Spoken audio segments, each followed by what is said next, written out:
see, it's not just me. Jack, why do you insist on doing this dumb internet shit on TV? I look and see, it's not just me. This place is a fucking joke, man. You're a clown, I quit. So many of us have stood where I stand. We are the young, so raise your hand. So many of us have stood where I stand. We are the young, so raise your hand. They call us problem child. We spend our lives on trial. We walk an endless mile. We are the youth gone wild. We stand and we won't fall. We're one and one for all. The writing's on the wall. We are the youth gone wild. No. It doesn't make logical sense. But it makes yes, of course. But it makes wrestling booking sense. Of course, this makes no sense. Of course, okay, it makes no sense. However, in pro wrestling booking, which often makes no sense, you would do that. It's about making money. It's not about anything else. Wrestling has always been about making money first and foremost. That's it.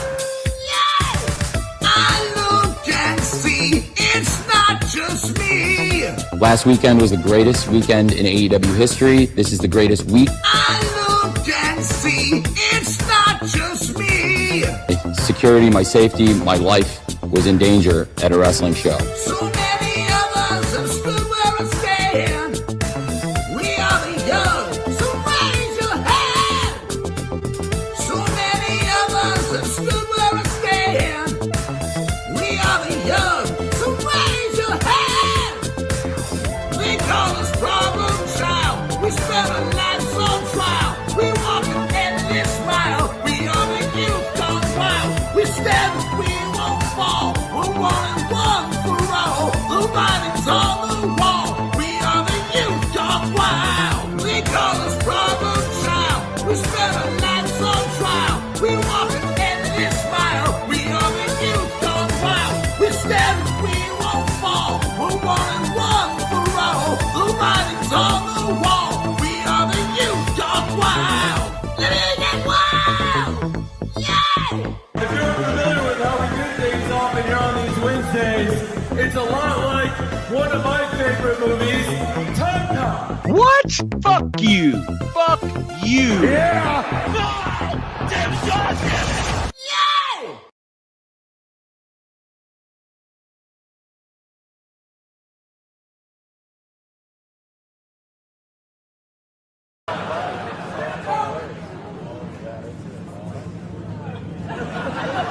And now to the man of the hour.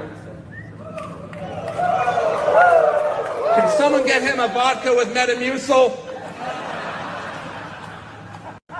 Blonde, great in-ring wrestler, great on the mic, a womanizer, 16-time champion, but enough about Kurt Hennig. Ric Flair has been paid millions and millions and millions of dollars by Vince McMahon, and he didn't have to fuck him.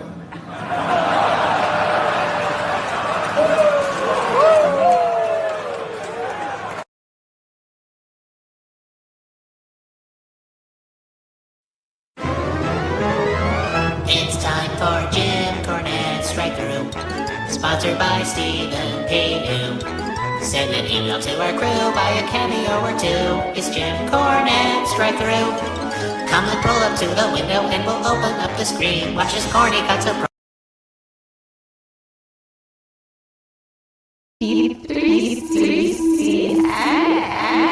Hey, it's Becca, bitch. I'm that demon shit. Face card $1 million. Chase you down, cops and robbers. You've been dodging me, I think that's really odd. You're a demon, bitch, I'm a god. One punch and I knocked it out. One punch and you're on the ground. Knock the guard right out of your mouth. Give them something to talk about. One kick and you're on the ground. One kick and I knocked it out. Try to keep up, kid. I'm the queen of this shit, and you're just mid. Your outfit, really mid. You're an NPC, I'm that main bitch. I'll take your those toenails did, cause you're flopping. I'll fix your style, fix your hair, fix your stinky feet. You'll look a little bit better when you're getting your ass beat. I'm so Mother Teresa. I keep it fake like my name is Lisa. The scariest thing about you is those nasty feet getting near this beautiful face. Honey, you can kick me all you want. I'm gonna get right back up and I'm gonna beat the shit out of you. Exactly. One punch and I knock you out. One punch and you're on the ground. Knock the guard right out of your mouth. Give them something to talk about. One kick and you're on the ground. One kick and I knock you out. Try to keep up, kid. I'm the king of this shit, and you're just mid. I'm the king of this shit, and you're just mid. I'm the queen of this shit, and honey, you're just mid. Yeah, wax on, wax off type shit. I'm about to teach you a lesson.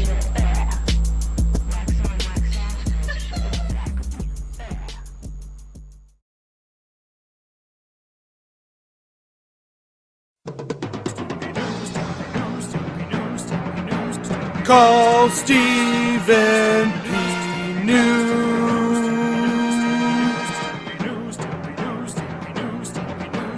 If you need to sue.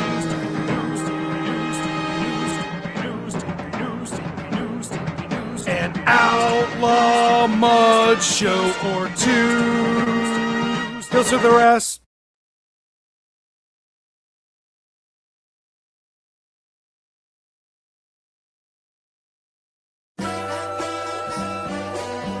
Can you give me a beat? Subliminal, lyrical, rap megastar, cynical. Here's Johnny Cornette Lamar, Jungle Jack, son of a TV star. Who the fuck do you think you are? I'm hearing those jungle drums. Used to hang around with chimpanzees. What is his gimmick? He's a homeless bum, poo flinging, swinging in the trees. He's gonna sit in one of those little kids' seats. Jungle Jack wanted to use broken glass, real glass. The medical staff said, we don't think you ought to do that. This is where this fucking clown's head's at. Little Jack got his panties in a bunch, so it was brought to CM Punk. He said, we don't do that on Saturday night. They're going to Wembley. He grabbed him by the goozle pipe. Real glass. You, dick lick. He did not punch a person. He choked one little nitwit. Curly-headed, entitled little prick. What you think he was gonna do, dipshit?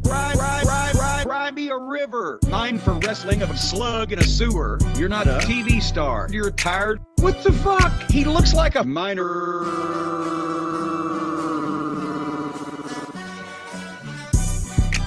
Jungle Boy sucks. Jungle Boy sucks. Jungle Boy sucks.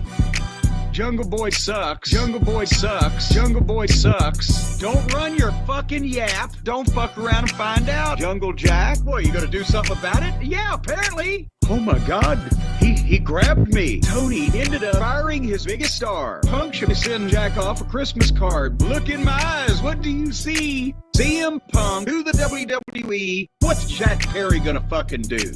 Tony, fire the fucking little goof. Arrogant knob, indie nitwit. Here's your contract, Jack. Rip, rip, rip. Tony went, he made me mad. Send him another check, but don't let him come back. Jungle Boy sounds fake and like a dork. Runs and hides because he doesn't like to talk. Homeless Jack living in a box under an overpass on cocaine, shot into space. Jack is slapping himself in the face. He's ready to get butt fucked by Sonato, the Cucamonga Kids, Mr. Okada, and the independent legal team. They get through a bucket of Vaseline. Hey, scapegoat, nanny goat, Billy goat, Rick. Hey, sweet chin music, you're a fucking kid. Hey, he caused the thing with CM Punk, which he did. Hey, this place is a joke, you're a clown, and I quit. Hey, he's got very feminine hips. Hey, he might look good in a bikini, bitch. Hey, Jesus, I'd want to snatch him around the neck. Hey, bland, boring, mumble mouth dreck. Hey.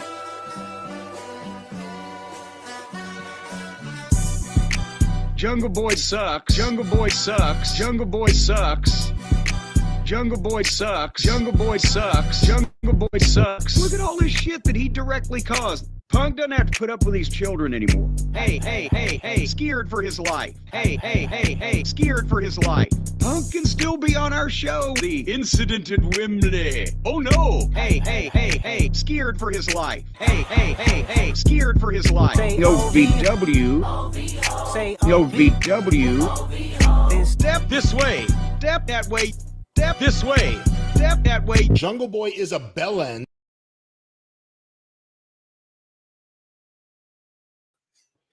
Say PWT, PWT, say PWT, PWT, say hey. Ooh, what's happening, guys? Welcome to another eclectic edition of PWT Live Show. Yeah, I am your host, the infallible Phil Marks. Where is my yeah?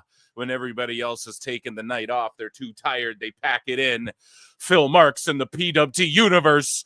We embrace the motherfucking grind. We're here 4 hours of fucking Dynamite Fighter Fest, or maybe Big Bang that's still on. Yeah, I can't find my yeah.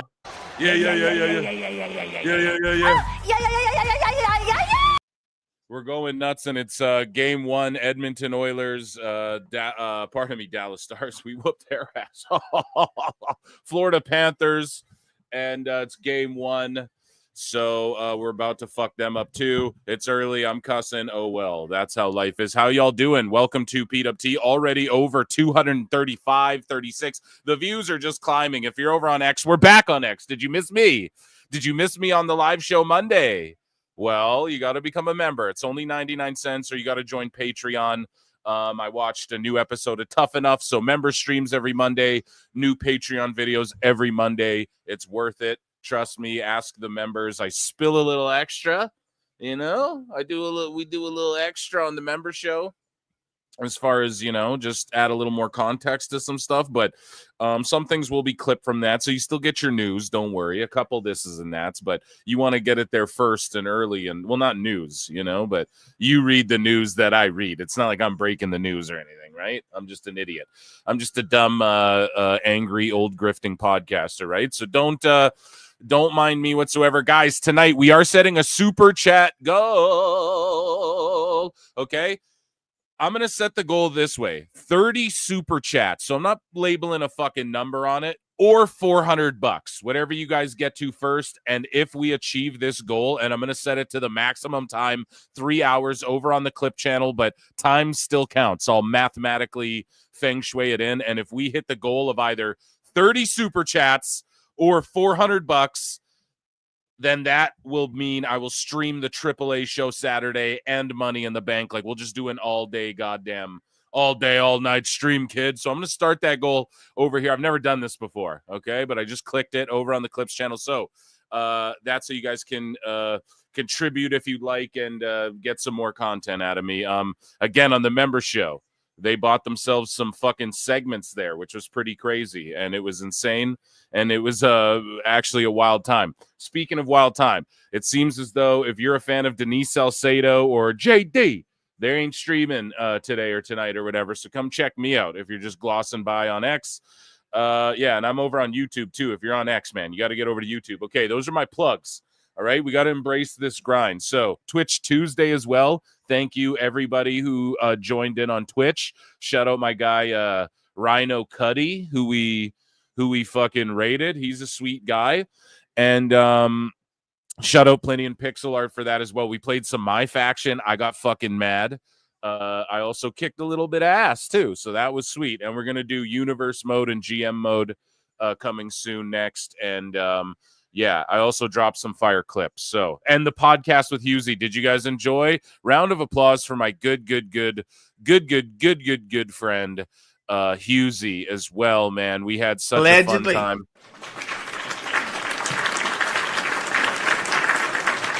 And after that show, because Husey, man, he doesn't do the fucking, he's not gonna like do people's wrestling podcasts and shit, right? Like, you guys gotta know that about him. And even him and I, like, you guys will see, he'll be more on my Phil Marks Out channel. If you guys want more Phil and Husey, it'll be more on my like reviewing movies channel and shit, more than likely. However, he hit me up today and he's like, I gotta come back on your show. These fucking AEW sickos, he's like, they're making me sick, and I gotta fucking So he's coming back sooner than later, folks. Okay. And that's awesome. But speaking of coming back, we have a guy in the house who I'm going to drop some air horns for. Without further ado, let's hit a fucking drum roll, please. For ladies and gentlemen. Awful Wrestling is here tonight with us, ladies and gentlemen. Awful Wrestling. Yeah, motherfuckers. How you doing, man? How you like me now? What's going on, Phil? What's going on, Neff? Piece of man. The panel, piece of the chat. What's going on? Man, you know, I'm just chilling. We're hanging out. Yeah, I see you got a full fucking schedule, my man. I had to post that on my Twitter, let everybody know. Oh, thank this you. man's working every goddamn day except what was it? Friday? Friday, I said, yeah. I ain't doing shit. Yeah. Oh, thank you for posting that. I didn't even know you did. Honestly, my my notifications have just been flooded lately. I've been kind of going got nuts me lately. muted.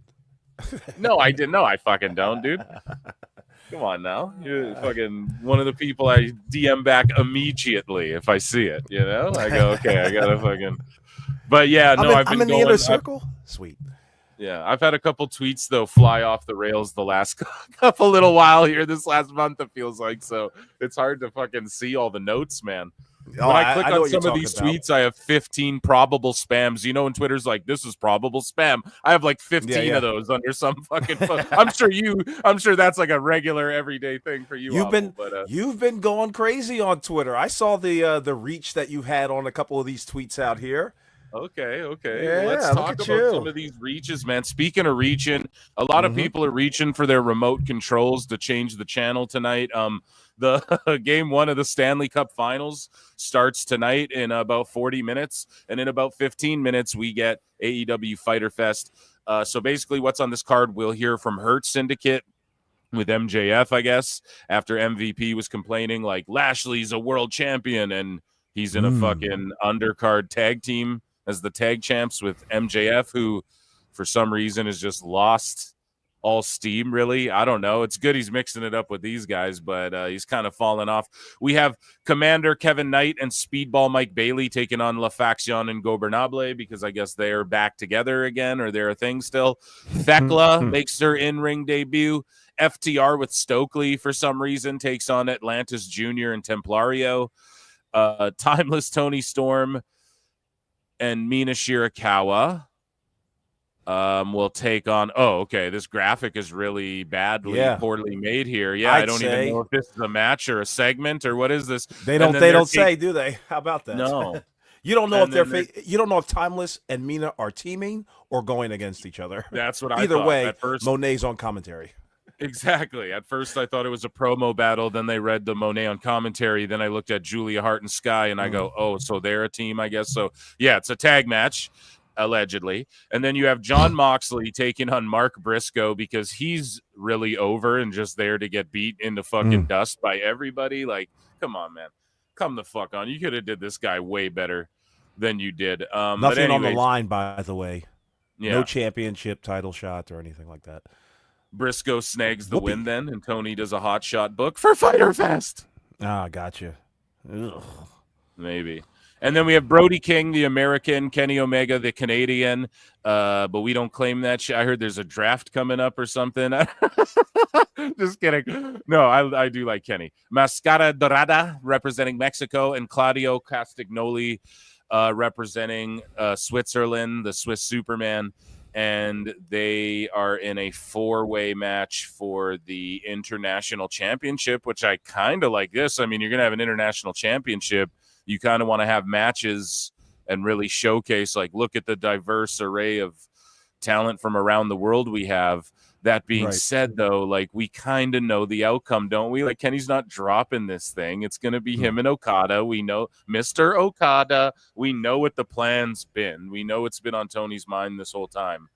So, yeah, I mean, I'm just going to hedge my bets and say Kenny retains, and that's my preview. Is there anything of note on here? Anything you want to say about this show? This poster's okay. I mean, besides that part. You made mention, I'd love to hear your opinion more on the MJF Hurt Syndicate connection there. You kind of alluded that it's not really taking them anywhere.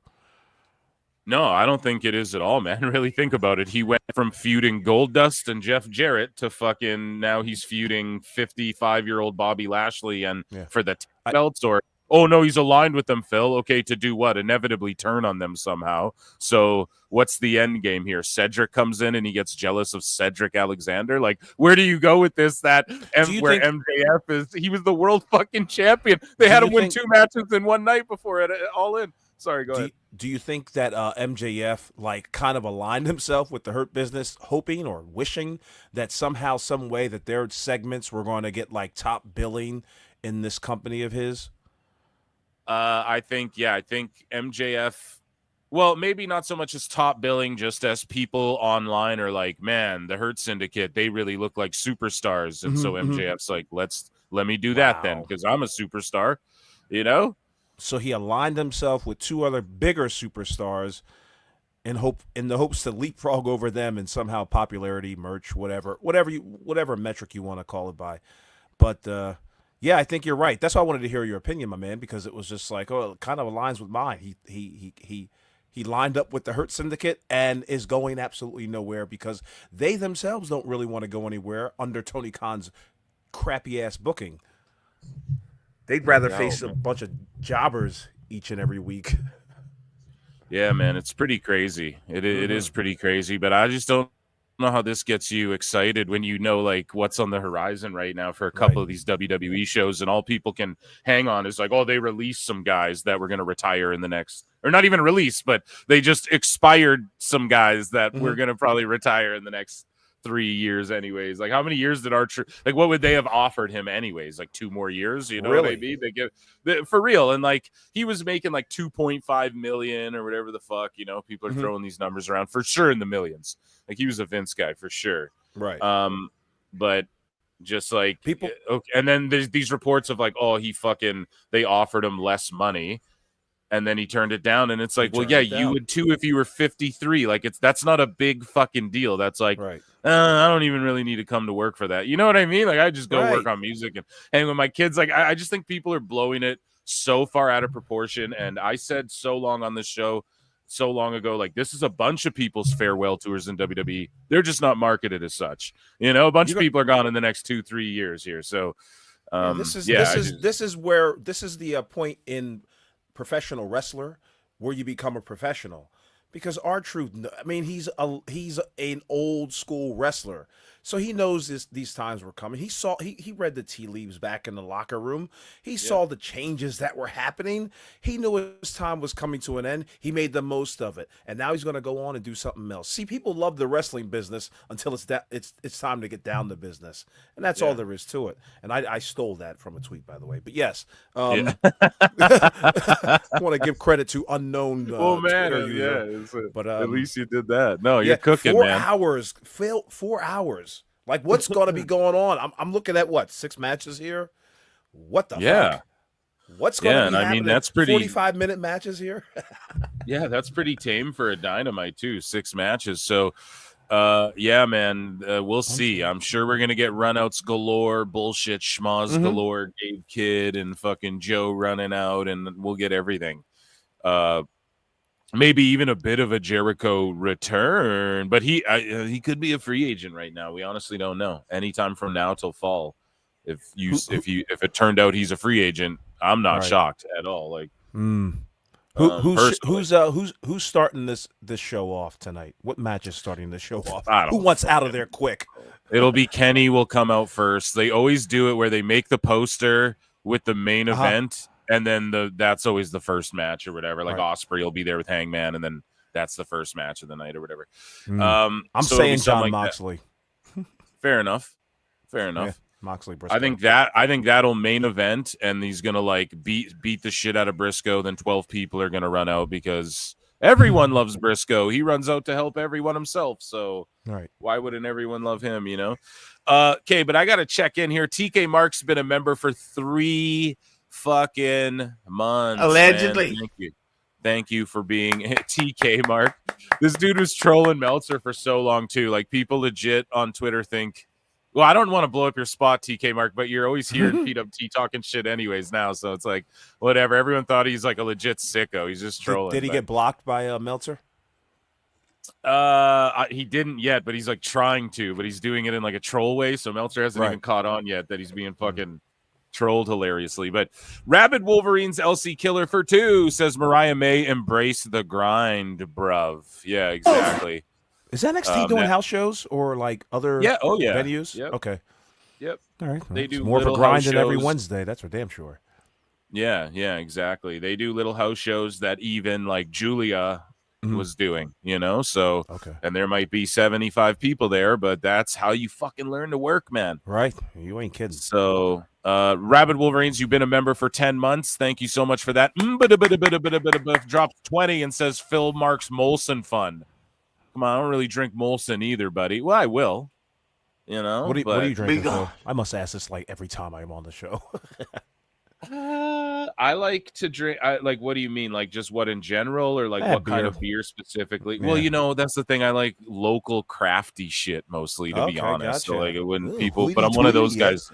Yeah, I like hopsies, and all that good stuff. The juicy IPAs and that. 626 for 2 says this better not go towards buying 2K packs. Yeah, never, bro. It would never. But it is. Oh, and Ed Brown's been a member for 14 months. It is going towards a Mega Saturday stream. If you guys want to see me stream all of the fucking AAA show and Money in the Bank, which I will do, then get your goddamn super chats in. I appreciate you and appreciate 14 months of membership. That's wild, Ed Brown. What's up? Okay, guys. We have news to get into. We have some other panelists that may join us throughout the evening. Shockingly, surprisingly, possibly. Who knows? And that will be very much fun. But I want to kick things off since we have the awful one here. And someone in chat, this guy Pete Rocks, he's a good sport. He comes in here. He loves AEW, man. But he's just in here listening to the show because he knows I'm right and the shit I say is true. And but before you came on, he's like, awful is for surely like a WWE owned troll account or whatever. Oh shit, really? What do you have to say to people who think that about yourself? Awful. First off, can I specifically mention the gentleman's name? Nah, I won't do that. Nah, that's cool. Yeah, listen, I don't get paid by the WWE. What the fuck? I wish, bro. Someone told me they're like, you get free merch from them. What? Like, what? I wish, dude. Please. Listen, first off, I just said on Toonie Talk Wrestling last night that I haven't watched Raw in like 3-4 weeks, and I happen to enjoy what I watched last night. Now, that's not to say that I'm going to watch the shit next week because I'm a busy man. But come on now. I don't get paid by any company. I am my own man. Come on now. Yeah, dude. You're going to get paid off that book. Hey, WWE, please pay me. You motherfuckers. That's what I was saying. Same with AEW. Hey, AEW, you want me to stop talking shit about you? Yeah. Fucking hire me. You know what? I'm putting an offer out right now. Awful Wrestling, the Twitter Awful Wrestling will go on sale to Tony Khan for the right price. Oh, you'll never see it again. You heard it here first. You heard it here first. Where is it? Tony Khan, come on down.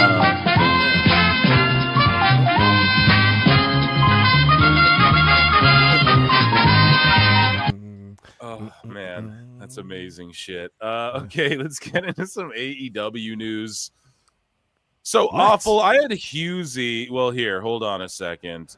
Let me, just before, I might, because I got to. Eric for 5 says, breaking, Mariah May's WWE name has been revealed, Mateo. Okay, now you stole that. Idiot. Unless this Eric is actually Santi in disguise, Santi's app in disguise. No, I'm just joking. That is funny. Mateo, I guess. But I've seen so many people. I think it'll just be like Glamour May, the Glamour May or something like that. But don't even. I know. Terrible. But she might just go one named and just be called the Glamour whatever is what I have a feeling could happen. But yeah, what would you call her, Awful, if you had to call her anything? Mary May? All right, off the top of my head, Mariah Maison. That's a great, hey, en français?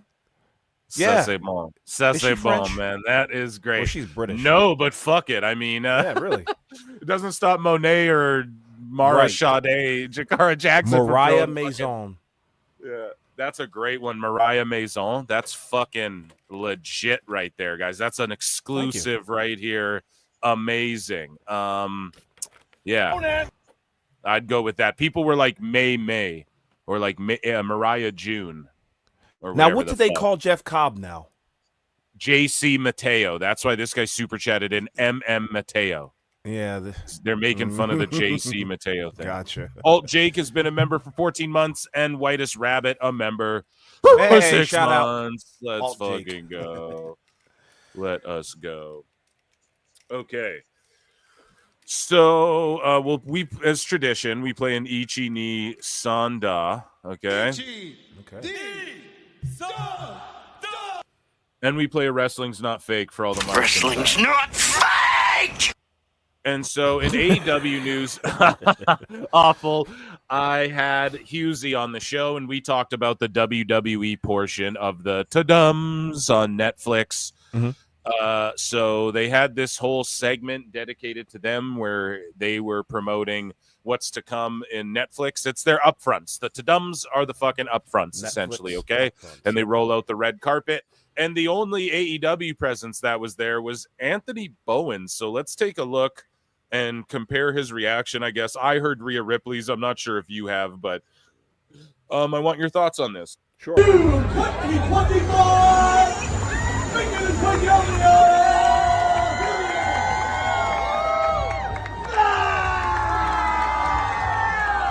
A decent pop. Now, I wonder if... You'd get the same pop, Phil.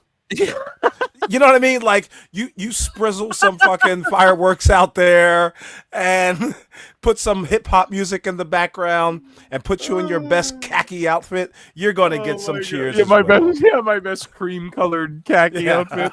Hell yeah, dude. Best spring wear. You know, it got me a set like that too. Yeah, I bet you here's do. the thing. Yeah. White shoes and everything. So here's the thing, man. Bowens, right? The man is like an actor. He's done commercials and he auditions for shit and he's out there doing his thing before AEW. He'll be doing it after AEW. To me, I think he was always the best part of the Acclaimed. Like overall, Max Caster's rap sort of like really made that group cool. But I'm not even talking about the scissor me daddy ass. That got cringe to me too.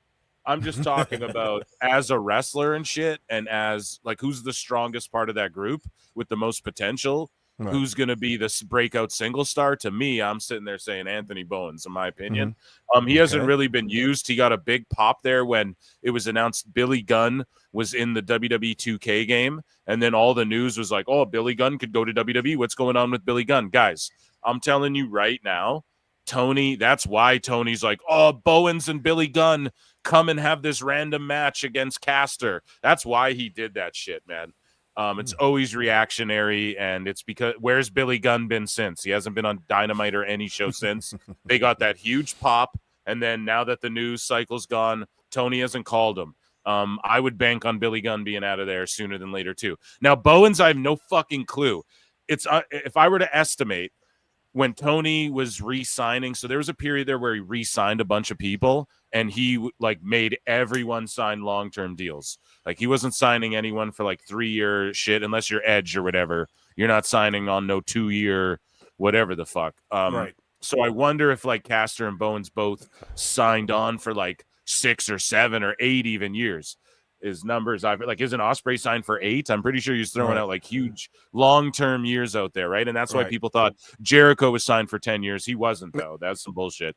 Gotcha. I got a question there, Phil. Yeah. Phil, do they explain at all why the fuck this guy's here?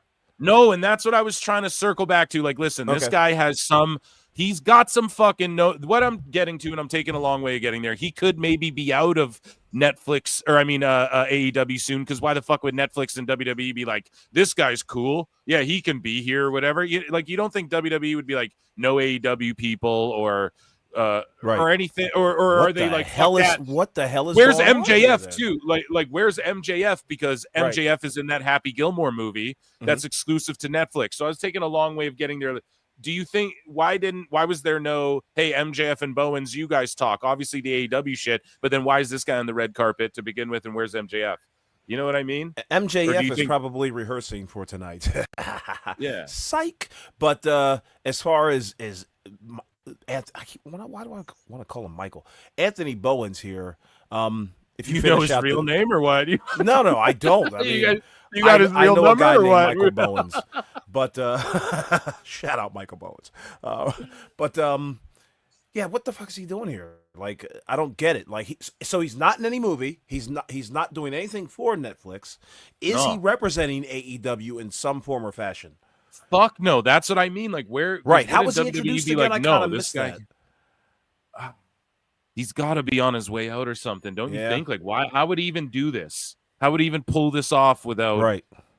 That's all. Like, I just feel like Tony and people would get and where's WBD's fucking blue carpet walking out AEW wrestlers? Really? Where's that? Really? Yeah, where's that happening with fucking Superman or whatever? You know what I mean? Where's that going on? These dudes, the WWE superstars, are hanging out with Squid Games and shit. You know what I mean? Yeah. And they're putting over the superstars. You think Tony knew about this little arrangement here? I wouldn't even tell him. Why even tell him? You don't gotta tell him shit. Fuck him. Fuck him at this point, dude. Fuck him. Is he here? Fuck him. So yeah, that's the Tudums, man. That was Bowens. I don't know. Thunder Rosa. I'm sorry. Oh, go ahead. Were we going to juxtapose that with Rhea Ripley's entrance or some shit? Well, yeah. So I was gonna say, man, I don't know if you saw it. Thank you for reminding me. But Rhea comes out and Bowens like owned it. Mm-hmm. Right? He absolutely did. However, Rhea Ripley, I don't know. She just had something about her, and I feel like she got a good pop. Bowens did too, but there was something about like her confidence coming down the carpet and all that. Mm-hmm. I'll show you this one here. Please. And here's her doing her big like, eat, sleep, we eat.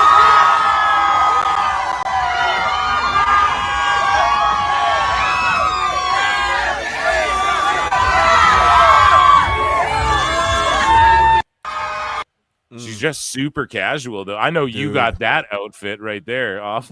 Yeah, I certainly the 98 Jeff Hardy's. Yeah, that's what I got. But yeah, that's pretty cool. You had mentioned something about her confidence. You're exactly right. It's like, and this goes with any great professional. Like all the wiggles, all the nervousness is just non-existent. And they walk with such a swagger, like they own the carpet. Now, Anthony Bowens tried to own the carpet, but nobody knew. I thought Buddy Matthews owns Rhea's carpet. Oh, you meant the hey, ayo. When you said Wiggles too, I thought you meant like the actual Wiggles, mashed banana, mashed banana, mashed banana, mashed banana. No, I'm joking, man. Well, speaking of like the Wiggles and all that, and Thunder Rosa, man, she's been talking about wiggling her top off, I guess, to get on TV or something. That's fucking terrible. Flash and thunder. So AEW star Thunder Rosa expressed her frustration in her vlog about her lack of success in the company this year and discussed what she needs to do to improve her situation. Man, some people... Well, let me read this first. Rosa said, things are very somber for me right now. There's a lot of things that I want. You guys make me believe that I should be a champion, but it doesn't matter what I do. I still can't reach. I can't get a hold of that. It keeps becoming very frustrating. I'm going to go into work. I'm going to get hair and makeup done, eat, prepare. Thunder, Stone Cold Steve Austin is coming. I have the gear, but I didn't bring a belt, so that's not going to work. My chaps are going to fall. I will have to wait for that one. Maybe that's my... What is she even talking about? Maybe that's my winning gear. Women. These are a couple wines deep here. A couple white wines deep. I'm trying to use that for later. I wish I could say that I got this on the pocket, but I don't. I really don't. Losing makes you really somber and sad and question yourself. I've been questioning myself a lot lately, straight up. I want to be a champion, but everybody else is telling me that I don't have what it takes to be a champion. A-okay. Well, you just said, okay. Well, you just said before everyone said you should be a champ, but maybe you mean behind the scenes. A-okay. Then what the fuck do I have to do? Show my tits? I don't know. And I quote tweeted this. I was like, why don't you show your tits to whoever's responsible for booking you and spare the fucking public humiliation of all of this? Like, Jesus Christ. What are your thoughts on this, man? Poor Thunder Rosa. I don't like, as you were talking and reading this thing, I was wondering, like, how does one like a Thunder Rosa penetrate the attention of Tony Khan so that she can get a championship shot? Like, that is such a hard thing that I wouldn't know what to do. Well, like, she's unless gotta you win the smack the Owen. shit out of him or something. Like, she may have to, like, you know what? I heard a great quote from I think it was Gary Hart watching one of his shoot interviews a long time ago. He said, if you don't care, they want you more. If you don't care about what the promotion's doing to you, they seem to want you more. Yeah. But if you do care, they want you less. It's almost like when you go to the WWE and you go, "Oh my God, it's my lifelong dream." Triple H nudges the accountant and is just like, lower her pay, because you know she'll take anything. You know what I mean? But Thunder Rosa is a good talent. She was embarrassed like a motherfucker about 4 or 5 weeks ago when that whole like steel chair thing. Or was that even long ago? Like, it wasn't that long ago. Yeah, no, but, I think maybe about 4 or 5 weeks. Yeah, it's hard. It all just blends together. But it's just like from there downhill, barely shown on television. And when she was on Collision in like some tag team match, and hasn't been seen since. I don't know what you do. I don't know what you do. Like, before you go to the ring or something, maybe you want to just start yelling at Tony Khan. I don't know. I'm clueless. Phil, what would you do as a talent in this situation? I would without the white wine. I would show Tony my tits and I would ask for a fucking release, and I'd go, "Please release me. You can touch them if I can go right now. No questions asked." And I would just try and get my ass to WWE or just anywhere. She'd make more money. Well, I don't know about more money, but she would make more noise and waves, which usually ends in more money. I would fucking take my chances like with NWA and Japan and just doing my own thing and going to Mexico. You think they wouldn't love to have Thunder Rosa as a part of all of this? I was just about to say, AAA she'd be a shoe-in for AAA. Yeah, and I would beg for my fucking release, and she's just too optimistic and chill, and like has sort of allowed it to be where she can be a stepping stone, and that's on her a little bit. And Tony fucking is terrible at booking women. A bunch of the women, I have more examples. Mariah May, before she left, she was like, "Yeah, like, not surprising. I'm in a shitty hotel room, right? Whether she's cracking a joke or not." Who else said Deonna Purrazzo's like, "Oh, you'll see me wrestling in picture during commercial break or whatever." Queen Aminata said Queen something. Aminata. I was just gonna say that. Tweet. So today she's like, "I'm fucking wrestling." She's like, have you been wrestling?" She's like, "Not lately, really." And you know, so she just shows up when they need her to lose in a fucking number one contender match for some reason. She's in number one contender matches all the time. So I agree with David Carradine's closet. Thunder is too old and washed for NXT. That's why you take your ass to NXT, or maybe beg for some sort of trainer's job or something. But if you're still trying to be on television, AEW is not the way to go. Well, that's just it, man. So I wanted to get to that as well. To me, Thunder is, you have to bring her in, put her on the main roster immediately. However, if she, like, let's just like X-Files and say she gets the fuck out of AEW and she makes it to WWE somehow. What you do is you could even work a deal exactly like you said, where maybe she's producing and agenting, and she's down because in AEW she'll do commentary and all that, but also working with some of the ladies in AAA, like how to work both styles and sort of be an aggregator there. And she could go work a program with Vac Air. It's not like she's washed. It's not like Meiko Satomura didn't get a bunch of matches like that WWE promoted and they kept her under contract for a long ass time. And Thunder Rosa could play that role. It's not like she'd be washed. She could be on like a SmackDown and shit, but primarily representing AAA and NXT and TNA and floating around those brands and shit. That would be the perfect role for her right now, I think, in her career too. So let's start a petition, guys. Let's get Thunder. No, we're starting a petition. We're going to cagematch.com and we're all putting our names down. We gotta get a hold of Congress. Yeah, Right. so unfortunately for Thunder Rosa, I hope she gets out of there and can do so without any nudity necessary or whatever. Or unless you want that, and then maybe you luck out. AEW is such a dog eat dog place. Like, none of them are friends with each other. They're just like professional acquaintances with each other. But as far as like hanging out, I don't see that happening. You see that all over the goddamn internet with these WWE women. They're on yachts. They're kissing each other. They're in bathing suits. Somewhere in Cancun celebrating birthdays. They got to bring Total Divas back. They got to. Like, I don't know how they don't at this point, man. All Jake takes on for 5 says, I'm down to join you for some of the long Saturday sesh if you need some brubs to watch with. I love that Awful is on tonight, my dudes. Yeah, shout out Awful, man. He came through in the 1-2, man, out of fucking nowhere. So I appreciate that. And thank you guys tonight. I do have a super chat goal, either 30 super chats or $400, whatever you guys get to first. Okay. So I don't know if the math, I don't even know how that maths out, but that's just what I put the limit to. Now he's going to start doing the math. Yeah. Oh, wait, fuck. Yeah. But we're going to, whatever we hit first, we're going to that will unlock like a DLC. I will watch that AAA show with you guys, and I might even have a funky guy with some great insight from across the world who might watch that with me too. So here we go.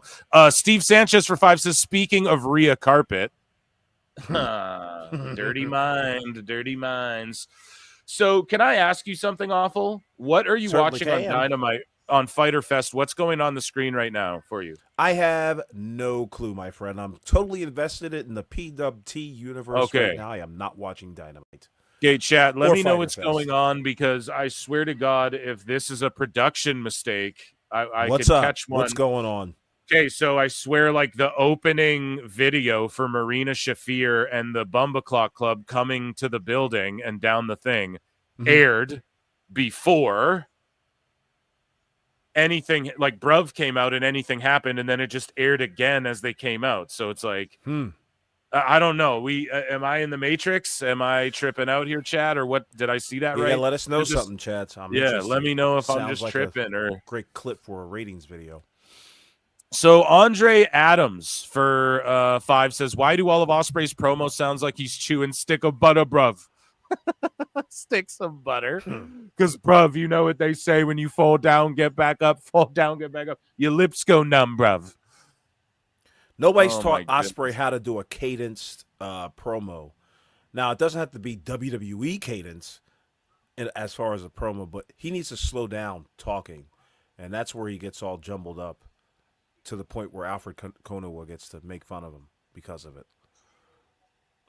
People are saying all I can say is they're telling stories and doing character work on Evolve. Man, that's so the best guys, Tony Khan. For 5 says, the best guys, Tony Khan. Let me ring you one up right fucking best here. Guys, Tony Khan. And there you have it, my friend. You earned that one. So yeah, guys, the hockey game's starting. So as far as like Dynamite or Fyter Fest or the hockey game, like, you guys know what I'm invested in. Okay, all right. We have more news here. Let me get to it, Phil. I'll look it up. Sure. So Thunder Rosa also had this to say, that she challenges Britt Baker to a hair versus hair match at All In. So this chick's ready to shave her fucking head. Awful. Okay. But is Britt Baker ready to shave her fucking? Is she even ready to come back? Did she and Tony make up last time we saw her? She said nobody cares, and she hasn't been seen since. More or less. But Thunder says, I threw a challenge, hair versus hair. One, I know there's money on the table. Yeah, like, how don't they have Thunder Rosa building up for something for All In Texas, bro? Like, what the fuck, man? It's so stupid. I don't know how they fucked this up, man. Yeah, Athena, you're from there. You come here, but no fucking Latin American representation on this show where there's a bunch of fucking Latinos and Latinas, bro. Like, what's going on here, man? I just don't get it. So, yeah, she's willing to shave her head for this company. Speaking of people willing to go to AEW and have a good time, Cora Jade, aka Elena Black, was on the Ariel Helwani show, and one clip we didn't go over before of her saying so she's gonna like us up here. She's gonna hit that like button infinite times here, but she does talk about how she would go back to AEW because if you guys remember, she was there briefly. You want to be full-time again? Yes, I feel like I'm born to be a wrestler. Like, sure, but like there are some people who make a lot of money just being on the indie scene. Yeah. Do you want to be, not to beat around the bush, but like, would you like to go to AEW? I would definitely be open to going to AEW. I loved my time there. I have a lot of friends there. Like, I watch all the shows. Like, I love the fact that they have as much creative freedom as they do. I feel like I said, I'm so much for like storylines and like character and like stuff like that. So I feel like they are very like sure creatively free in that way. So it's definitely be something I would. Have you talked to them yet? My 30 days is just yesterday, so not yet. But hold on. You never know. Maybe by the end of the day. Yeah, maybe. What about TNA? I'm not closed off to that by any means. I just only feel my only hang up is I feel like I was just there, and like now they're like kind of doing like. Chat, is it Briscoe versus Moxley right now? Is that what you guys are watching? It is. Okay, so at the start of the show, it showed me Marina coming to the fucking building, and then I look over and it shows the same, and then all of a sudden out of nowhere, Bruv comes out, does this promo, Crew comes out. I'm like, where's the Bumbleclaw Crew? And then out of nowhere, fucking it cuts to the same shit I saw before with Marina walking to the building, and then the Bumbleclaw Crew come out to fight Briscoe. So I don't know what happened. What you just saw. Time Cop. Well, actually, what happened was Moxley's Time Cop. Yeah, and there's no way I'm going crazy. Like, what would compel me to just invent that in my head? Or they showed two cuts of them walking to the building, and I'm just a redact, and I'm fusing them together because they look very similar. I don't know. Chat's got to let me know, but I promise you, that's what I saw. The first thing I saw was Marina walking to the fucking building with the Bumbleclaw Crew, and then it just cut to the same shit after Bruv and all that. So maybe they wrong camera. I don't know. Yeah, who knows? Yeah. But I do know that I knew Moxley and Briscoe were going to start off first. Moxley was You not going to wait around. boom. Yeah. He wasn't going to wait around for even an hour in that arena and in that state. Well, let's finish with Cora Jade here, Elena Black, and her thoughts on AEW, and then let's bring our next panelist in here to join us. Like WWE and Oh, they even bloodied up Briscoe again too. Hey, Certainly so he's did. just there to be beat to fucking dust. TNA. So I don't.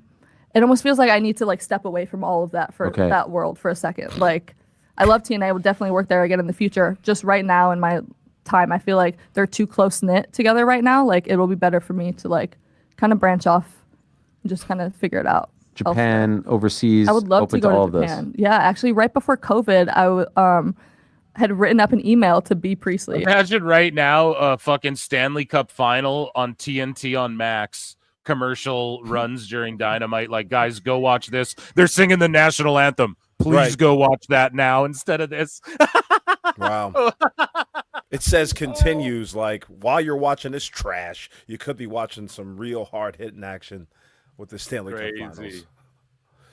Crazy, man. So funny. Anyway, It was actually it was before we became friends because she was like super into like with all the girls at Stardom and like ran training and stuff. So I had drafted up an email to send her. Someone had given me her contact information to see if I could come do like a Stardom tour there. But then COVID happened and everything stopped. And then I never sent the email because everything got shut down. And then I just never ended up going there because then I got signed. So I definitely wanted to go there, and it's always been like a goal. she has all these stories where it's like, I was like obsessed with like Avril Lavigne's like clothing line, and then he's like, well, what was it called? She's like, oh, I don't know, but like I just like really liked it. Like, yeah, all you young people, follow through on your swing, goddammit. Send emails. Don't worry about no societal disease, stopping anything. Yeah, that's just me. And another thing. Isn't this the same young bird that was aligned with CM Punk for so many months? You don't think that this young lady, I was about to call her the B word, you don't think this young lady doesn't know that was your about your blackness was coming out there. No, then my fatherhood showed up. So exactly. This young lady here heard all the horror stories, or if she was smart, she asked the right questions of CM Punk, like what the hell goes on over there in AEW. And her first, she wants to go to AEW over TNA. She's like 22, bro. She don't give a fuck about none of that. Oh, and this is the same but one it just with the shows OnlyFans. Gotcha. Okay. But for the people who are like, see, CM Punk's just bitter and shit. Well, it just shows he's not sitting there telling Corey. He's not telling the young people don't go there and shit. He's not in the private lives, you know. Yeah. Like she would have stooged that by accident. You can tell it's not even on his mind. He just does little shit to troll internet fucking smarks. That's all he does. So pretty funny. But yeah, shout out Elena Black, and we will see her in AEW. I guarantee it. Now, what's she gonna after do when that she's shit. there? Yeah, make out with Matt Menard or whatever. And no one's gonna know who she is. She's gonna think that little pink stripe down the side of her hair is gonna make her recognizable. Please. King Dingaling's been a member for 1 month. Creative freedom equals Tony lets his toys tell him what they want to do. You are right about that, my good friend, King Dingaling. And joining us on the show, MJ from MJ from MJ from MJ from NJ, some X error or WrestleGraphs, whichever one you're going by. How you doing, buddy? Up until a week ago, I did not know that COVID was still a thing. Yeah. Uh-huh. Apparently, it's still a thing. Hey, MJ, wrong girl, wrong weekend. That's what I'm saying. No, tests don't lie. They don't even sell the tests at places. I'm shocked. That's how I'm doing. How are you, gentlemen? We're doing great. Wonderful, man. We're trudging through. The Stanley Cup playoffs are on. We just saw an ad for them in between and during the picture with Mark Briscoe bleeding and Moxley beating the shit out of him. And I'm watching the Florida versus Oilers game more seriously than I am the Dynamite show here. What about you, MJ? How you doing and what are you up to, buddy? I took some notes for Awful and yourself, Phil, on the first 20 minutes of Dynamite. Is it appropriate to share? Yeah, sure. Spit them off. Yeah, let's go. Okay, so they hyped this show, and correct me where I am wrong, but they've hyped this show as a 4-hour telecast that is the equivalent to being a pay-per-view for free. Leading up to the show, I saw promotion for multiple talents to appear, not wrestle, but appear on the show. The show then starts with Will Ospreay cutting a promo, not a match, not anything exciting, a promo, in which he sets up a match with Swerve Strickland. Now, this is where everyone goes nuts, right? This is awesome. This is a pay-per-view level. No, it's next week. Oh. Could you imagine in like the prime of Vince McMahon's booking in like 2018 or 2019, I think they did do this with a Kofi Kingston, Seth Rollins situation where they promised a match and then booked it for like not that night after WrestleMania. Yeah. Because that's what I feel like just happened. And I was actually looking forward to watching the show. I'm sick. No, what else? You're lying. Oh, you're lying. Phil reached out. I figured I'd spend some time with some friends. I've been sick for 3-4 days. Like AEW was going to be my beacon of hope. Okay. You're real excited for Atlantis Jr. and Templario, are you there? I don't know who they are, but what I do know is that when I watched the pay-per-view on 2 weeks ago. Okay, shut the fuck up. So Thekla, huh? No, I'm joking. Brother, we're so glad to have you here. $50 I paid to watch a pay-per-view. You know what I saw? Mark Briscoe lose an ambulance match. And bleeding. You know what you're seeing on this Fyter Fest?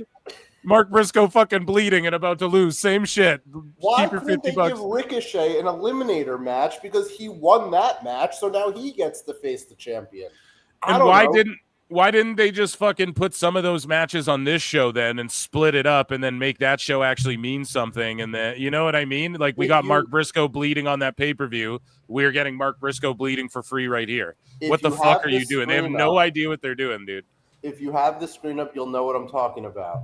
There is not room for an ambulance on that fucking stage. Right. That's why. We got to do the ambulance match at the big venue because that's the only place it'll fit. You know, it's not as big as my. It's not as small as my Tonka cars. Oh, I have so much to get into with their tickets and stuff. I don't know, Awful. You saw what I showed you. We Yes, might indeed. have to have a chat with our friend over at WT. Not Wrestling Times. Yeah. Oh, I was gonna say Wrestle Talk. Not Wrestle Talk. Jeez. WT is popular letters. I'd like to buy a vowel, please.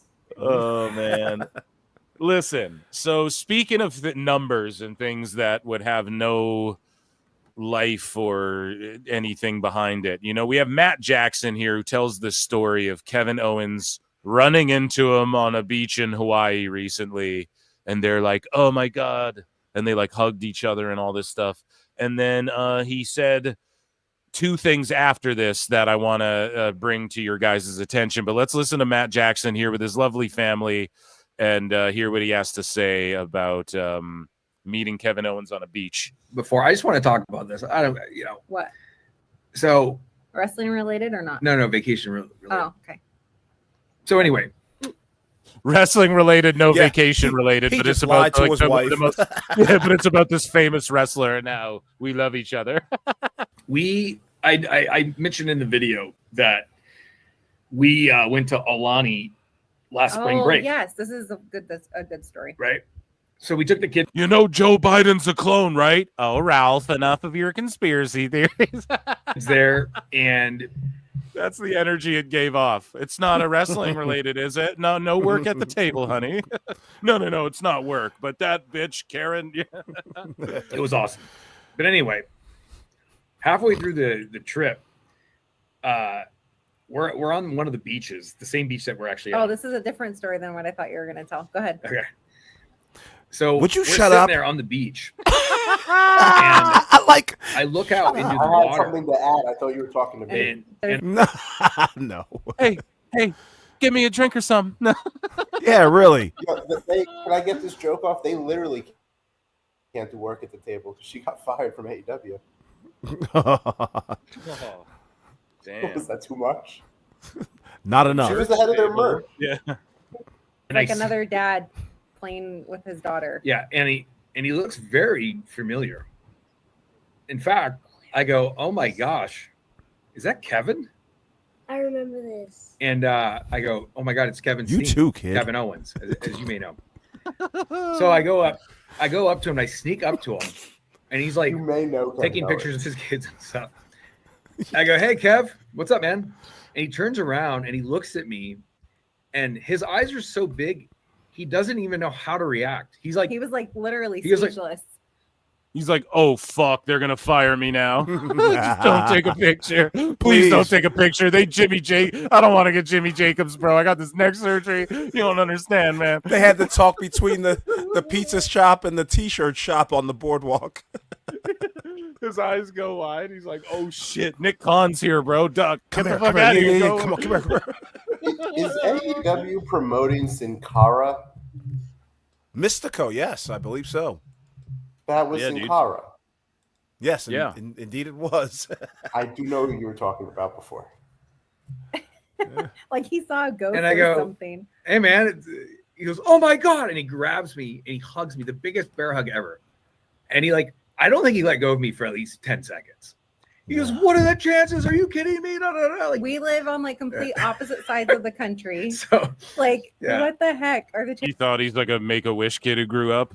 Oh, what are the chances you made it? What are We're at the same resort On at the spring break. same time as his family. So we're just talking and getting caught up because it had been a minute since we'd seen each other, and it was so cool because like literally the rest of the vacation we kind of had our vacations together. Like we'd go swimming pretty for funny. hours, and it was really really cool. It was last March, Yeah, right? a year ago. Okay, so in this time, also in this little thing, I just want to share that because I had a bunch of fucking jokes to rip off there. But he also Before, I shared just want to that, talk. he also shared that there's talks of someone high up in AEW is like, hey, you should revive that being the elite YouTube show you do. And then he also said that people in WBD, or maybe not WBD specifically, but he said that there's even talks of making a Being the Elite the movie. And I fucking quote tweeted it, and I was like, they're just flushing Tony Khan's money down the fucking toilet at this point. Like, they're just laughing, lighting it on fire, and flushing it down the toilet. No? I would believe so. You know, they don't know how to invest in anything. They should be investing in Netflix. Yeah, to me, it's pretty crazy that this is the way they'd go. Or choose, like, who's going to give them the money? Or we'll fund it ourselves. Have fun, man. The movie business is fucking tough. And yeah, I definitely, well, for real, but being the elite movie or documentary, AEW itself, has serious interest in BTE, the movie. So it's what like, are they going to show? That's what I mean, dude. Like, just go watch any of the other shitty documentary shows they have. And like, there's no payoff to this. Like, again, this is just people talking Tony into fucking spending his billions of dollars, which I guess is fine. But like, fuck, man, where's the end to this? This seems cringe that the Bucks would even be. Yeah, they're trying to write their history before the way WWE else. did it. The way WWE did it, you know. Yeah. Come out with their book, which is coming out in November. Good for them. Beat you to the punch. Yeah, that's it. Listen. I am not a conspiracy person, but it is very, very curious as to, for example, why things like this are happening. Like, it's just like at the worst possible time in their financial history, they're coming out with more books. They're coming out with a possible movie. You know, their video game is crap. So what can be said? They're pulling out all the stops as far as like trying to bilk this man for all of his money. And just build sort of this fake history the way WWE did as well, writing their own narrative. I mean, I knew that was coming as well. Andre Adams for 2 says there's 4 hours of this bullshit. Yeah, dude, get in line, get some hockey on, watch some Oilers. Kenny D for 2 says just adding to the goal. So guys, where we're at right now is 10. Like, I know for sure, just quick maths, we're not close to the 400 I said, but we're at 10, a third of the way to the 30 super chats. So let's keep going. We'll make it, and we'll stream that whole AAA show, which is going to be fun. You know what I'm saying? Otherwise, I'll just live tweet the shit. But, okay. So this thing would just fucking tank and lose goddamn money. Let's be honest, it'd be pointless. So let's go down to the bottom. I know we have MJ in the house, and he likes to crunch the numbers and talk about the trends and all of these sorts of things. But before MJ popped on, we talked about Deonna Purrazzo and Queen Aminata and Thunder Rosa and Mariah May and these different examples of women in AEW who are all sort of voicing their complaints or their, displeasures or whatever, just subtly on X and shit. They're starting to get fed up, trouble in paradise, if you will. So this Jonathan Loken guy is like, oh, well, then where have you been? If you're, where have you been? He's asking this wrestler, where have you been? And Deonna Purrazzo goes, I just climbed 104 stories to the top of the Freedom Tower in New York City in honor of our first responders and veterans. Okay, good for you. I'm getting a master's degree in political science. Okay. I recently competed in the Celebrity Poker Tour. Okay. I have a full schedule of independent shows booked this summer, so I'm ready to compete when I'm needed. I am a competitor in the ROH Pure Rules Women's Championship Tournament. Keep up.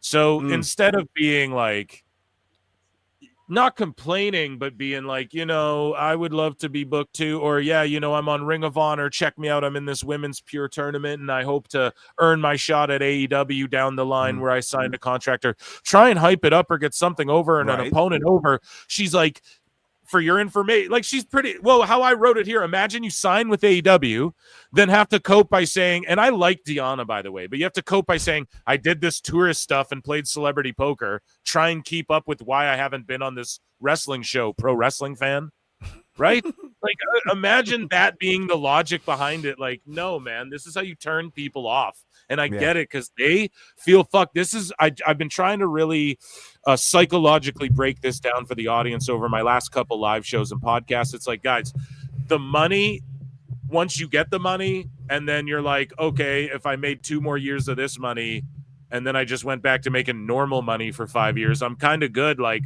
the money's not everything. At some point, like Chris Jericho, the reason he'll go back to WWE, I'll tell you why, because he is rich already. So if he gets 1 million instead of 4 million a year or whatever, and he stops being asked in airports, like Conan said, hey, when are you coming back to wrestling? That's better for him. If Fozzy gets a third wind now, I guess, in their career, because their ticket sales are shit and they're fucking canceling shows, and or his imagine the Jericho cruise with fucking WWE and TNA and AAA wrestlers on it and shit. How you'd get the 6th C or whatever. What is it? The 7th show? Talk about a 7th fucking wind under that sail. You know what I mean, dude? So, yeah, that's why wrestlers fucking the money eventually it just doesn't mean everything, especially when you're an entertainer, because entertainers have this sick fucking void in their soul where they have to like fill it by getting like by like putting their art out there for people to judge them. Almost, it's a weird sickness.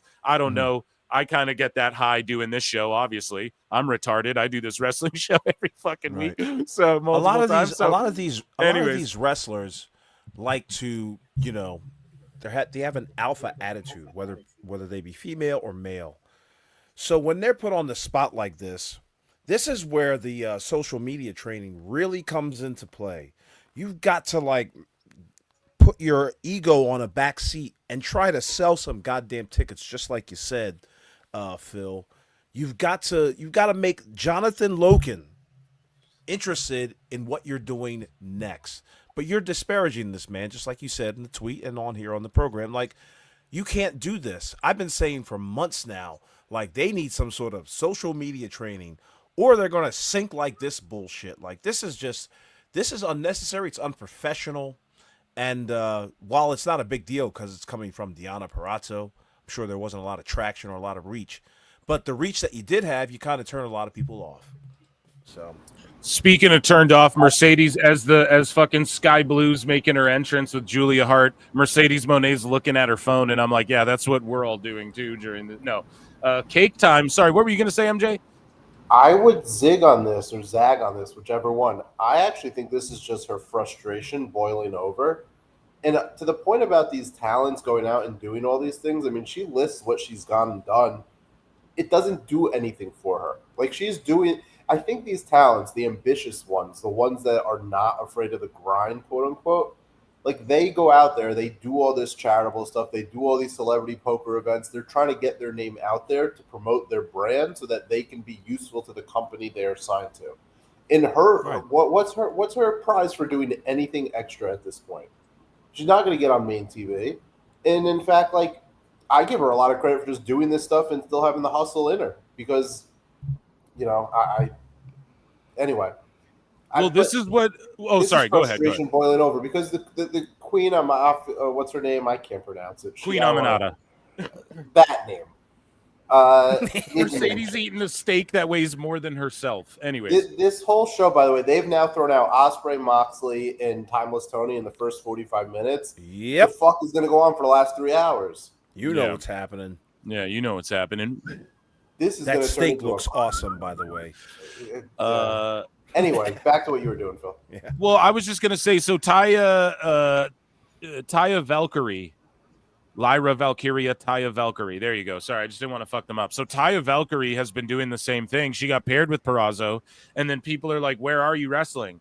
And then or like, "Where have you been?" And she's like, "Hello, I'm recording an album, and I'm fucking, and I do this I'm in love with Johnny TV or whatever show on AEW's YouTube, and I host a podcast." And no offense, I'm not dissing her at all, but I looked up her podcast. I'm like, oh, she has a podcast, and we're talking like, and I'm not kidding, like 18 views, man, in like a day. Oh shit! And it's like, come on, man, it's rough, and I'm not like trying to shit on anybody, but it's like, how is that what you're flexing? Like, I get like that's not how you convert people over to your fucking pod or whatever you're doing. Deanna, you might want to be humble and sit down. And both of them are doing it, and it's weird because they were fucking paired together, then they just disappeared, right? So I think both things could be true. They could be much more humble. They're not winning fans this way. I think frustration is completely boiled over out of that women's division. Oh yeah, love to see it. So this guy here, Juan Carlos, right? And this is a big problem or a big thing, a big story going on in the IWC. And I titled the show as such, Tony Khan begs Sickos to stop gatekeeping.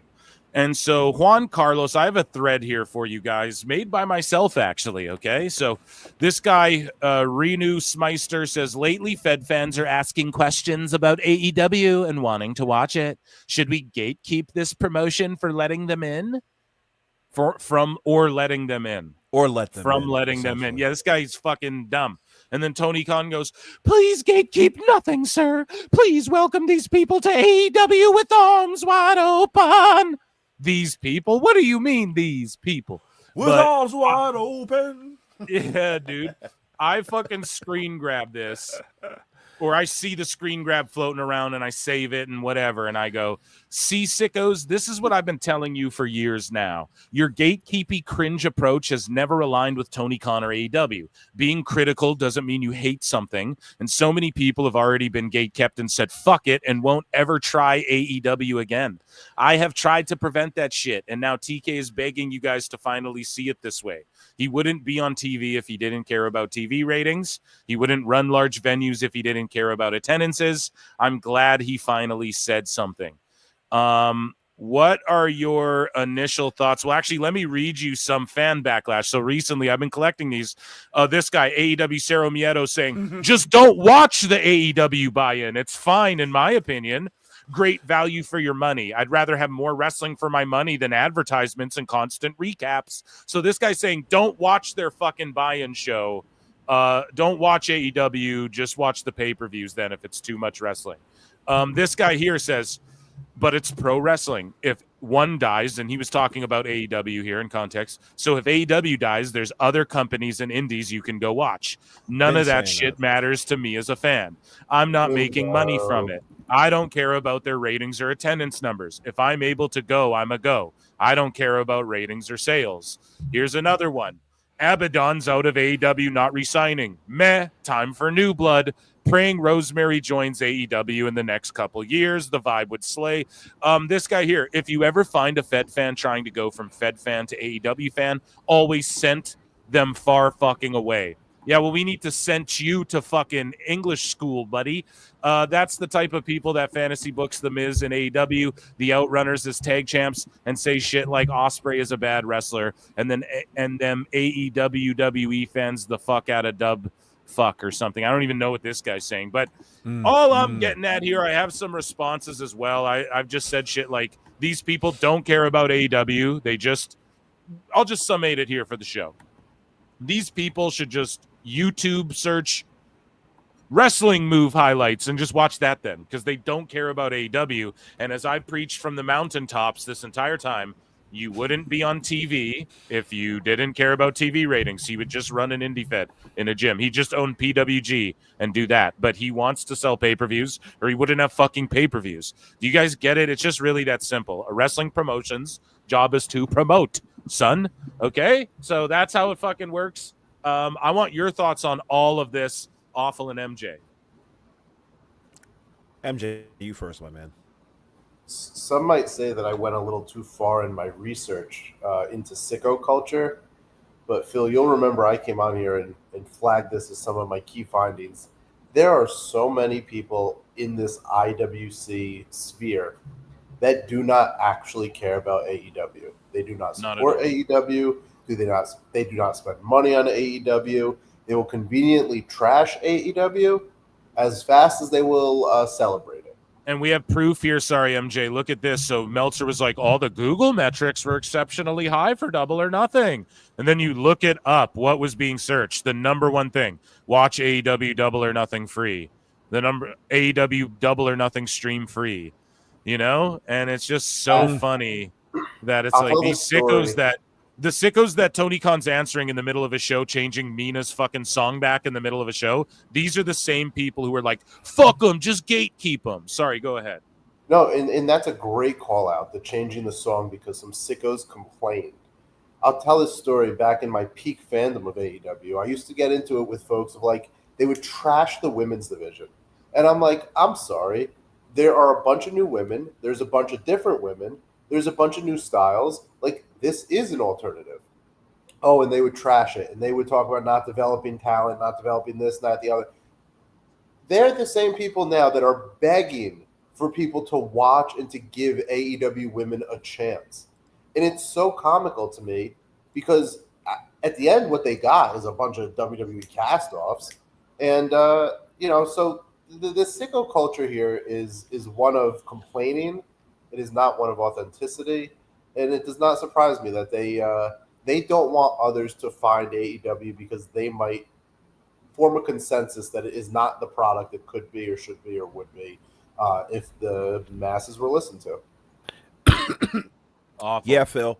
If you remember, about a year ago, excuse me, I posed a challenge to anybody out there, all the AEW fans out there, the ones that were rallying behind AEW. I challenged them. I said, show me a ticket stub, put fuck awful on it, and if I can get 20 posts that show that you paid for and actually have seen an AEW event, show that.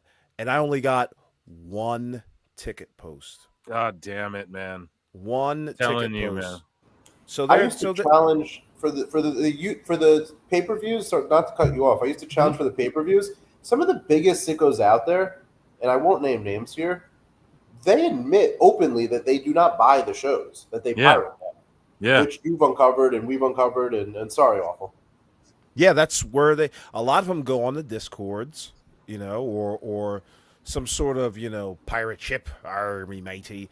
And I'm going to be the first one to tell you, I'm one of those pirates. Okay, goddammit. But I only do it, I don't do it often because I don't really watch the pay-per-views. And I think I've said this before.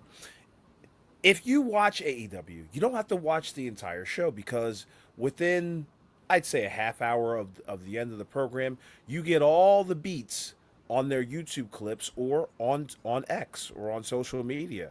And all it's the things not that they from want. them. Yeah, and it's not even from them. You know what I mean? Like these engagement farming profiles and accounts, they practically show the entire, program. And I've always wondered if that hurts the product or it helps them. I think it hurts them immensely. Well, I'll tell you what hurts them. Jackie fucking Redmond getting more TV time on TNT in the last year than fucking Athena. You know what I'm saying? Hey, listen. She had a great match against Mercedes Moné, and once she lost, I knew she was never going to be seen again. Where were all the people saying that the rematch was going to happen at All In? I don't know. We got some more news actually about All In and stuff like that. Quickly though, let's check in. We have a goal tonight. The PWT universe is showing out. Denisha Lane for 20 says Phil adding the goal. PWT fam Thunder Rosa deserves better. Hell yeah, I'm with you 100% on that. And let me get some fucking sounds queued up here. And I will acknowledge you, D. I really appreciate that. Acknowledge me. We just talked about Thunder Rosa, and yeah, Jackie Redmond is doing the hockey game here, and I'm telling you, she's on. What's the score? Getting more shine. It's actually 2-1 Florida. These sons of fucking bitches, man. I'm sweating. And then D again for 10 says PWT. Yeah. So here we go, Nice. guys. We're at 17. I have a few more to read, but we're at 17, almost 2/3 of the way there. If you Steiner math that up to our goal end. I will watch the Triple A show with you guys. Absolutely. Andre Adams for 2 says Taya's album is certified to go aluminum. Well, I was going to say, bro, her music is actually good. That it's, what is that song? It's LA Christmas, bitch. La, la, la, la, la, la, la, la. That song actually bangs. The production's really good. Here's the thing, though. They strike that shit on my channel. Becca, B3 CCA with a 3 because she's cool. She doesn't strike my shit, bro. She's down with the PWT universe, bro. And you got to be down. You got to let fucking fans promote your shit. You know, like if I play your music video, if your music video gets 40 hits or whatever the fuck, and I play it to an audience of 400, you should be grateful for that. You know, there's 467 if you include X right now. Yeah, exactly. Yeah, exactly. Steve Sanchez for 5 says, need a Saturday all-day wrestling stream. Yeah, okay, we'll keep throwing in. I appreciate you guys, man. You guys show out. Same with the members. I was actually blown away. I didn't think I had even that many members, so that was really fun. Andre Adams for 5 says, the people who gatekeep AEW are the same type of goofy motherfuckers that'll tell you the WNBA is great basketball. Come on now. Those guys play hard, okay? Shout out Brittany Griner. Yes, they go hard in the paint, though, literally, though, right? I mean, they're hooping. Whatever, man. So King Dingaling for 2 says, sickos eat corn on the cob the long way. Hey, so do I. What's wrong with that? I thought that's how you're supposed to do it. That's how my uncle taught me to do it. Oh, no, I'm just joking, guys. We're getting dark today. PWT Darkcast. Andre Adams for 2. I'm already there, my man. Yeah, we're MJF's here with Hurt Business, so by the way, and Bruv, so they're kind of goofing on Bruv. I think MJF, is gonna eventually align with Bruv here or something, and he'll be a savior of AEW. No, you gotta ultimately turn him face. Maybe not Bruv, but down the line he's got to be like a face again. And I love AEW, man. That's got to be where he goes. Or maybe he's just like, fuck that, because I've been that was shitty and I need to be a heel. Sickos consider fried mayonnaise balls a delicacy. Okay, now that's quite disgusting. Yeah, that's quite disgusting. I don't know. I've never tried that. Awful. You ever had a mac and cheese ball? Yes. Yeah, they sell them at a couple corner stores around. And MJ, I know you've had a matzo ball. No? Damn, why'd you laugh? You like what are you laughing for? Just because it's not wrong. Yeah, I'm not wrong, dude. That's why. The obvious shit is the funny shit, you know? Here we go. So Switchblade here responds. So your guy's Switchblade, Trevor Dame, he responds to Trevor Dame, who says, if you want to claim there's some secret massive added expense that isn't obvious, that offsets what looks to all sane people like a major profit, the onus is on you to prove that. Because on this side of the argument, we have lots of real verified numbers to base our theory on. So I'm assuming on our side, this guy works for AEW then, guys? Is that what it is? Trevor Dame? Yeah. No. When you say work for AEW, like what does that entail? What does that mean? I don't know, man. This dude saying on our side, I just don't fucking get it. Like where? There's a very clear divide. Sorry, go ahead. What was that? No. There's a very clear divide.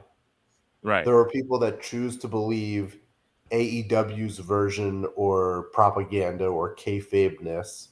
And then there's people that are poking holes in it and like trying to say like, okay, come out. So which side is Trevor Dame on? Definitely the kayfabe side. Okay. So Switchblade says it's all here. All the secret expenses are covered here. If all things stay the same, they should turn a profit of $14 million, but all things won't stay the same. 3 residency shows this year will offsets the millions they will lose in pay-per-view and gate revenue this year. Yeah, they still got to pay back the video game, don't they? Yeah, I want reactions, man. What do you guys fucking think? I know you got something to say about this, MJ. Well, I want your thoughts. Awful. You go. Awful first. Yeah, you go ahead, please. Yeah. Yeah, they're obviously losing money. Don't they have to pay back the goddamn games still? You know, I mean, their pay-per-views are not doing all that hot, from what I'm reading, and it looks like. Hell, All In is going to look like trash when that's finally on camera. So they're not going to make $14 million in profit. They're not going to make $1 million in profit. They're not going to make $1 in profit. So as long as the storylines, which equal, which bring on the revenue, which bring on ticket sales, which brings on higher, profits, it's just not happening. Sorry.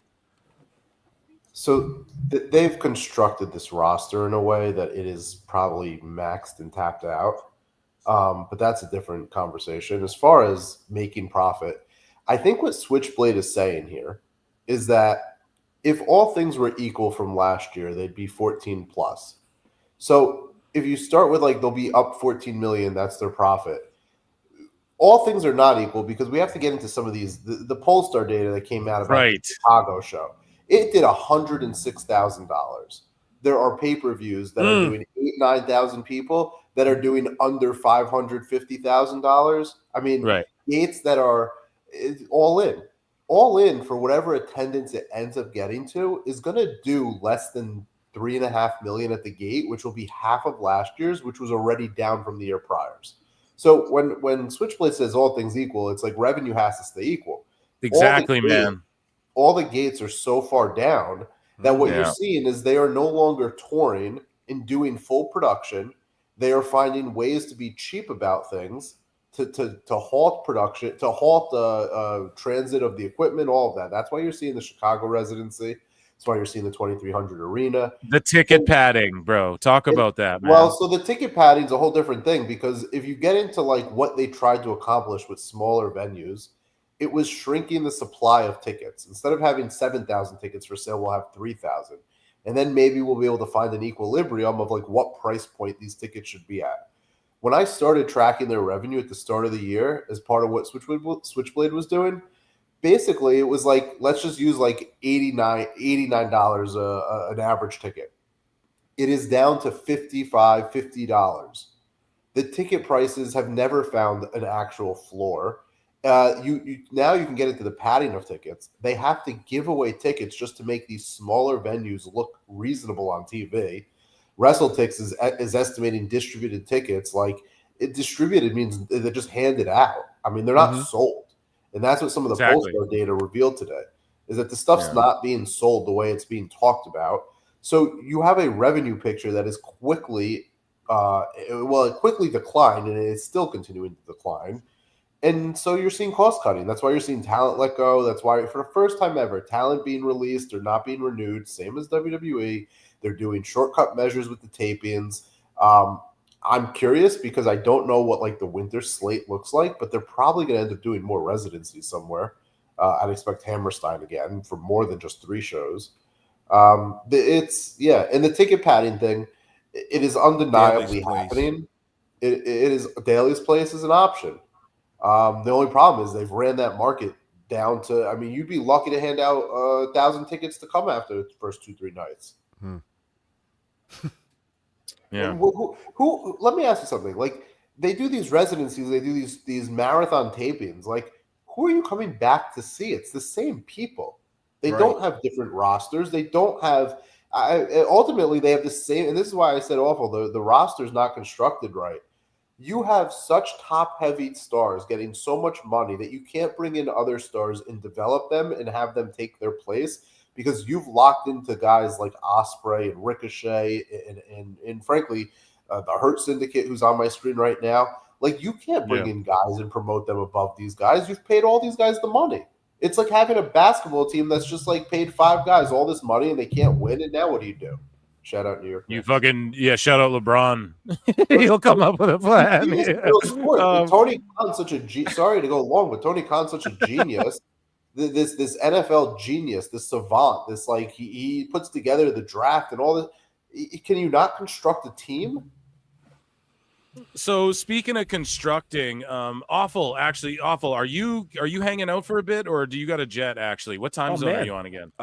Yeah, I can give you 5 more minutes. Okay, let's go, because I do want your thoughts on this, man. Sure. Have you seen this chart? So I'm not a big like break down the quarter hours, break down the year, because I know what it fucking is. I've watched the fucking houses and everything go down, and it's like the overall number's good enough for me, right? I keep up with the Raw one and everything. So we look at where they start in 2019. And then we look at where they get to in 2020, even where it's a bit of a lull. I'm sorry to interrupt, but where is this from? This is the Dynamite Wednesday night ratings, actuals 5-week moving rating, non-Wednesday. I don't know where it says. Heel Uzi posted this, so he might have just drawn this himself. But it's a screen grab. Whatever. Knowing that fucking guy. It's so funny when people try and own him with like the Temu Tiffy stuff. It's like, you guys, he's a fucking troll. He doesn't care. Like, what don't you get about this? He doesn't give a shit. It's like arguing with Real One. He doesn't give a fuck, you know? This one comes from WrestleNomics, I believe. Okay. There. Thank you. This is fascinating. This is quite fascinating, though. I was gonna say, you need this for your book, dude. You need to laminate this one, put it on your wall. But you see how like it starts out, tons of interest, sort of drops off quickly, spikes up again, drops off quickly, but pandemic stuff, you kind of give everyone a bit of a mulligan on that.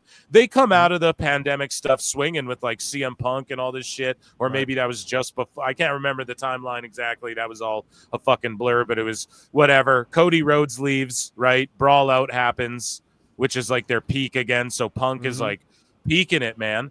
And then, that shit happens, and then Remember, they try he and was bring him back. suspended for quite a while. Right. Right. And this proves that they're just losing, that his fans, all the people chanting CM Punk tuned into the show over time, and they're all like, fuck this show. You know what I'm saying? Like a bunch of WWE people came over, and they're There's like, no resolution. Yeah, there was no resolution to the entire brawl out situation and anything afterwards. It's terrible. And then but this is awesome. Yeah. Well, I was just gonna say, watch Punk fired, boom, just nothing of significance. Like from then on, it's really like, okay, you're really fighting for your life the rest of the time. What do you guys make of this? Awful. I want your thoughts, man. What do you make of this fucking chart, dude? It's a fascinating look at it really is truly the rise and fall of a wrestling company, without a doubt. And you can see obviously that the chart speaks for itself. When Cody Rhodes leaves, there's a dip off. Tony Khan, what does that say? Tony Khan purchases ROH. That meant absolutely nothing. Nothing. There was a major downslide. That was the letdown. Yeah. Then of course interest for All In, Brood raised it up a little bit, but of course, as you see after the brawl out, they tank. They go down and down and down. They hit some spikes because of a debut or whatever, and this is 2024. Can you move that over a little bit? Well, it just says Sting retires, and then there's nothing of note from there. It just goes into the current 2025 is not even listed the way 2019 isn't listed because it's just like half the year so far. Also, I want to make note of final Wednesday NXT in 2021. Huge dip.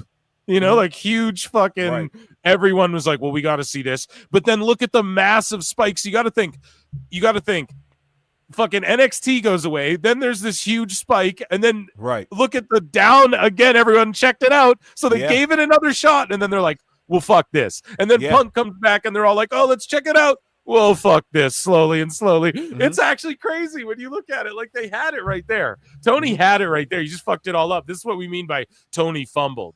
It's just not pulling the trigger or doing the right thing. There was a point in time where their ratings were rivaling that of Raw. And they were getting close in the demo, not the total.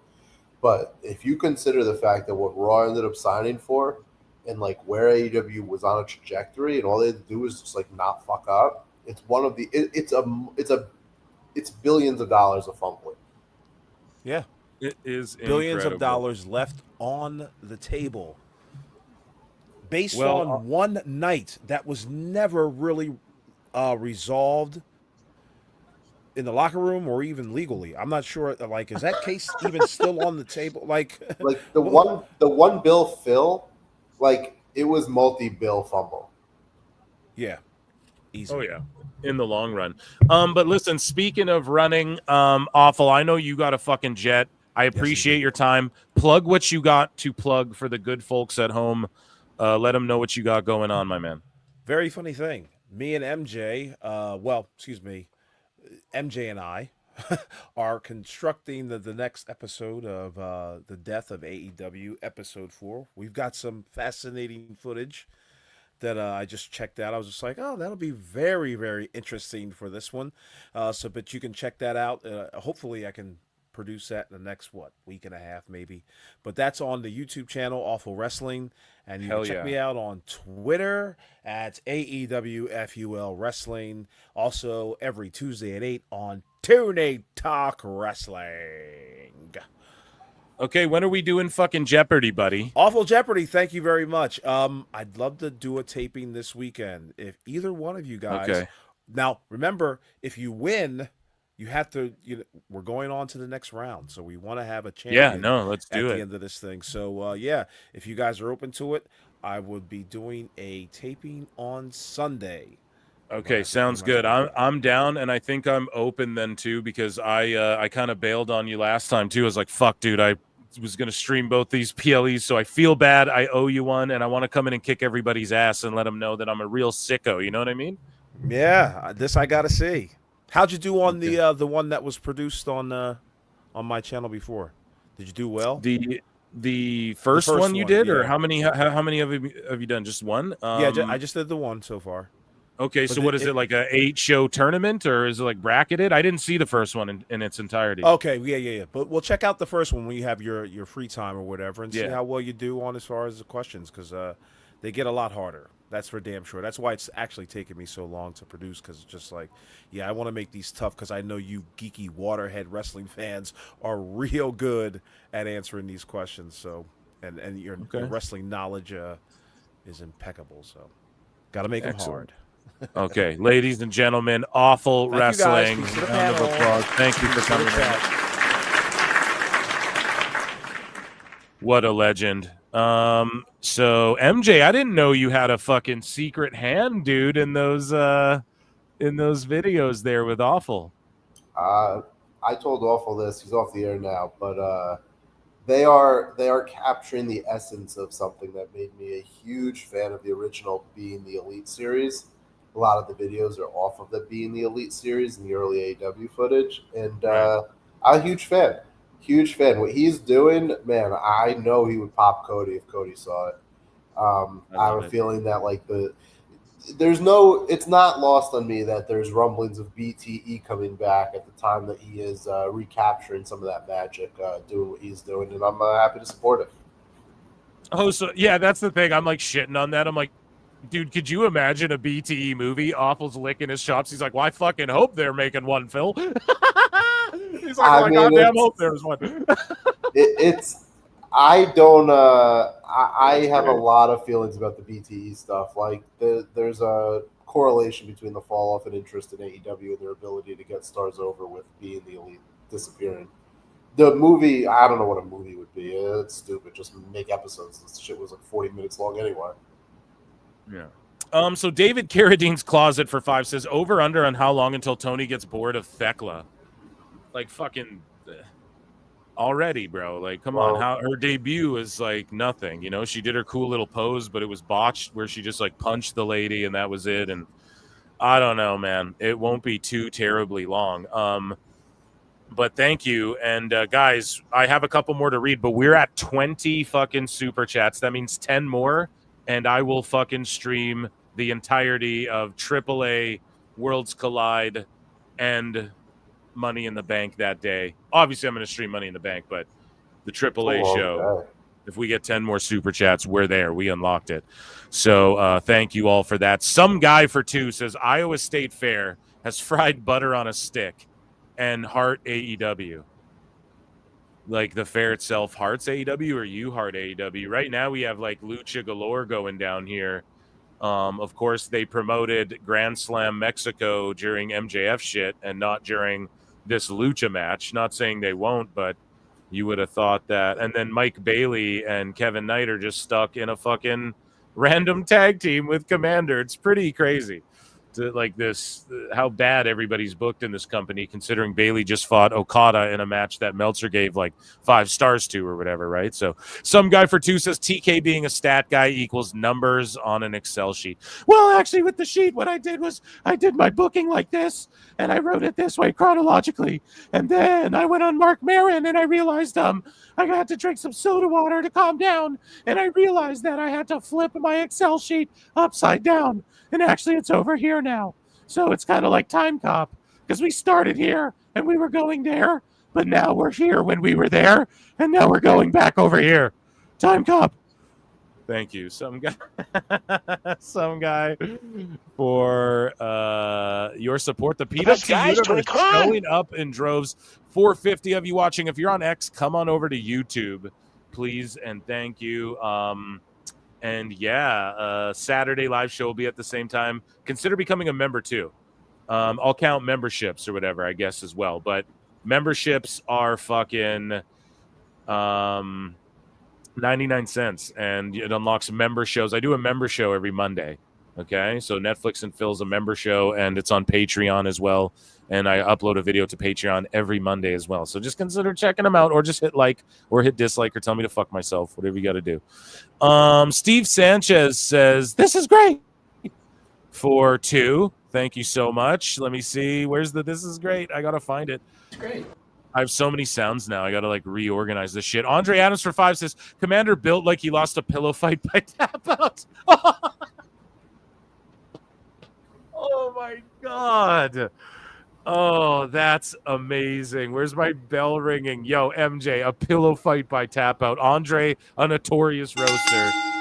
Jesus Christ. That one got me. Dude, that's actually good, man. Okay. You popped me with that one. 626 been a member for 2 months. Shout out Mark Marin, who roasted me from stage. Fuck yeah. That's awesome. Didn't he just wind down the WTF podcast? I think he is, yeah. He's just like in his bitter old man cynic stage where he just like, which I don't blame him. He like makes fun of Rogan now and just kind of, he's made enough money, he doesn't give a fuck. But hey, speaking of podcasters, who doesn't make fun of Rogan now? Speaking of podcasters, I admire your commitment to the game and doing the live streams every day, doing the long pay-per-views, PLEs. There was a notable flurry of notable podcasters who announced earlier today that they would not be covering Dynamite tonight. Oh, geez, are you talking about me? I'm over here now. The show's supposed to be tonight, but me and Solomonster, we're over there tomorrow now. Many. It's just interesting to me that AEW has seemingly lost even the I cover AEW for like that's my thing.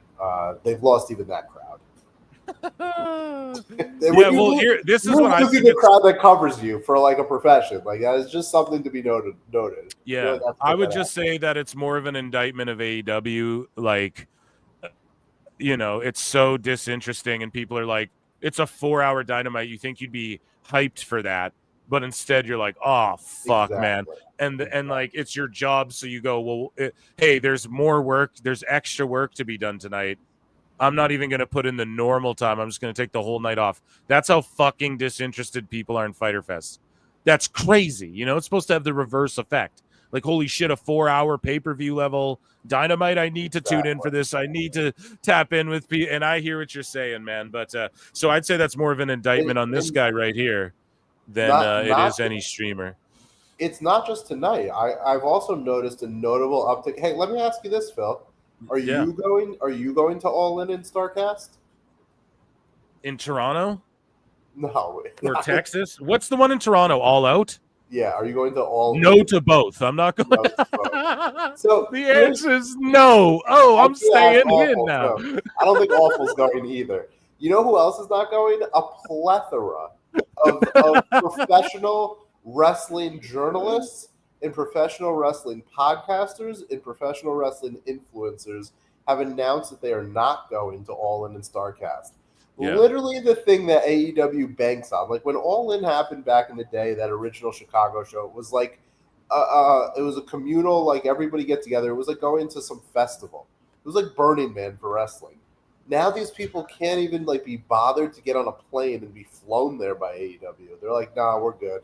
Don't want to ask Tony any questions at the press conference. Don't want to like have a meet and greet with my fan base that would otherwise buy tickets because they're not buying tickets.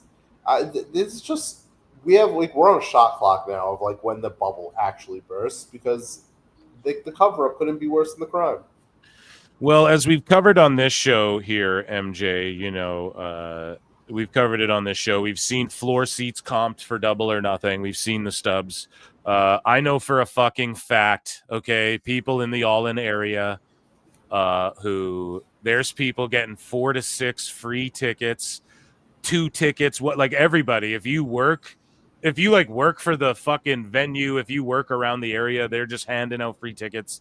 And here's a video of them. Like, okay, sorry that the street teams or whoever's down there in Texas I don't have video of them walking into bars and handing fucking people tickets. Okay, guys, I'm sorry I don't have that, but I have a video of Lashley and Lance Archer walking into a fucking room full of people at a local MMA show and going, free tickets. Those ladies, if you want free tickets, go and get them like hotcakes over here. Here's a video. Plus, I showed the ticket stubs. Plus, we showed the emails of them paying people $100 plus to be seat fillers for these shows. I mean, I don't know what more evidence people want. This is old news, AEW sort of padding houses, right? And it's carny wrestling. I mean, this is fucking old news for the pro wrestling biz. But it's just funny how we can't like say that about AEW without you're just hating AEW, but let's just look at this. Hey, XKO, you guys having a good time tonight? I want y'all to get louder than that. Are y'all having a good time tonight?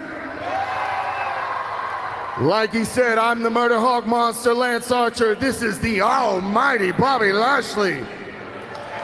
On July 12th, we're going to be right next door at Globe Life Stadium for AEW's All In. This man's going to have himself a tag team championship match, and I guess if he wins Sunday. Look at the guys at this table. Oh my God.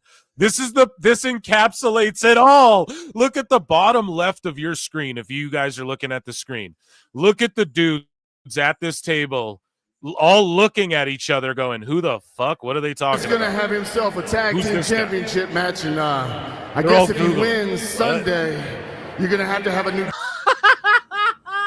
Why are they? I know 626 is with me on that one in chat. 626. I know you're seeing it too, buddy. Challenger. Red Bar's watching. And maybe if my partner comes back, I'll just find somebody. What were you gonna say, MJ?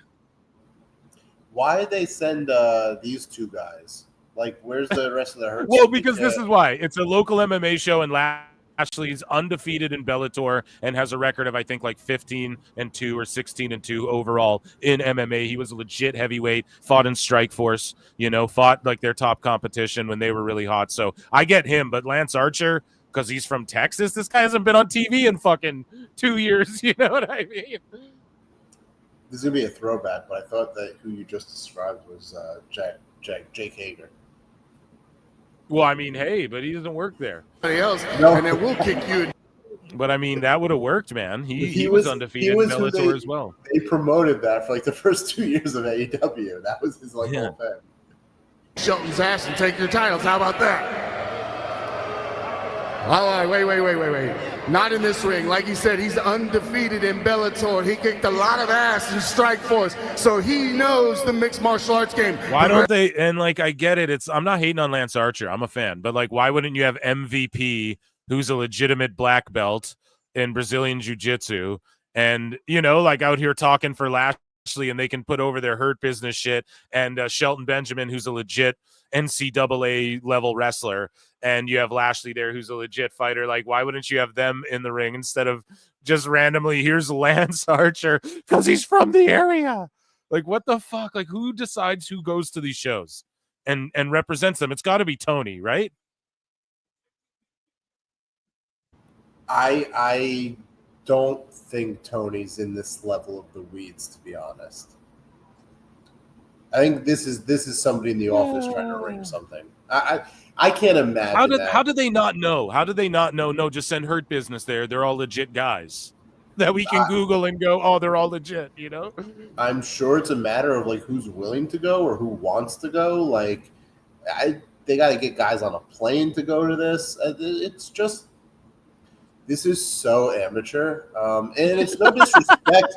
It's no disrespect to Lance Archer or Bobby Lashley. No, they're not amateur. It's like AEW is setting these guys up to for failure.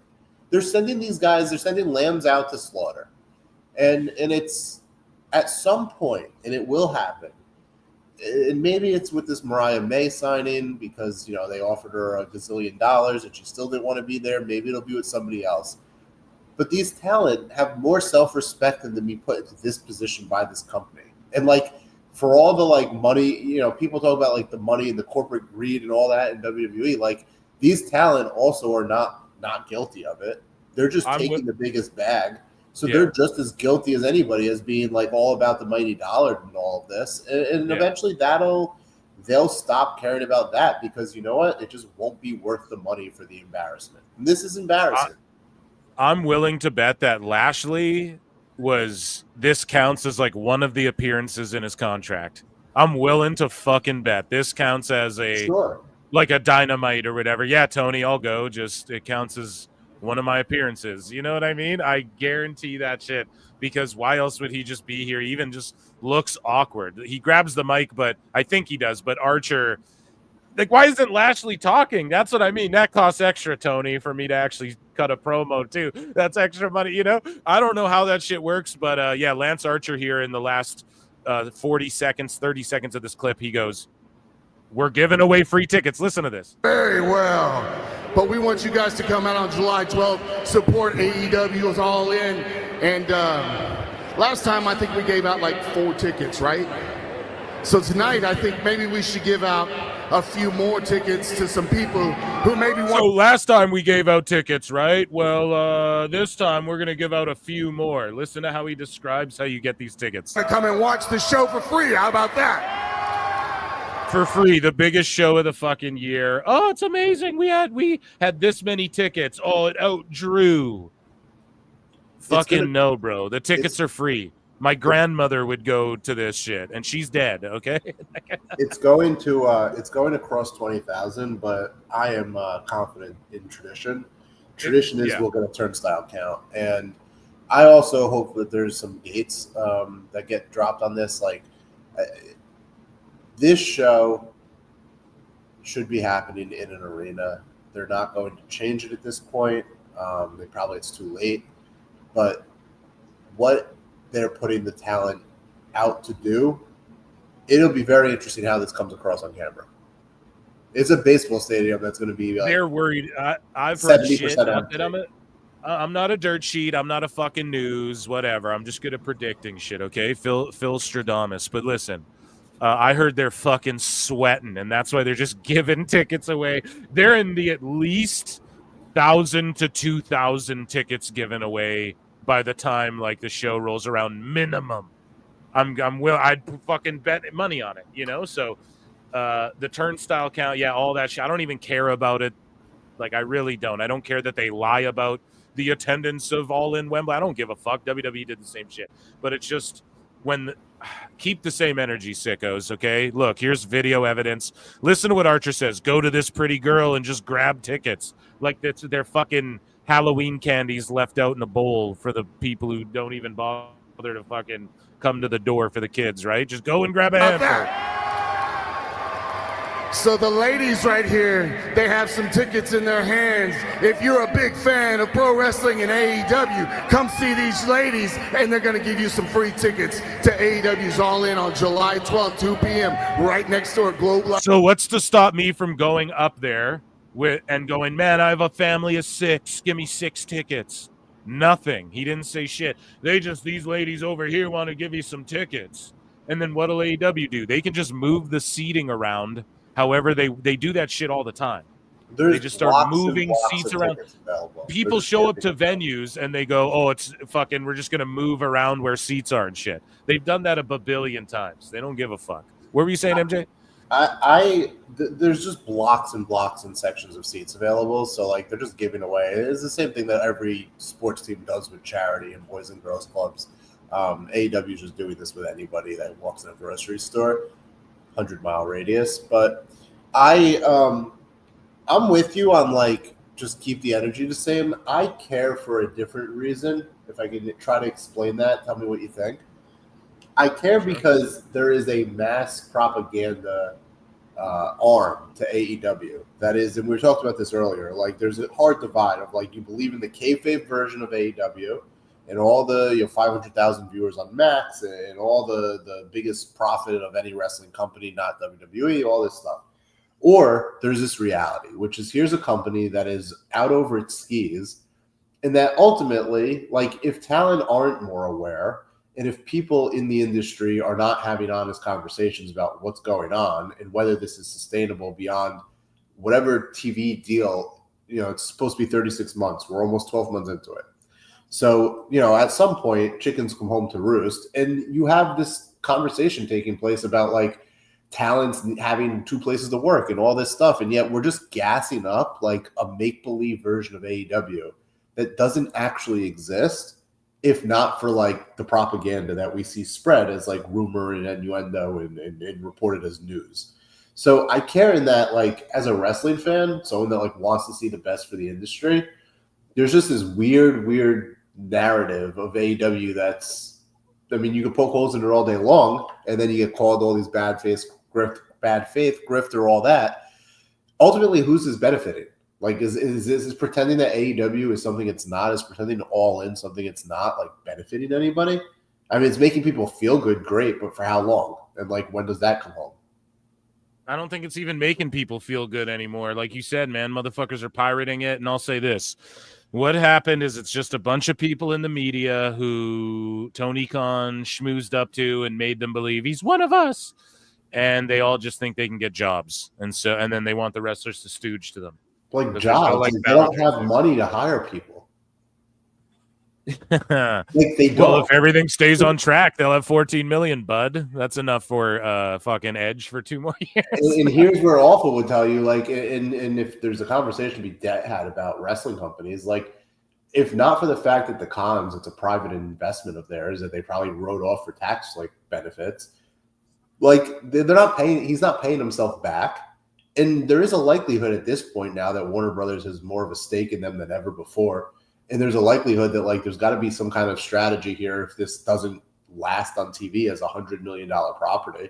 So somebody's going to be starting to think about, like, what's the exit? What's the off-ramp?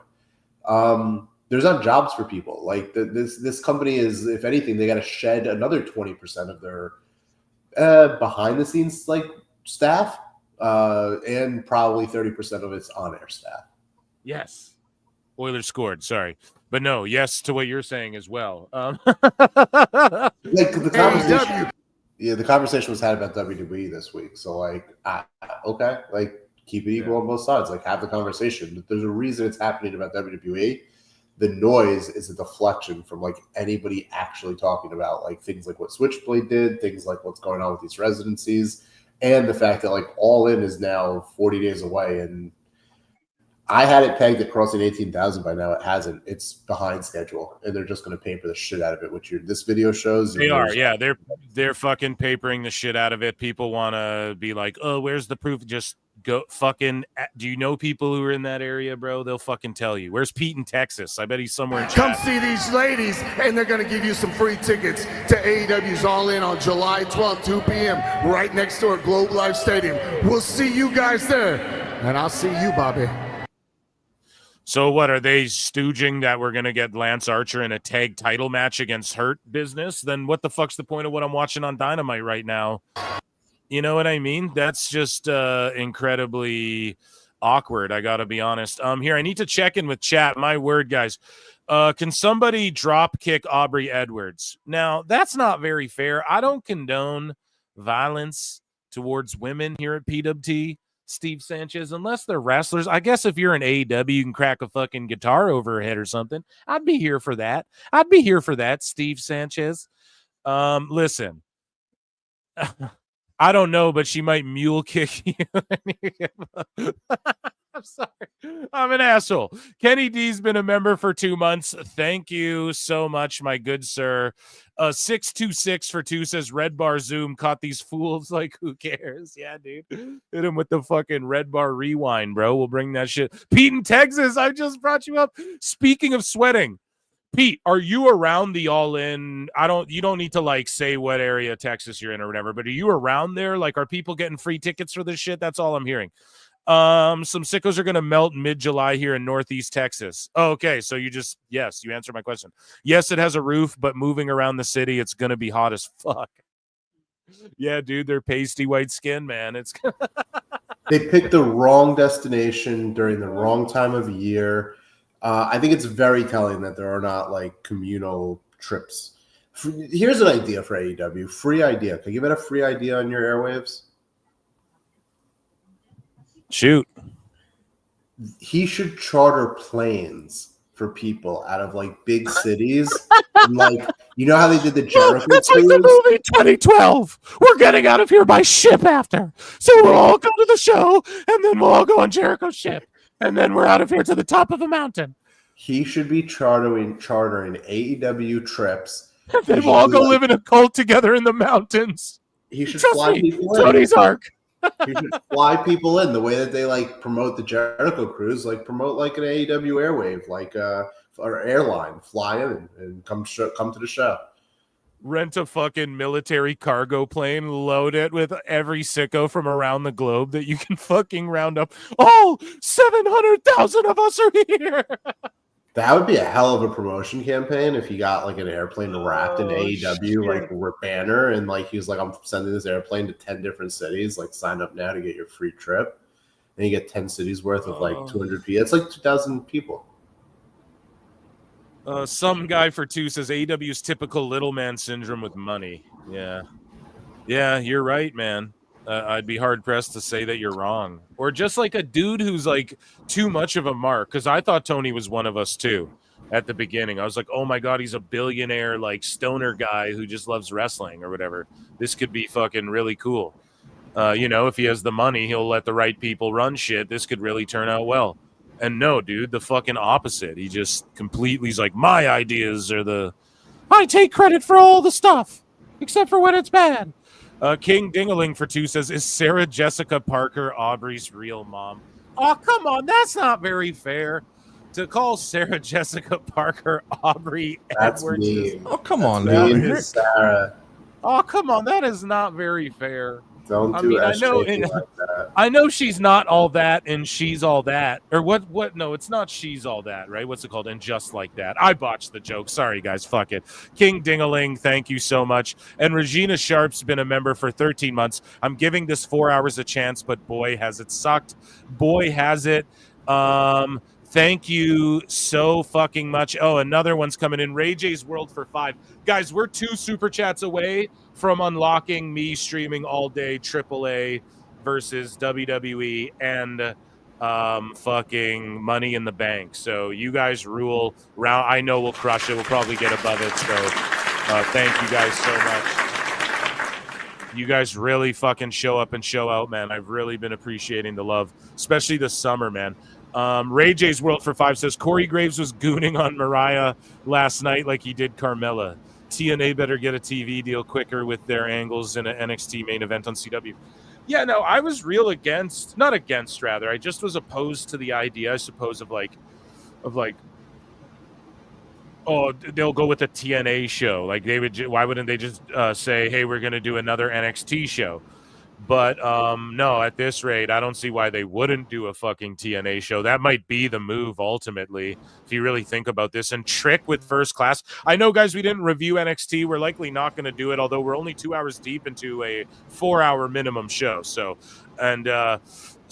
with that being said, yeah, I don't see why CW wouldn't just like try and get a TNA show going on there. What do you think about that, MJ? Do you think that would be a good move? I have my eye on the CW network for expanding their reach into wrestling. And I think the TNA brand merits its own show. Like, I wouldn't brand it anything with WWE. I think they want to leave that bullet in the chamber. Yeah, but a show on the CW, and then maybe they can rival, like the way Raw and SmackDown sort of rival each other. NXT and TNA can rival each other on the CW, and they can have, like, Trick Williams, the champion, moving across both shows. Last NXT, we saw a bunch of TNA stars on the show. We even saw Top Dollar back in WWE, like, because of this TNA crossover. Everybody's clowning him. He was back in WWE, aligned with Trick Williams, and KC Navarro's there, and he's just brilliant as well. And so imagine CW picks up a show, and you have 2 brands warring with each other, TNA versus NXT, on the CW. Like, would that not be a fucking W? And you see stars of both shows on both shows because they're invading each other. Like, that's a W. I think that would be a good move for them, or maybe a reality show like LFG or something like that for NXT guys. Sorry, what were you gonna say? What you just described is perfect, and the way it would work too. Like, think about the synergy. You can promote Trick Williams, you can promote Joe Henry, you can promote like Mike Santana, like the same talent. Right. You could promote as a CW. Like, you're gonna see these wrestlers on wrestling on CW. It would only cost the CW like what, 25-30 million to just equal the NXT deal, and that'd be good for TNA. I think this is just a matter of time because I think CW has been happy with what they get out of NXT, and I don't think there's a lot of other properties out there for them. It's just like a matter of time. Well, goddamn, kids. 626 for 2 says, now you're 1 away. Dude, we blew past it. Pete in Texas for 10 says, only promotion I'm aware of is that the Texas Rangers are giving away AEW title belt fanny packs as a giveaway before All In. Local sports coverage, there's not much. People are more into cowboy OTAs. What do you make of that, MJ? What Pete in Texas just said? I trust the resident expert, and shout out Pete from Pete in Texas. Yeah, dude. Texas. Do you walg to your trug? I heard Brendan Schaub's fucking riding through the city, walging to trugs down there in fucking Texas, B. MJ, oh shit, 2 for 2, unlock the goal. There you fucking go, dude. We did it, and we got more rolling in here. Mike Sausley's for 2 says, now you are. Some guy for 2 says, 1 more just to be over the goal. You guys are fucking absolutely. Sometimes in life you gotta be a hoe. Goated. And I appreciate for you dirt all. bags and lily pickers. He's fat. There you go. Round of applause for the PWT universe. I love you all, man. You guys have been going crazy.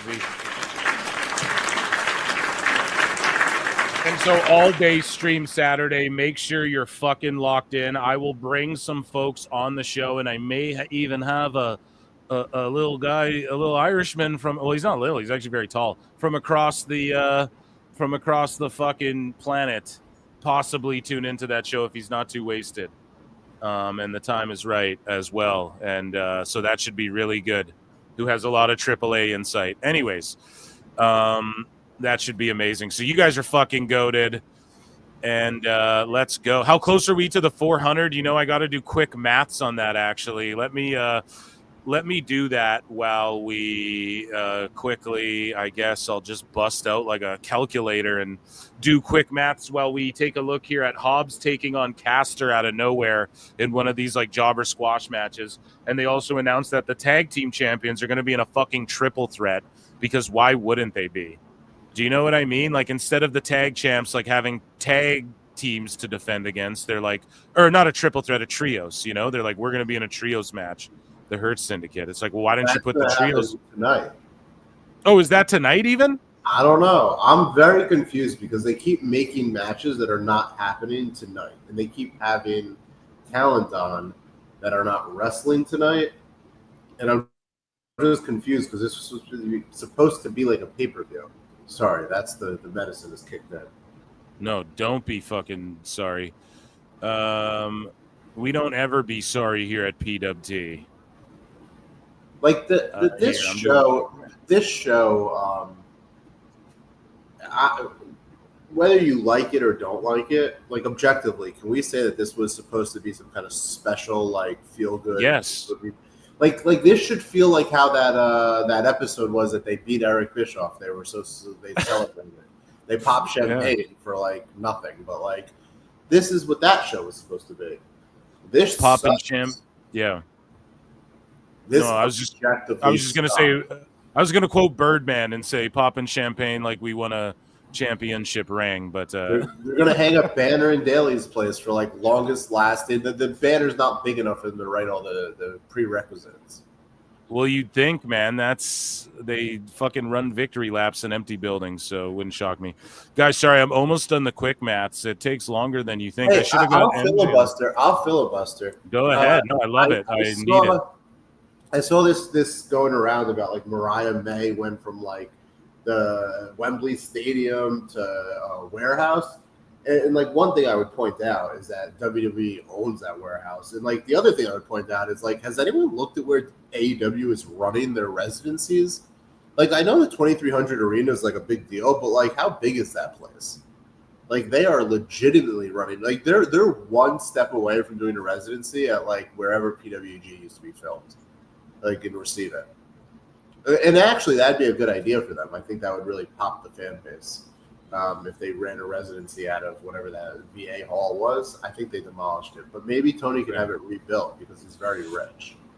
Well, guys, we're at almost 200 with the ones with the super chats fucking rolling in. So we'll just say almost 200 is what we're at. So there we go. That's why I set it to both there, both goals. I think that was the way to do it because, yeah, I don't know.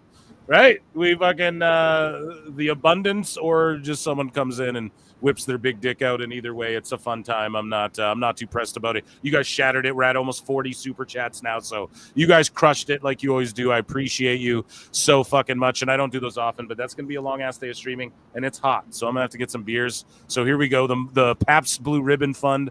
No, I'm just joking. So does AAA? Sorry, a bunch more came in. So Jay Gonzalez says, does AAA get an English TV deal? They'll just do WWE crossover shows. They'll probably have English commentary. I think they might in place already. I don't know. I'm more curious to see what happens to them on Max, because AAA's on Max, Espanol or whatever. So I'm curious to see if they're like, nope, you're going to Netflix now or whatever. I'd be interested. That's where I would keep my eyes on to see if they want to. I think Netflix has a interest in having localized content. And I think that if WWE can be a conduit for them getting localized content, that is a great synergy. So King Dingaling for 5 says, I'll pay for BTE movie. I'll pay for the Being the Elite movie if it ends with a botched exploding super kick that leaves them with 2 total feet. Oh my God, you sick bastard. You what? Oh my God. I'm there with you. No, not actually, though. It's incredible how many AEW talent who aren't scheduled to work every week suddenly came down with injuries. Alt Jake takes on for Tusa. Saturday is going to be lit, bro. It's fuego. It's fucking hashtag hot lucha summer. I told you, motherfuckers. And yeah, hot lucha summer. I'm fucking working on teas for that. But yes, that's what it's going to be. And I can't wait for this Saturday. First off, I'm hyped for Money in the Bank always, because it's like a Royal Rumble. You're just hyped for it. But the Lucha show, I'm actually really excited for that too. Andre Adams for 5 says dogs backpedal and avoid eye contact around Dave Meltzer because they don't trust him. Dave Meltzer's like the shitty mailman, dude. God damn. Yeah, well, we're going to talk about him in a bit. What were you going to say, MJ? Just actually. Well, actually, Brian, Andre, that's not true. I can't believe some of the things I see out of him now. It is... Somebody needs to step in. Brian Alvarez needs to do the responsible thing and just kind of end it. Steve Sanchez for 10 says totally will be a joints and margarita day. Yeah, dude, we should. Maybe I'll get some tequila O'Neills. Just you guys know what I'm saying? That might be the move for that. Margaritas. I'll sip a margarita, but they're not like my favorite thing. You guys know what I mean? But I know Americans love that shit. Thank you so much. And then George Capture for 5 says it's 4 hours next week, bro. Good luck. What's 4 hours? It's another show? Not Dynamite again, is it? No, they're doing this again. There's no way. George, clarify. No, I think they are. It's supposed to be oh my good God. Well, I'm grinding it out. Let's do it. Well, I'll fucking grind it out. What do you think total viewership is going to drop to by the time this is done? Let's say from what is Claudio got stapled to his shirt there? The fucking receipts of fans who wanted their fucking money back after seeing it. Why is Claudio doing the John Moxley entry? If they're doing it again next week? Yes. Oh my God, George. No, I'm hyped for it. I'm here for it. Let's fucking go, man. Let's outwork everyone.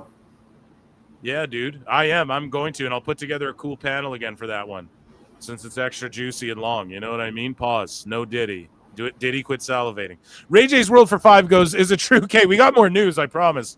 Just the PWT universe is making it rain. Is it true the Bucks want to revive PWG? Let them. Fuck them and let them, please. I pray it's true. If true, they can kick Sockface out of AEW. Exactly, bro. Please, yes, let them all go there. Who would they revive it with? Everyone's in AEW. Yeah, but they can afford it, and then they just go, Tony, let us use AEW guys, and then they just work there, man. They just book the indie guys, and fucking, if you're not ID'd, you can come do shit here. And then they just try and do their own thing and develop people as well, and then you have big names because they're marks anyways, and it's part of Tony paying them and PWG. I'm here for that, actually. They should fucking do that, for real. But is it true? I have no clue. I don't know the Bucks, man. Isn't that what Ring of Honor is? And it gets 10,000 views? Might as well be, bro. I don't even know if that's a thing anymore, Ring of Honor. One reason I won't watch AEW is Sockface. Yeah, his commentary's so fucking bad. Just being completely honest, man. And it's getting tough now with all these people leaving WWE. It's like you got to remember their WWE name, their fucking indie name, and the nickname Jim Cornette gives them. Read too many names for wrestlers now, guys. Okay, going crazy here. Okay, so 3-hour SmackDown, neckbeards, 4-hour Dynamite. Of course, he has to come in. We will give a fucking nail on the head. Okay, I have some news, MJ from NJ. My brother, listen, we have the majority of Warner Bros. Discovery shareholders who voted at the company's 2025 annual meeting evidently believe CEO David Zaslav and other top execs are earning too much, and they all unanimously, or I don't know if it was unanimous, but like a majority decision voted that this dude isn't worthy of Zaslav isn't worthy of his fucking $54 million package or whatever. And yeah, dude, it's looking rocky road. And as I've covered on the show ad nauseum, they're really depending on this Superman movie to do well. And so, and I know people are like, well, that won't affect other things. Yes, it will. The shareholders and shit, they took a look at his shit and we're like, what? We're giving this guy this much money and losing our dicks every fucking year. And not to mention, just a year ago, they hid like 10 billion of the fucking shit we took all over ourselves. No Vince McMahon. And now, like, I'm just saying, wait till they look and see, holy fuck, AEW's losing money and Tony Khan's actually footing the bill for this imaginary TV deal that Dave Meltzer pretend they got. You know what I mean? Or like that we publicize that they got, but it's all private and really we own a cut. And as long as Tony foots the bill, fucking it's whatever. You know what I mean? Like, to me, that's what it's looking like. And this isn't looking good for them. And also WBD is in talks to try and get UFC. They really want UFC.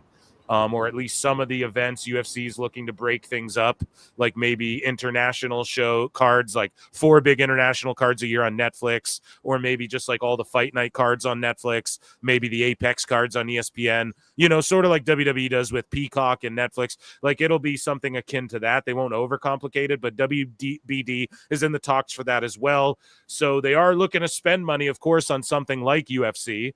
But when it comes to them cracking open the books, and if they're looking at AEW, unless they're peeling off the top, which has been my theory this whole time, they're just peeling off the top of everything from AEW. They get a cut of everything AEW brings in before there's any losses or anything gets paid out. WBD takes their fucking 10, 5%, 25%, whatever, and then Tony has to cover the rest when it comes to like everything else. That's the way if I had to fantasy mark book it, that's me puzzle piecing it together, taking an educated guess. Anyways, though, that aside, what do you think of like Variety writing this and like where Zaslav sits with WBD and their future? So one thing that you should know, anyone should know, is that he actually will make even more money if he's fired. Yeah. So this is like ceremonious that they all the shareholders should say like, fuck you. Yeah. But ultimately, he's still running that company. And to your point about the Superman movie, like all of that matters because it's going to set the budgets for next year. Yeah. And while AEW, I doubt that they're out of pocket anything more than the minimum on that contract. But I do think that it's a feature Tony pays for everything over. And I'm sure he's gone over. I'm sure that's why we're seeing. That's the point I'm trying to make, dude. And that's what Eric Bischoff heard, actually. Not to cut you off, sorry, but Eric Bischoff said that. He said that he's heard from someone reliable. Now, he knows lots of people in the TV business, man, and he heard that pretty much that's what it is. Like, they paid the 180 whatever, but anything that goes over that is all on Tony, and he's likely gone over that. Like, he's losing money hand over fist, is what Bischoff's heard. Sorry, go ahead.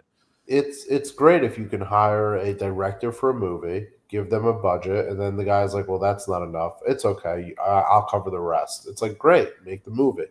And I think that's what's going on with AEW. As long as, you know, they don't have to hear about money, it is what it is. The thing that becomes interesting is at what point does it become feasible to cut bait, take the loss, and replace it with content that is cheaper, substantially cheaper, I mean, we were just talking about like NXT and TNA, like so feasibly NXT gets 30 million a year. If Warner Brothers can get something for 30, 40, 50 million a year that does the exact same ratings, like at some point Dynamite's ratings will be what they are, low 500s. Like if AEW can't maintain the 600 level threshold, then it becomes like a cost benefit analysis, and that's when a decision could be made. But the Warner Brothers continues to remain like a very interesting piece of the overall media story because they have money that they want to spend because they need to keep the carriage fees. They also seemingly overspend to keep the carriage fees, and that's also going to come into question by shareholders at some point later this year, kind of once that picture is known for next year. Also, if WBD gets UFC, well, they own Saturday nights. So what happens to Collision? They just get canceled more, or have to move, or we get more 4-hour Dynamites or whatever. I just don't think that. I don't know if that they're willing to even keep it. Collision might just go away, especially with the ratings it does, right? And if they can have UFC on there, they'd way rather do that. So even if they can get like low end UFC fight cards with the gambling advertising space and like with the advertisers that might be interested in a UFC branded show, you have to consider that that'd be a higher ad rate. So could they do something for less money than they currently spend for Saturday night content, or let's just call it AEW content? So I think that becomes interesting. The other thing I just mentioned, like they overspend sometimes. The French Open's going on right now, and it's everywhere. Like when I see on like True TV, TBS, Turner, it'll be interesting to see how the French Open ratings are considering how much money they spent and that everyone thought that was an overspend in order to get live sports. Like we're going to have at the end of the year, like whether this like post NBA strategy actually works or not. Well, they Collision got 504,000 viewers. I guess this is like a little uptick for them or whatever. And the 18 to 49 was a 0.18, which was like a bit of a spike for them, I guess, again. And it's so funny because Meltzer's like, well, it's obvious the key demo and younger people are watching on Max. And it's like, well, when the key demo goes back up like this, though, what's your excuse for that? Did they just all decide to watch on TV that night, Dave? Or is it just that they're not on Max and they're choosing just not to watch in general, which is what's more likely? You know, they're just not watching at all. But then it spikes up again to 0.18. This was largely carried by the lead-in from Inside the NBA, which was the lead-in, which was the show after the NBA game. And wasn't that the last one? Yeah, the last Inside the NBA. So this show started out like just at 1 million, and when tanked, of course, it was down into the 200,000s by the end of it, which was like 1 a.m. God, it's always a catch. See, I didn't know why they had that spike, but that makes so much sense. There's always a fucking catch, so it wasn't even really a 0.18 or a 500,000. And this is what I mean by poking holes into like the kayfabe bubble that they all choose to live in, because let's play out that conversation between you and Dave. So you asked Dave, like, well, what about the raise in the demo? And then he can't even truthfully tell you it's because it's the NBA, because then he'd have to admit that it's not because of AEW. And therefore he can't defend it. So you just see how they end up having straw man arguments over and over again. But yeah, this was the NBA's. That's all that was. So speaking of all that was, Bear Bronson is gone from AEW. I don't think anybody's really covered this as much as I have, but his partner did some horrible, vile shit. I don't mean to keep bringing it up, but he got fired, right? Bear Bronson and Bear Reed, or Bear whatever, the other fucking Bear, who cares? That guy, There was a Bear.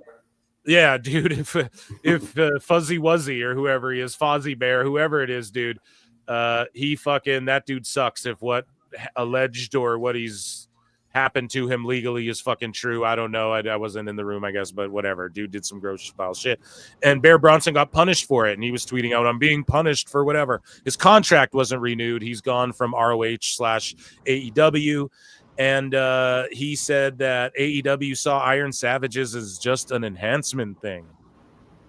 And they did have a good look. I think they could have been more than that. But, I mean, ultimately, yeah, that's what you guys – that's how he saw you. And, like, I guess be grateful of that. Your partner did fuck you. I feel bad for this dude. This is MJF's friend too. Like, they're good buddies. They go way back. But at the same time, man, I don't know. Like, yeah, Tony, that's how he views and books everybody, as like enhancement or mid-card type shit. Everyone's equal. I guess you have Kenny, who is going to war with 3 other dudes. And I guess you have some guys who are kind of standouts, I guess, maybe I'd say it's more because of themselves rather than like Tony Storm's over because Tony Storm's fucking good. Tony Storm's Tony Storm. That's why she gets over, right? And so there's people like that, but ultimately, like, yeah, I don't know. Your futures aren't ever going to be bright in AEW if you didn't come in as an ex-WWE guy or like an ex-famous New Japan guy, realistically, in my opinion, at least. I mean, they brought in the Karate Kid mullet guy for like to lose. Hey, now, oh, come on, I like Mike Bailey now. They brought him in to lose to Okada. Like, was that not? Everyone they bring in is enhancement talent because they have a set number of guys that are featured at the top, and they can't ever not be featured at the top. And again, it's just the worst constructed situation that they could have. So speaking about guys at the top here, so Wardlow's been off TV since March 2024 as he suffered a labrum injury. Since then, a car accident worsened the injury. Wardlow is now cleared to return, but being kept off TV as he's landed a TV role and seemingly won't return until after that commitment is completed. Fuck, man, how old is Wardlow, bro? Like, this could be Wardlow age, like 37, guys. I mean, I think the ship may have sailed. I don't mean to be that guy, but I just like, I love Wardlow, man, but I don't think he cares. As long as he's getting paid, I'm sure he's getting paid nicely. To just at 37, yeah, he's probably just like, fuck it, man. But his I mean, contract's extending and he's getting jobs elsewhere. It just sucks that like the injury time will likely be tacked on to whatever the fuck his long ass deal that he signed was, because during that whole Wardlow squashing MJF and MJF no-showed blah blah blah, that was all a work. Go back to early PWT where I fucking told you all this, and I've been right about it. That was all a work, and they both signed long-term ass deals. Because all that happened at that time. Then they worked a shoot, work, shoot, where MJF didn't show up to the thing, and then Wardlow squashed him on pay-per-view. So that was because fucking they both at that time signed like huge deals, man, for like 7 years or whatever the fuck. So I just don't think he cares. Wardlow should have been their world champion. We should have got like a Wardlow Hobbs feud already. You know, we should have had Wardlow versus MJF versus Kenny. Like, this is the guy you build up as like the future of AEW. We should have had all that shit. And instead, he's just been hurt, and God bless him. I hope he makes his way to the Fed one day. Hey, they'll take a fucking 42-year-old Cobb. So if Wardlow's someone people want to see. But yeah, as far as like, there was at one point a few years ago, 5 years ago, when he was 32, people were like, man, he could run NXT for a year. And then you call him up, and this guy versus Braun Breaker and shit is the future. But it is what it is, man. You win some, you lose some, I guess. And I just don't know if we're ever going to get that one back, unfortunately, guys. Speaking of never going to get it back, or something we're never going to get, rather. There we go. Save the transition, or the segue. We're never going to probably get a Dark Side on Brawl Out and Brawl In, which I would love to get, and that's what I suggest for Dark Side of the Ring creators. Someone edited this beautifully, an edited together version of what could be potentially, and this is AI or something, goddammit, Dark Side of the Ring. Here's a snippet of the not real parody episode of AEW Dark Side of the Ring. Somebody found something out or heard something or said, let's put this guy to task. You talk a big game about workers' rights, yeah? Well, you've shown the exact opposite since you've gotten here. Why else would you do that? I think that really did hurt him. Just out of the blue, one day he comes out and is screaming, you know, whatever the details were. I haven't had anything to do with Scott Colton. A decade. Probably wanted nothing to do with him even longer than that. It's fucking unfortunate that I have to come up here and speak on this. I'm on my time. This is a fucking business. His tone was different, and he was more serious in And I'm just like, is everything okay, man? The fact that I have to sit up here. Shout out Eon Linear or Linear Eon, who fucking made this, edited this. This is brilliant. Because we have irresponsible people who call themselves EVPs and couldn't fucking manage a target.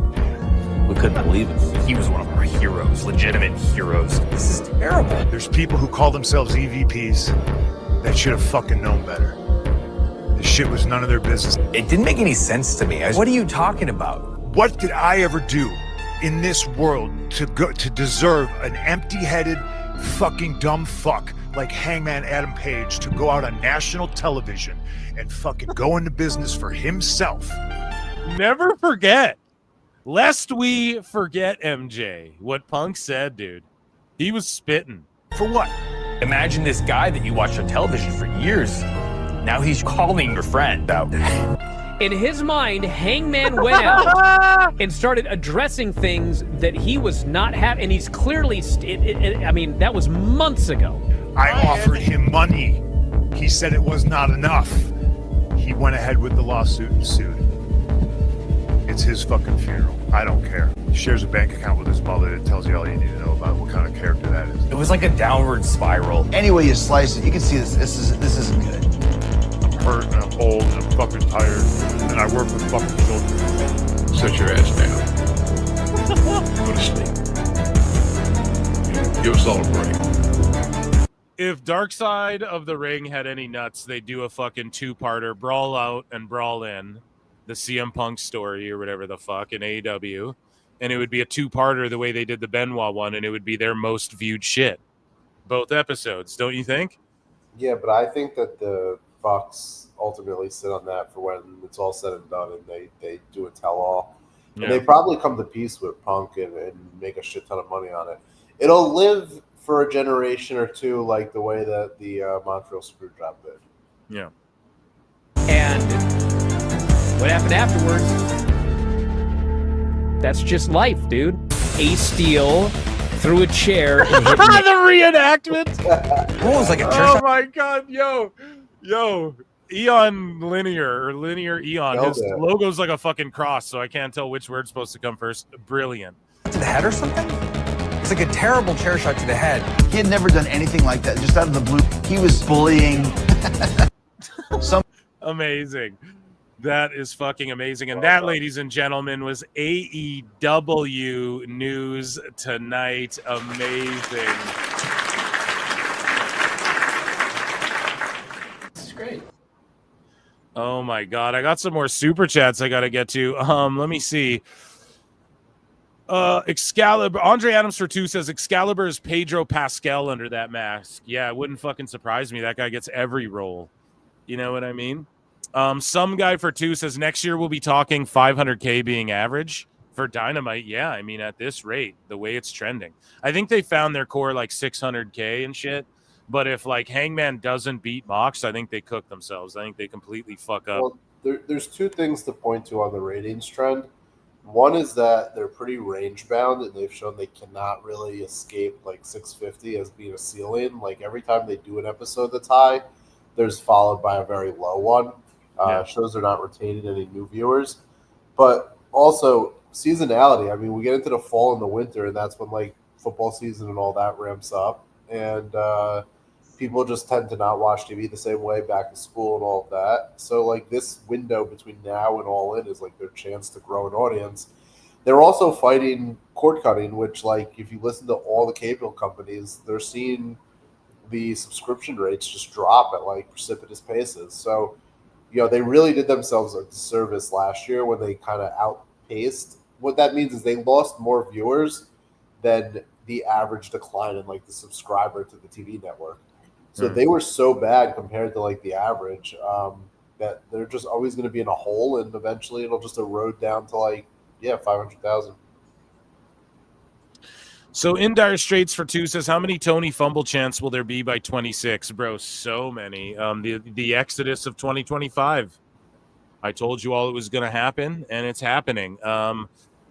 You know, and also I did anticipate quite a few releases from WWE. Like I predicted The Miz, and I'm not saying The Miz is gone, but we're going to talk about that a bit in WWE news. And you know, we had thrown out names like Braun and R-Truth and all of these, Sonya Deville and shit. We had thrown those names out. You just got to look at who's Vince people. I mean, they could be on the block, and it's not just like if you're a Vince guy, but it's just the big money. So Dynamite just ended, and now they're restarting. Yeah, they're just right. Yep. The fuck is this? I don't know what the point of it is. I have no idea why they do it this way. Why don't they just go to commercial or whatever the fuck? Or if you're just joining us, whatever. I understand that aspect, but like so Okada comes out. They did like a 7-minute overrun, and now it's going to be followed by. That's what I mean. Like Tony doesn't know how to format a fucking TV show is the problem. Ray J's World for 5 says Tony Khan will have to run Collision against TNA Impact on Thursday if WBD gets UFC. That's what I'm saying. And then if TNA goes on the CW, and then it's CW TNA versus Collision on Thursdays. Oh boy, that could be fucking really crazy. Some guy for 2 says just got a fraud alert for chat from my bank. Shout out or so. Dope. Just got a fraud alert for chat from my bank from super chatting in. Yeah, like it probably flagged it. Like why? Like what is this charge? Yeah. Okay. Well, that's YouTube, brother. That ain't on me. So I don't know, bro. Sorry. I think it was just funny. It popped some guy. That popped me. Oh, the best guys, Tony Khan. Sticking belts in each other's faces. This is great. Okay, so now they're fighting. We're just gonna show. He seems to be joking. Oh, okay, yeah. I just didn't get the joke or what. I'm actually concerned for my listeners. Okay, guys, I will fucking. I'll send an email for you. 6 weeks to go, and we're doing Okada Omega physicality. It's an MLM scam or something, isn't it? There, 626. He's been working out with Orange Cassidy. Who? This is Bush League shit. No wonder. Yeah, I don't know. This is just like decade old. This is like if they went back to fucking Roman feeding people dog food or getting dog food spilt on his head. Yeah, that's hot. Do that again.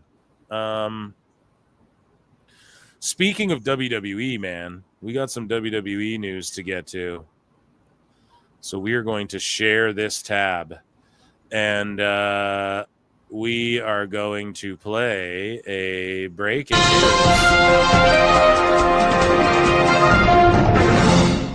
So, ladies and gentlemen, here is LA Knight and Jey Uso's new Slim Jim commercial starring Miles Bourne and Ren Sinclair on a very special Ren's Day. We start and end our Ren's Day with our girl, Ren Sinclair. Let's snap into a Slim Jim. Ooh. So there you go. What do you think of that, MJ? What's old is new again. Fits. Yeah, absolutely. I enjoyed that. By the way, we're looking at the Miz's replacement. Maybe. Who knows if he can work as good as him. Let's see if you guys can spot Maddie here, though. Did you guys spot her? Or Maddie Renkowski. Here at the Slim Jim Gym.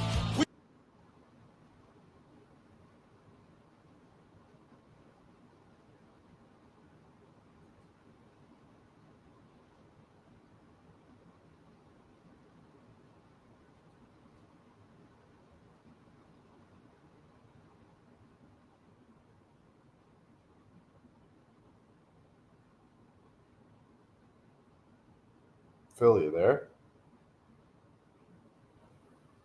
Oh, sorry. Is my mic muted? Jesus Christ, I muted myself. Sorry. Did you guys catch Maddie Renkowski, Ren Sinclair? It's a blink and you'll miss it moment. I accidentally fucking muted myself. Sorry, guys. And so I was like, dude, we're going to get yellow flagged for that one because I played it so many fucking times over. But MJ, we have here at the Tadums, the last thing I want to talk to you about because you spent so much time with me here tonight. So the Tadums went down. I talked about it with Awful earlier. I talked about it with Husey before. And we have this lady here on the far left. I forget this actress's name, but she's a full-blown Hardy Boys fan, as you're about to see. But we have the cast of One Piece here putting over WWE, and we have the cast of fucking Squid Games being like, we're huge WWE fans and shit. And meanwhile, it's like where like the show Pit or whatever on Max or Last of Us, where the fuck is Pedro Pascal going, oh my God, I love Will Ospreay, bruv, or whatever, you know, like that doesn't exist. And then contrast it to this. This is a quick clip. WWE. WWE. Put us in the ring. I want to fight them all. I want to super spear somebody, please. I want to just one suplex time. somebody on the Actually, carpet. I want to twist of fate. Let me hit a twist of fate real quick. That's all I want. CM Punk, That's what all you I saying? want. What you saying, bro? Why you Hey, yeah, come on. hey. Where you at? Where you at? WWE. We want to go. We want to bro. go now. Yeah, bro, now. I'll try Come to on. get us in the Come ring. WWE. Yeah, so they're just putting it over more from the Tudums. What do you make of that? And what do you make of WWE having like a big fucking presence at the Tudums? I think the WWE is an avenue for all sports in Hollywood entertainment. What I mean by that is that you saw how heavy they are in with Tyrese Halliburton and what's going on with the Indiana Pacers. They're selling shirts for NBA players on their Fanatics. You see this at the Dums, where they're doing this stuff with like the cross promotion with other Netflix shows. I think that WWE is uniquely positioned to be this conduit for both Netflix and for sports to like kind of filter talent in and out in order to get them publicity, to get them like a big event to appear at. There's not that many big events you can appear at as a celebrity. You could sit courtside at a game. You can go to a 14,000 packed venue at a Monday Night Raw on Netflix and be seen. So I think that's like where WWE is starting to ramp up their kind of crossover appeal. But, you know, like the streets say it's not mainstream enough. I don't know how much more evidence you need. It's clearly mainstream. All right, man. Well, speaking of the streets, you got to hit the road here, and I appreciate you coming on. Do you have anything to plug, MJ from NJ, before you get the fuck out of here? No. I look forward to your stuff on the weekend. And for those who have not checked out Awful Series, he's done an incredible few episodes that kind of take you through a timeline of AEW start. I think the last one got through Double or Nothing, the first pay-per-view. And it's just very fun to go back and see kind of where we were. I've enjoyed doing some of the behind the scenes, like looking into stuff like what was and what is and what could have, should have, and would have been. That's it. Excellent. Well, round of applause, ladies and gentlemen, for MJ from NJ. Thank you for coming on. And I'm due for a long one on Saturday, so maybe we'll see MJ pop in. I really appreciate the guy for coming on. Now, as Jimmy King would say, Be gone. We still have a bunch to get to. We got WWE news. I ain't going anywhere. We still have an hour and 15 left of Dynamite, and there's a hockey game on, so we're chilling. And let's see where super chats are at here, because I got some more. Just got a okay, that was the joke I didn't get because I'm a dipshit. Ray J's World for 5. Phil, with Mariah May now in WWE, are you going to do a weekly Mariah Thirstcast, LMAO? Probably not, but like Twitch Tuesdays, maybe we can like watch NXT / Game Out, and you know, because I went on Twitch on Tuesday there, which was really fun for I think like a couple hours. So I'm gonna keep doing that every week. Yeah, so maybe if NXT just happens to be on that one, I'm not setting a time on. I'm just twitching. Last time it was like during the day. Might be in the morning. It might be in the afternoon. So I don't fucking know. That's just like a random thing. But I was spitting some bars about just some shit, you know? I was just talking some shit. If you go listen to my last Twitch stream, I was like dropping some fucking hot news on people kind of. But yeah, it will be NXT. The T is for Thirstcast. Okay, Ray J's World. Shout out the fucking super chatters and just everyone being here. You're all goats. You're all guests. We're all in this together. It was the Sicko stalking her. Yeah, we're going to talk about that. AEW ain't in the conversation. It's really cold. I saw the Sicko claiming Liv Stalker. Yeah, we're going to talk about that. Okay, Rabs, just saw a headline. This might be a low-key banger match. This one hasn't been so bad. I mean, so far, yeah, I would say this is the best match that's been on. Kenny Omega went crazy, but it was just too obvious of a fucking of a finish, I would say, unless that's the one you were talking about. But I want to see. Here's the problem with Ospreay and Rush. Like, they're gonna do each other's flippy shit cool, but that's the problem, is that like they can just do everything that each other can do, so it doesn't make it special. But if you're talking about the 4-way, yeah, that was kind of fun too. I do like Kenny, but I wasn't fully locked into it, so I can't honestly give an assessment. Same with this one. I'm locked into hockey here. We got the great one, fucking Gretzky on TV. So here we go. Let's get mostly I mostly drink Faygo, which I call Faygo. Yeah, Faygo's good, dude. Steve Sanchez has been a member for 2 months. What's your Twitch? It's Pro Wrestle Times. Okay, and I'm that on Xbox as well. So we're gonna run a GM mode soon. I'm running my I think next Tuesday I was playing my faction and getting pissed off. So maybe we'll play universe mode next or whatever we got going on. But yeah, it's just Pro Wrestle Times everywhere. Okay, WWE news, folks. We have WWE news. So, Joaquin Wilde, never been knocked out cold before, so he got knocked out during main event. We showed the footage. So a lot to process right now, but I'm good, no worries. So he's all good. Myron Reed's all good as well. Here's Sami Zayn fucking just getting oozy, buddy. I quote tweeted this. I was like, me after 3 beers and 2 shots of tequila. This will be me Saturday day.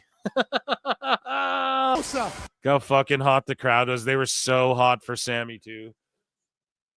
He gets so oozy. He's spectacular. So Mandy Rose made the news a couple times. She was on Card Player and said she'd definitely answer the phone if Triple H called her. She says, I would love to have a conversation. We can even iron out some things that may not have gone as planned in the past. I've never really been able to have a conversation with anyone about her exit. So I would love to have a general conversation to kind of iron that out. So there's like closure in that sense. I would love to really make sense for me to come back financially. I'm at a place where I'm able to travel wherever I want, whenever I want. I know the schedule is very different. They're not on the road as much as they used to be. So that's really cool. But I do miss my fans. I miss the fact that obviously there's a lot of untapped. I don't even want to say potential because there was more than potential, but it's like untapped stuff that I obviously could do that I didn't get to. And unfinished business really probably is the better word for that. I would be down. I'm not against her coming back, but I also, if she doesn't come back, I don't miss her because, honey, I'm home. Mariah May debuts in NXT fucking T, and Tony Khan's like, oh my God. The best guys, Tony Khan. And she cuts a little promo. I think we have it here, but she changed her bio and she says, honey, I'm home. So this has always been home to her, just letting people know. And I love the hindsight warriors who are all like elbowing them. Oh, she was always, her path was clear. It was this and this. But that's why I talk shit about her never going to WWE a week ago or 2 days ago. It's so funny. And yeah, people just are like, well, it's not an own. What if their sources told them? Like, there's this story about how fucking Fightful posted, oh, Mariah May's management told us that she wasn't signing. Then 3 days, or she still signed with AEW. Then 3 days later, we have all the details about her AEW run, and people are like, that's not a gotcha. It's like, it's not supposed to be a gotcha. It's just highlighting, like, they don't know shit. A, why would you believe her management? B, like, we thought you guys have the hot scoop, and what are people paying for the details on the deal that now everyone has the details of now? Because it's a public fucking thing, and you can just say anything now. Whereas before it happened, you didn't have the fucking details, but your chart, like, what's different than what I do? So you just read the fucking rumors, right? It's crazy. But then you sell $5 to have like insider shit, or $15.99, $14.99, 50% off Black Friday, whatever the fuck. And like, I'm not saying don't hustle, don't get your hustle on. I'm not hating the game, but it's like, I'm allowed to criticize the fucking players, dude. I'm allowed to criticize the game as well. Hate the player, don't hate the player, hate the game. I'm all about that as well. And I'm just criticizing the game, man. And it's just funny to me. It's just funny, you know, when there's real news too. Like, we all knew Mariah May was fucking leaving. That's her fucking dream. You guys, how many times do we have to go through this where, especially for the women who have way more avenues that they can make money, they can just start OFs like Elena Black if they want and all make money. So especially them, like, the money ain't everything, especially after they got the Tony Khan bucks. These people, and they look at the women's division. People want to go, AEW's women's division. No, look at the fucking one in WWE right now. Look at the NXT one. Just isolate that. Unreal. WWE's women's division's unreal overall. Unfucking real. Okay. Deonna Purrazzo. Oh, she's a great wrestler. She doesn't get used, so it doesn't matter. So Mariah May, like, obviously that's where she's gonna go, man. So it's like I don't really understand what you guys are supplying and what people are smoking. That's all when it comes to the sheets. It's not a gotcha on Sap. I don't care. I don't fucking care. I post shit about Sap. Everyone freaks out. Sap's a piece of shit. Sap's a blah, blah. It's like, yeah, I like, okay, you know, I'm not even talking about that. I'm just pointing out, here's the sheets missing again. Just like I pointed out Elboo. They're just always like Captain fucking Hindsight, you know? But meanwhile, when it comes to like, we have breaking news or anything like that, it's, you know, and their management told her she could have technically still been under a deal. Okay, so like you guys are rage baiting then, like, because we knew she's going to fucking WWE. Just look at her Twitter activity, you know? It's crazy. And it's also crazy that everyone, let me point this out too. Everyone kicks out of all of Ospreay's moves, but then he styles clashes people and then he beats them. He does WWE guys shit to win, but all of his moves don't work, you know? Anyways, enough about AEW. This is WWE news time. Let me know if I'm spitting chat or maybe I'm off on this. A legit stalker was arrested outside of the PC tonight. Multiple bags of evidence taken in by police officers. This was a Liv Morgan stalker, I guess, right? I wish I was making this up, y'all. Y'all need help, seriously. And then people got triggered. Like, what? We don't need help. Yes, you do. If you got triggered by this, you need help. Okay? Stop. And that's what's risky about wrestlers, too. Like, these are big-time stars, and people know where they work out. You can just Google where the fuck they work out. And so I think it's time we build a new PC, do it in Nevada somewhere where you don't really, I mean, it'll be public, but it won't be as, you know, it'll be a lot more secure, I'd say, and easier to maintain out in the desert or whatever and it's not as convenient maybe, but I don't know. Dana White's been building whole fucking hotels for fighters. So I'm sure they can build here's an apartment complex for fighters and WWE superstars and shit. I'm sure TKO can invest in that. No, for people who need to be around our facilities and shit. I just think that'd be the move. Most definitely. So, moving along here. My wife's sending me memes and shit. Let me see here. Let me just open okay. But yeah, fucking sickos get help. Hopefully that dude's okay and doesn't hurt himself or anybody, you know? So Monday on Raw tied the 224 for its fewest views on Netflix yet, while ranking 4th on Netflix US chart for the week. It was number 1 though, like days after, I think, unless Raj is correcting me here, but I did see screen grabs of people saying, but it was number 1 though. So maybe that was just for the day or like the moment that at the time it was on. Pardon me. The show scored 2.6 million views globally for the week per Netflix, with 4.8 million. As noted, the views were tied with 224 as the blah, blah, the show ranked 4, blah, blah, blah. So there you go. Raw, I guess, doing its shittiest. Okay, it's everything does its shittiest ratings in certain months. I'm going to tell you what they are. Ready? May, September, and January. Okay, those are transitionary months. So fucking everybody taking hits during those, not making excuses, but yes. And then Edmonton fucking ties it up. Let's go, baby. Speaking of Mariah May, here's what she had to say. And I might eat some hay or lay down by the bay. I just may. What do you say? Happy Gilmore 2's coming out. It's about damn time. I've wrestled all over the world, and it's only right that the glamour arrives in NXT. It's a Mariah Maison. I do like that. But it just feels like maybe people will shit on that, but who gives a fuck what people do? I give a fuck what Trick Willie does. He dropped a diss track for Mike Santana already. Let's hear it. Let's talk about it. And Mike, ooh, pull up on your ass, sitting on the stoop in a coupe. Better fall in line, better follow suit. Mike, ooh, pull up on your ass, sitting on the stoop in a coupe. Better fall in line, better follow suit. Mike, ooh, pull up on your ass, sitting on the stoop in a coupe. Better fall in line, better follow suit. Mike, ooh, pull up on your ass, sitting on the stoop in a coupe. Better fall in line, better follow suit. Since I went at Wonders Go, nobody show me love. They talking trash on podcasts, I been really a scrub. I ain't bothered, they holler cause they tryna blow up. Mike even call me a fake rapper, I don't give up. You talking lies, I'm here to tell you the truth. You tryna get up to my level, get some lift in your boots. Follow suit, pull up on your ass, sitting on the stoop. You a loud and proper Rico, but your hood ain't claiming you. You rock the crowd, but Trick. Yeah, Trick isn't like my favorite rapper for sure. But at least he goes for it. It's better than Nikita Lyons. He rockin' way better. I'm making cheddar, rockin' leather with my lip pepper steppers. Using elementary dishes, yeah, your bit wasn't clever. Trying to talk about my boots, you looking basic as ever. I remember back then, nobody rocked with Santana. Then TNA done signed them, guess they lowered they. Becca's still goated. Standing rocking bandanas, you ain't hard, boy, you sound like a Bama.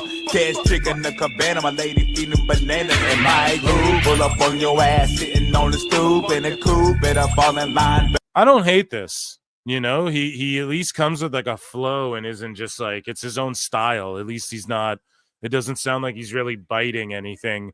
I understand the style as well. This is like maybe that Houston fucking, you know, that candy painted fucking, you know, I get it.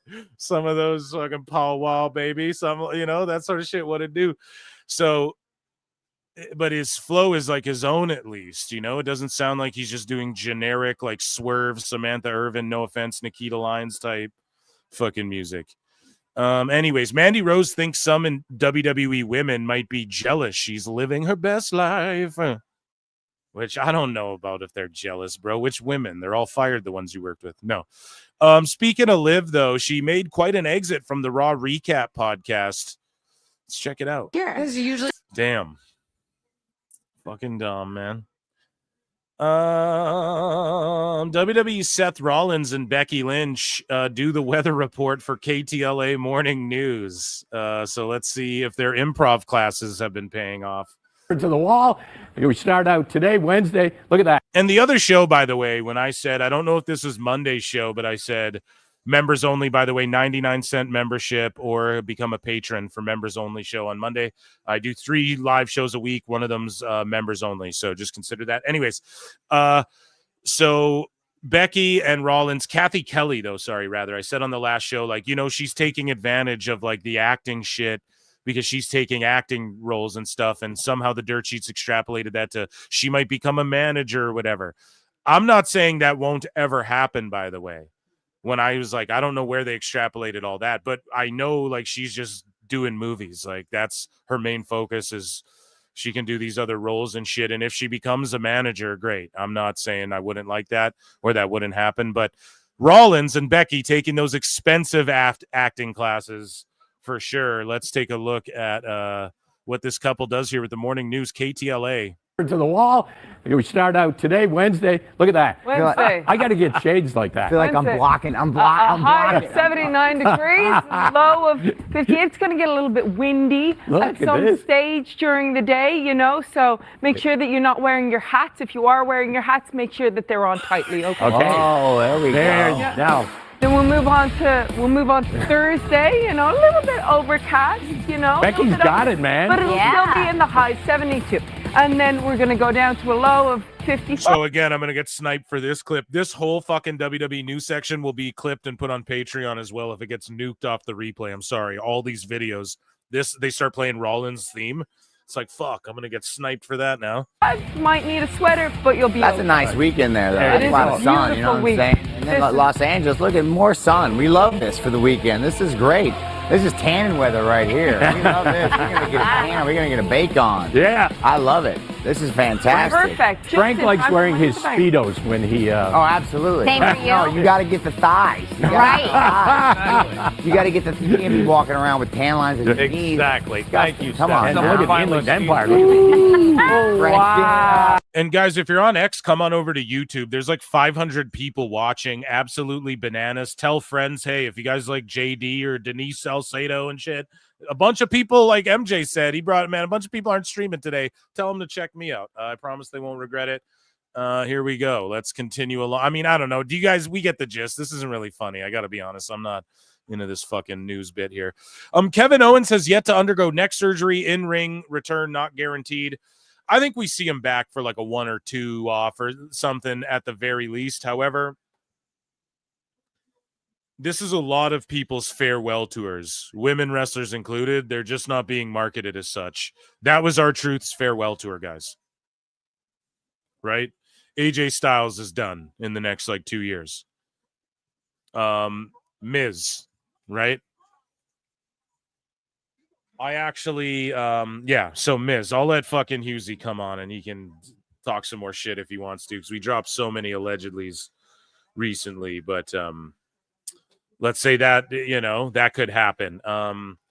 John Cena, of course, Randy Orton, man. Like, he's really, you can tell, guys, like, he is on that part-time shit. Like, it's like that Edge shit, man. You fucking bump how many times and it's hard to walk for a week or whatever. So, you know, Randy's got that lower back shit, and we'll be lucky if we get 1 or 2 more manias out of one more mania. We're lucky if we get out of Orton. I'm not kidding. So we got to be wary of this. Again, Kevin Owens, if that was it, my friend, thank you so goddamn much for just the years of going crazy, and what a send-off that would be. His last match, him against his friend in that crazy fucking ROH style, do whatever the fuck they want to each other match, where they're dropping like ROH style Steen versus Generico. What a better send-off than that, right? So, hopefully KO comes back, but goddamn, it could be it. Speaking of coming back, here is Maddie Renkowski, a.k.a. Ren Sinclair. Those of us who are OG fans, I've been a fan of her since her AEW days. And, but Ren Sinclair, we'll call her by her true name. It's Ren's Day, so you know what that means. PWT Live and Ren Sinclair with an update on just what's going on. She's going to answer some questions, hopefully. Who knows? Let's see. Ren's Day. Hey guys, happy Wednesday. Despite yesterday, I don't have words right now. I just want to start off on a lighter note, so let's get into questions. Question number 1, which game in Squid Games could you easily win and which would you not? Damn, that's a great question. Which could you easily win and which would you not in Squid Games? I don't know if we got Squid Game fans, but I'm going to be talking to all about the 3rd season over at my other YouTube channel, Phil Marks Out.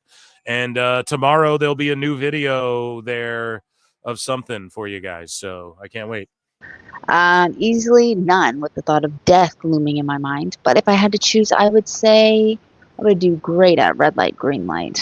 Just play that back in my day.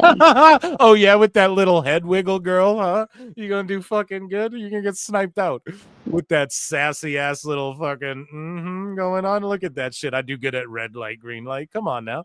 Just play that back in my day. Kids know nothing about that.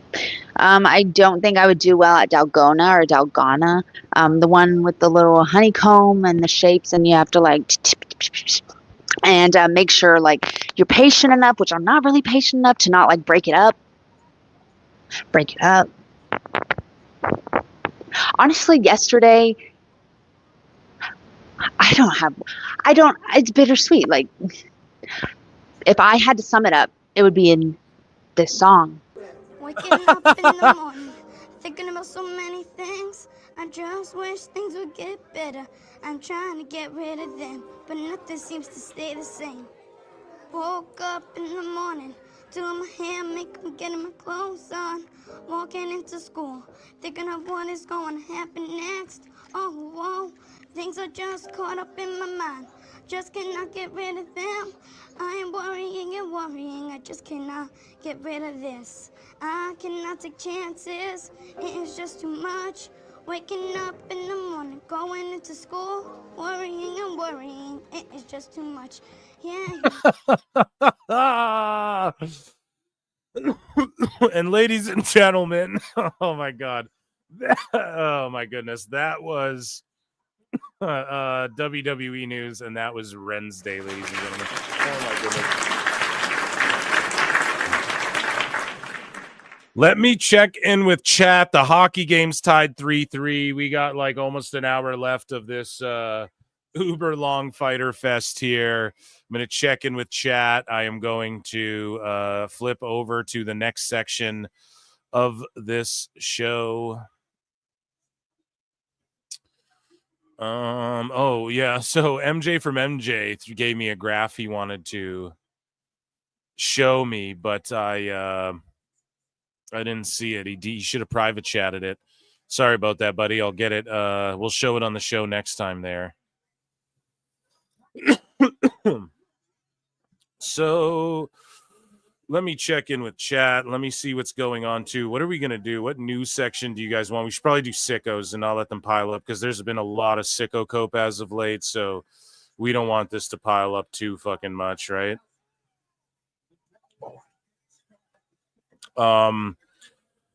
Okay, so let's see with chat.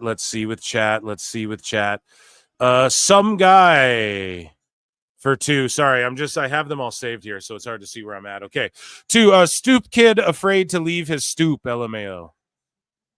Right. For 2, thank you. And Thomas Moore became a new member. Fuck yeah, dude. That's amazing. So enjoy, the member streams and Patreon videos if you join the Patreon. But on YouTube, you get the member stream every week and early access to some scripted shit I'm doing as well. I am working on a video that has to do about Kenny Omega, by the way. Cool little deep dive that we're going to do.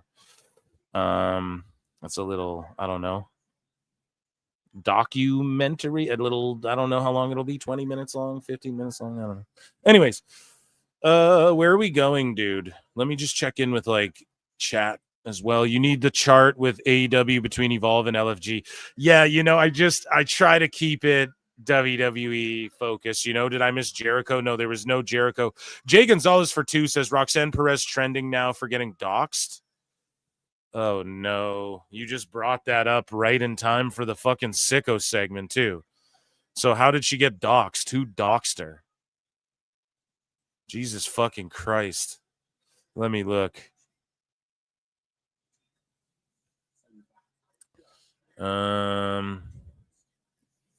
Oh yeah, this person who leaked. So someone, okay, yeah, you sent me that at the right time. Jesus, man. Fucking sickos. Thank you for bringing that up because this is a very special and on the fly and last minute, out of nowhere and very unfortunate to say the least, and nobody's favorite segment, but it is called the Sicko segment.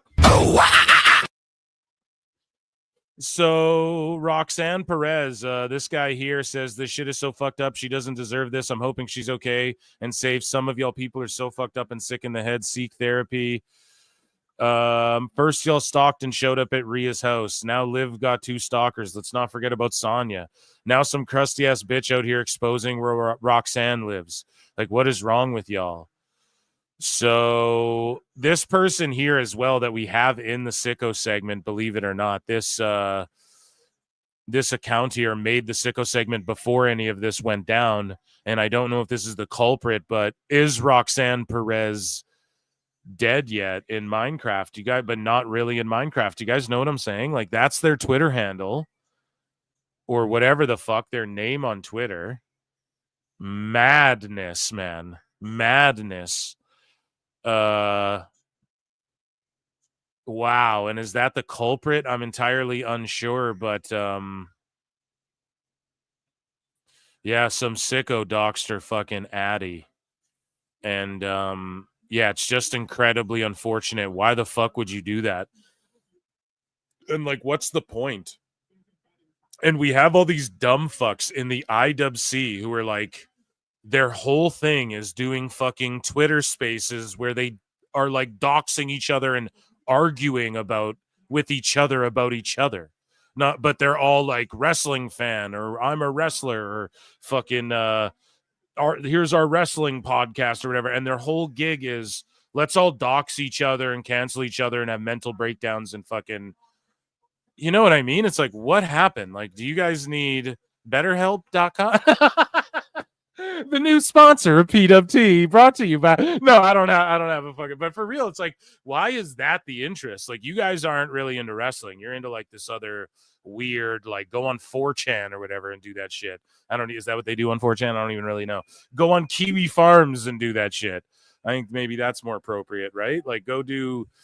You know, I have no clue. It's this weird like subsection of, and it's both sickos and wackos, like they're all, and just people who are neutral, but it's like the wrestling shit is almost second to their own like fake dramatic, like there's no like, go outside, man, your next door neighbor doesn't think or give a fuck or really know about any whatever mental illness breakdown you guys are having on fucking X over heel Uzi, who's a troll. Like, why do you care? He's a fucking troll. Why do you give a shit? It's so fucking stupid. He's a troll. No different than a guy who trolls fucking LeBron James. No different than a guy who trolls fucking Disney movies. No different than a guy who just trolls random people because he, you know, and has a fucking Pikachu profile. Like, who gives a shit? You know what I mean? It's so crazy to me that there's this whole section of sickos, and now, well, there's always been stalkers and shit, but like, people say, oh, there's just cameras now, so there's more, and people have the internet, so you hear about sicko behavior in the world more. But that's not entirely true either. There is more of it. More and more people. I'm going to get no, the pharmaceutical companies, they're poisoning us. They're poisoning the water. No, but like, more people are on pills than ever and shit, dude. Like, what do you think that's doing to society, and like what social media does to people and these weird parasocial relationships people have? Incredibly unfortunate. Praying for Roxanne, and nobody go to her fucking house. Okay, that's stupid. Anyways, I hope that I made that clear. Speaking of stupid, like, you know, people have been having these crazy ass takes, like Thekla is threatening Mina as well. Thekla doing an original Sheik homage match where she stabs Mina repeatedly in the head, and a bloodbath would be cinema. And then I just respond, I'm like I'm pre-blocked. And a lot of these sickos, dude, I'm pre-blocked from them already. So I just thought I'd bring that to the sicko segment. Like, that's the other thing. And I'm almost happy. I'm grateful for that. You know what I mean? And because I would, like, Husey hit me up the other day. We did the pod, and he goes, yesterday, I think, and he goes, dude, I need to come back on. He's like, I have to cut a promo on these sickos. Like, and he does one on the pod. If you guys haven't checked it out, PWT pod episode 95, Husey comes on. He cuts a promo on the sickos. He goes ruthless, but he hit me up. He's like, I got to come talk some more. Like, I have more to say about that, honestly, because this shit's getting ridiculous. So yeah, they're really coping bad. And as the metrics show or whatever, like, a lot of these people don't even fucking support the business financially, and Tony's got to beg them to not fucking gatekeep AEW. And that's all I've been begging everyone to do for years now. Go back on my ex. Like, for years, I'm like, dude, it's just gatekeepy fucks. You guys are gatekeepy. Stop gatekeeping. It's really what it is. It's what turned me off. It pushed me away. So Featherstone and Sean Ross Sapp getting a fucking sicko war here. Okay. So Sean Ross Sapp says, this is something that a number of us in media have discussed about him for months. I think Featherstone is who Sapp's talking about. He had a great lead on some of the Raw Netflix creative. Then he started taking other people's stuff without crediting. Then we called out on it, would act like it was gatekeeping. He ran months old stuff about Rock Mania from Dave that I'd even confirmed months before. Stuff about the Penta Heat rumors that I posted the week prior. Brock Lesnar's status months after I'd done it. But here's the thing, though, Sapp. Like, with the Penta thing, he was the dude who like broke the whole Lucha Bros shit, where they they themselves directly. Ray Phoenix is like, this is what happened. This is true. So maybe that one, but I don't even know. I don't keep points like this, man. Brock Lesnar's status months after I'd done it. A Ricky Stark story that Ibu had ran days later. I know everyone wants a new free source, but they always follow the same formula and seem to burn out.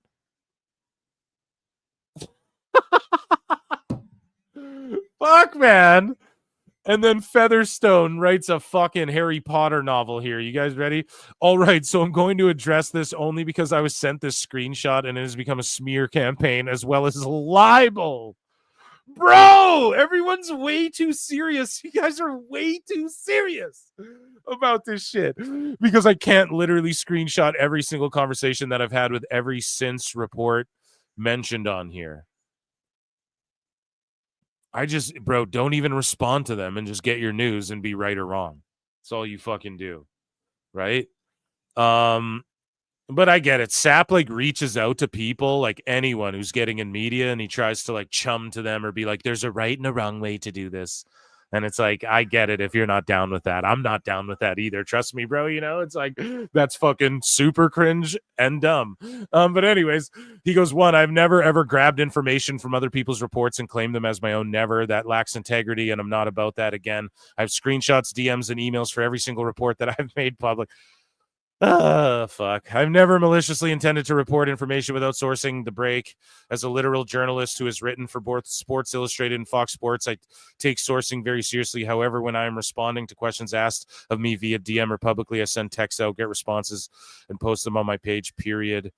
Also, I receive text messages from people within WWE who want me to report the information. The lead that gave me info. Here's the thing. There's wrestlers that DM people, all sorts of people. You might have even known them on this show. You know what I mean? And fucking, they don't want people to say shit. And that's for not just WWE. And they just don't want you to like put it, or they say you don't give a fuck and then you just don't, because it's like, I just don't, you know, it's not. I just play X-Files and call myself a dumb fuck. Isn't that way more fun? Why are you guys being so serious about this? But I guess this guy, if he's like, I work for Fox and shit, I guess Featherstone's like very much a serious guy, I guess, in his reporting and journalism. I did not know. This I did not know, right? Anyways, so I'm skipping the rest of that. Also, I received text messages from people. Okay, CM Punk versus Gunther. Okay, then he lists everything he got right. Moreover, I have received text messages from several others to report information, which is why I reported what I did today. I received a text message at 11:26 a.m. to get this out, which I did following finishing up with my client. There's much more to get into. Also, I'm going to tag you on this and not do the whole who is he talking about weird game. Lastly, this report had nothing to do with you, so I'm not sure why you're even involved. I'm all for talking about this man to man, so I have no issue. It's just like a weird, like, we are right and we're first game, and you just don't want to get caught up in that, you know? And so, yeah, I mean, I don't. Explaining jokes and bits is fucking dumb, but like clearly. Clearly, I'm not like this when I'm out for dinner and shit, and I'm not like it's right. We work the game a little bit here, and we fucking work the gimmick with the cockiness type shit. Okay, and I need to explain my jokes. That's whack, but that's right. It's a parody. What I do is parody. What I do is SNL. That's what I compare. I'm Weekend Update. You motherfuckers trying to be CNN, and that's cool. But then you start feuding with MSNBC about who was writing first. I mean, goddamn, son. That's not a fun game. Who cares? You know, who really honestly cares at the end of the day? It's if it happens that matters, really, right? And what are you charging? Because if it's $15.99 and you're just going, except Brian, then fucking I don't think that's worth that, you know? So I think it just depends like how you're putting it down more than anything, more than like who is right or first, absolutely, you know? So anyways, that's just my take on it. Maybe I'm off on that. Chat can let me know. So let's get through these sickos here. So Hurricane Helm's arguing with a sicko here. Robert Watkins says audiences won't hate a character if they are suitably interesting or charismatic enough, no matter what they do. Bad guys are defined by their actions, not crowd reaction. And then he goes on to say, I'm honestly trying to understand, because are we really defining a babyface and heel by who the audience cheers and boos and not by their actions? If that's the case, then audiences like both Vader and Palpatine. And then Hurricane Helms goes, quite possibly the goofiest response I've had in a while. Are we really defining babyface and heel by who the audience cheers and boos? Yes, motherfucker. The crowd boos you, you're the heel. If they love you, you're the babyface. Exactly. Like, what the fuck? It's that simple. Bro, Helms, Shane Helms, who I'm a fucking huge fan of. And yes, exactly. I mean, dude, these guys just so many people I just don't think know even. Like the age of the internet has skewed the view. Like, I don't know. People just like change what words mean and shit these days, let alone what wrestling is and stuff. Everything's sort of been skewed a little bit at this point. And like, yeah, I don't even think they understand that shit, to be perfectly honest. So, moving along here, what else do we got? Glenn Gilberti says, so Coach does a show with the Vince Russo and repeated this. You do a show with Vince Russo. Gee, I wonder who the source is. Where Featherstone says, I was given word from a source close to the situation that Vince is interested in buying back WWE. So Disco, shout out K100, by the way, he fucking goes, yo, the source is, you guys both do a show with Russo. I wonder who the source is. And then Featherstone's like, nope, try again. So just a little sicko war. The Dirt Sheet Wars, I guess, makes it into the sicko wars, right? So Tony Khan, following the news of WrestleMania being canceled next year in NOLA and the fact you did say we would get a pay-per-view live after the show, do you think we could get a nice pay-per-view in the Crescent City around that time? And then Professor Nick Harrison, who's awesome, he's like, come on and cook, Tony Khan. And it's like, no, you can't just we have to get away from reacting to WWE shit. Let WWE seem reactionary to your shit, because that's how they've seemed lately. They're like announcing shows after you guys are already there. Oh, we'll just do NXT there. It seems reactionary to your shit. So let fucking WWE continue to do that. And we're probably going to overtime here, folks. So is AEW, goddammit. But yeah, like let them be reactionary to you. You stop being reactionary to them. You know what I'm saying?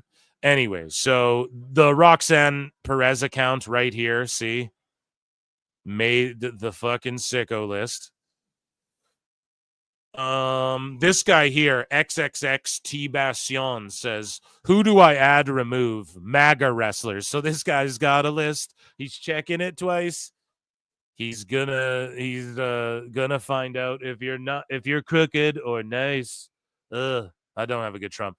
Miles Bourne, Jada Parker. So he's just keeping a list of people who he thinks are MAGA wrestlers. Like, you can't be any more fucking dumber than that, right? Chat, one of you needs to start a list of fucking Biden supporter.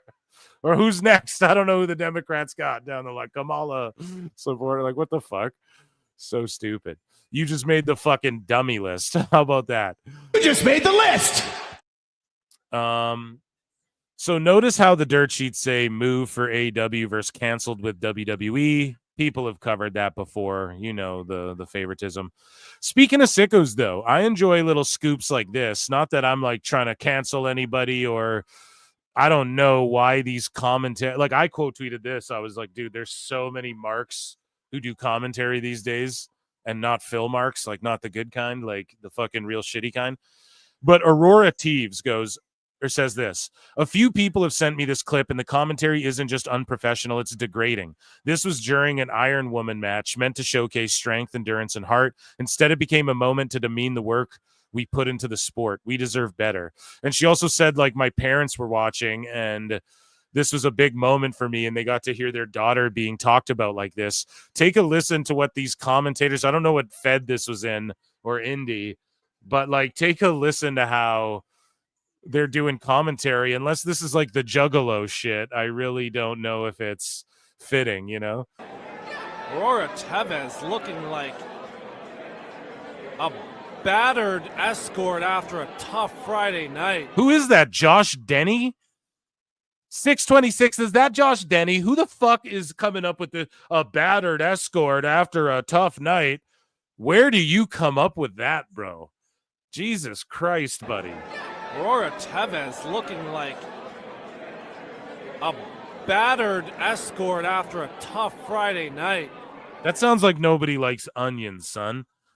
Shout out Hackamania. But listen,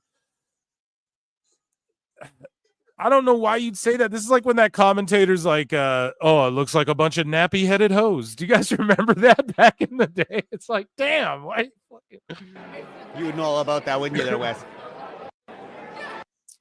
Yeah, I don't know. Just like if that was at like one of the Juggalo shows, okay, I get it. People fucking do that at those shows, but so again, this Phil Lindsay guy, Phil L, because he's fucking taking all the L's.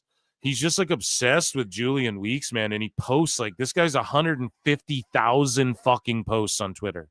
That's crazy. That's fucking a lot of posts, man.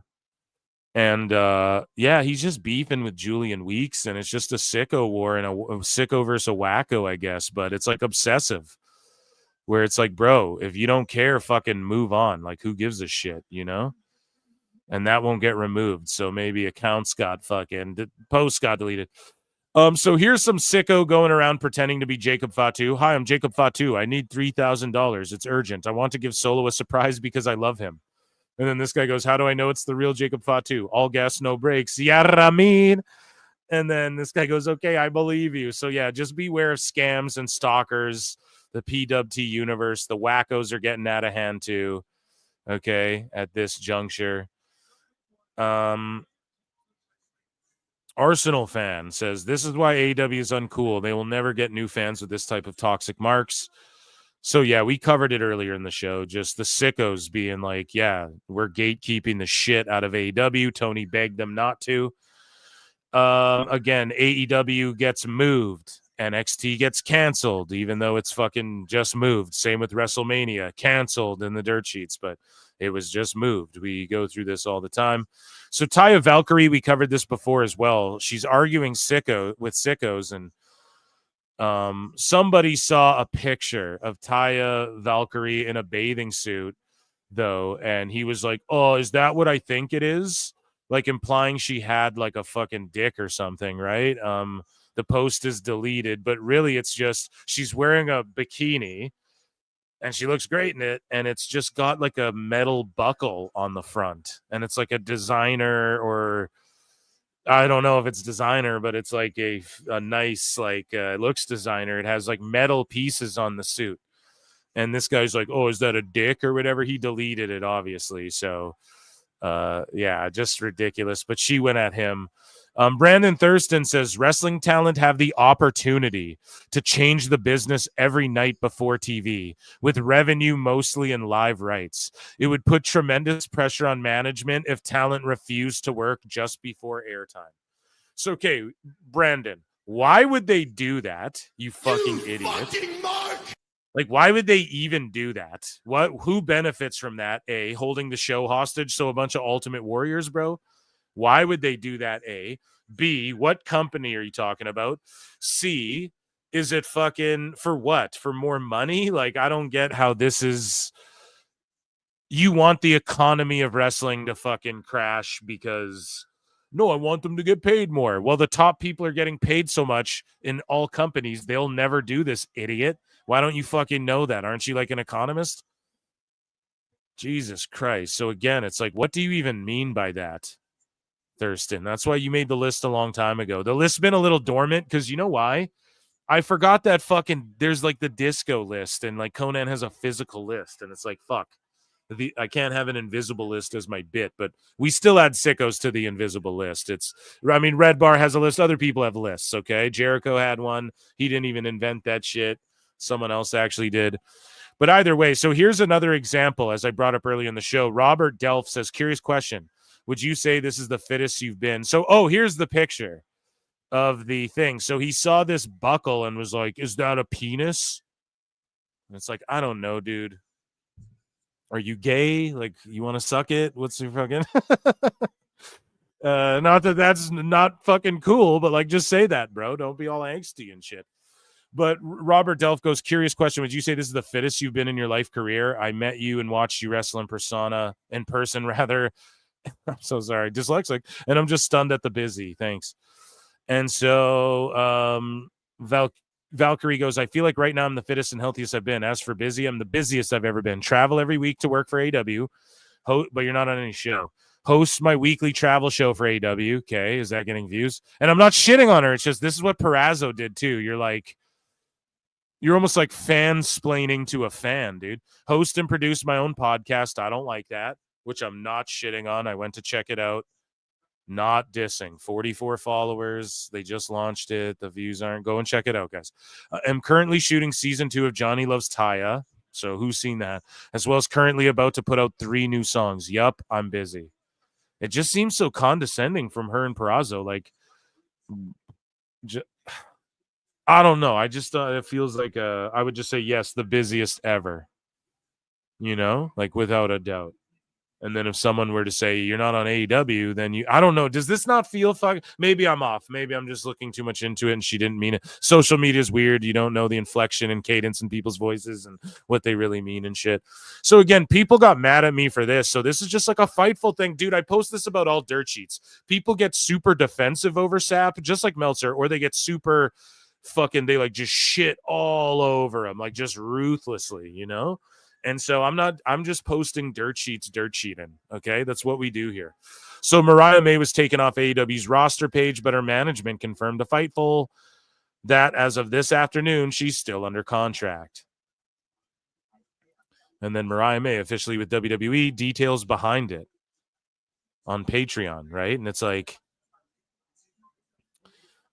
so you have the details, but you were just lied to by the management. So some WWE guy called you up and told you the inner working.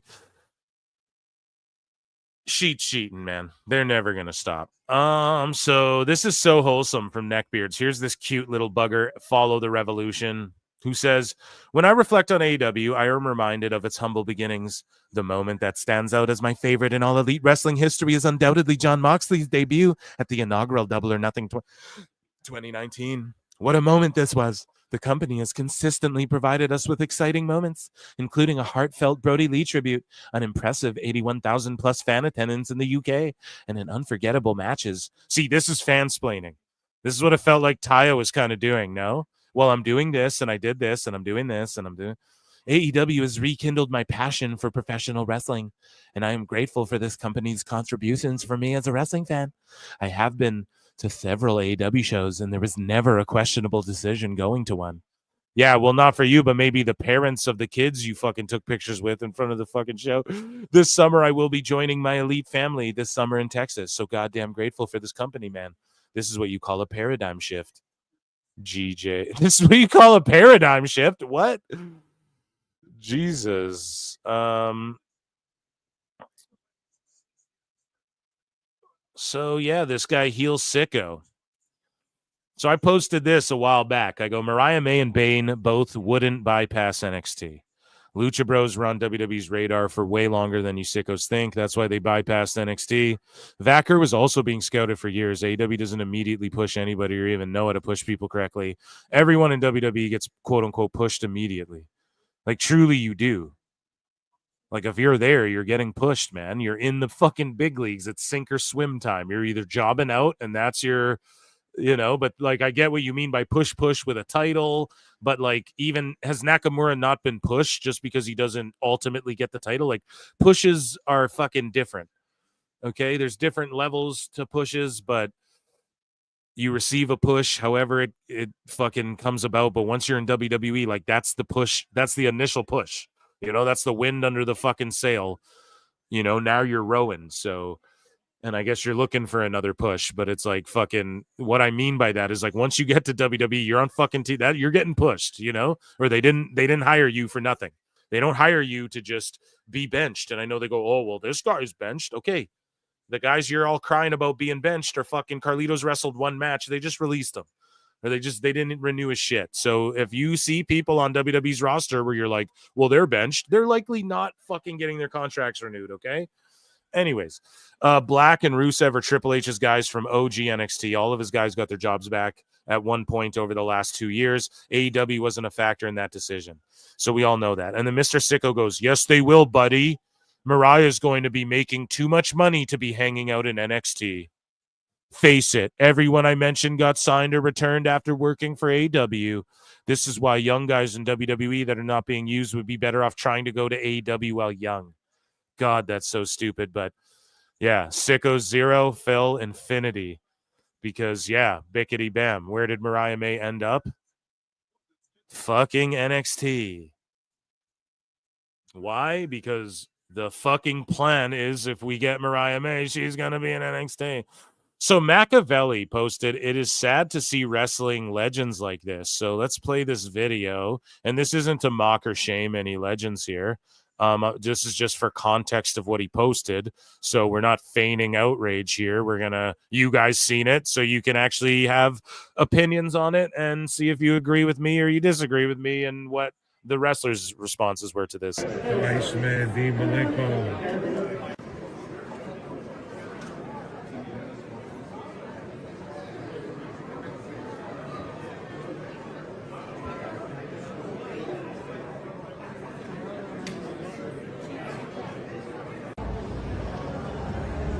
Listen, man, I'm not going to lie. It is kind of sad to see these people who gave their fucking bodies to the business like wheeling in luggage and still having to do this and not having like fucking pensions and healthcare and all this shit after giving their bodies. It is kind of sad, no, to see them having to do these fucking conventions hooked up to whatever. Look at what fucking Jake's got tubes in his nose and shit. That is sad. Now, was Machiavelli mocking them? I don't know. The wrestlers took it like, oh, you sad piece of shit. Why do you fucking... I didn't bookmark every single example because there was a billion. I got Cardona's, but it was like, damn, I don't think he meant it in a malicious way. I think he meant it in like a... Man, it is sad. Like, objectively, I would say it is like, fuck, man, I wish there was better for them. And maybe Machiavelli should have added more context. Again, social media just...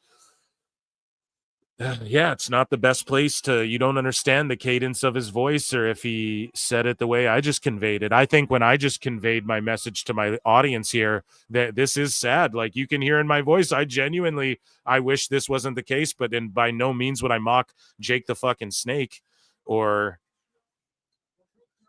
Dean Malenko riding a scooter. Like, it's legitimately like, fuck, man. They're all like, to me, I'm like, fuck, they got to carry their own luggage into these... You know, like, god damn, it would have been nice if they all got fucking pensions and shit like that, for sure. Maybe Thirsty Thurston's onto something there. The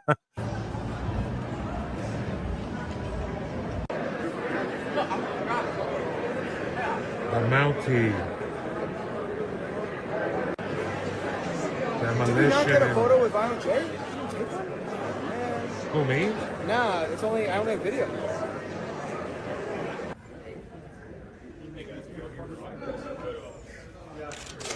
Yeah, I am glad they're making fucking money, man. Thank God there's like a bit of a wrestling boom again. I mean, it's not sad. Like, honestly, Flair looks about...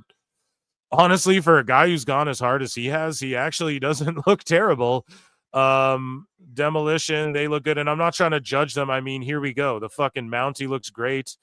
Lawler looks good for, like, you know, what he's had health-wise. And again, this isn't mocking or going, oh, this guy looks like shit. But, I mean, it is sad to see like Malenko on a scooter and shit like that.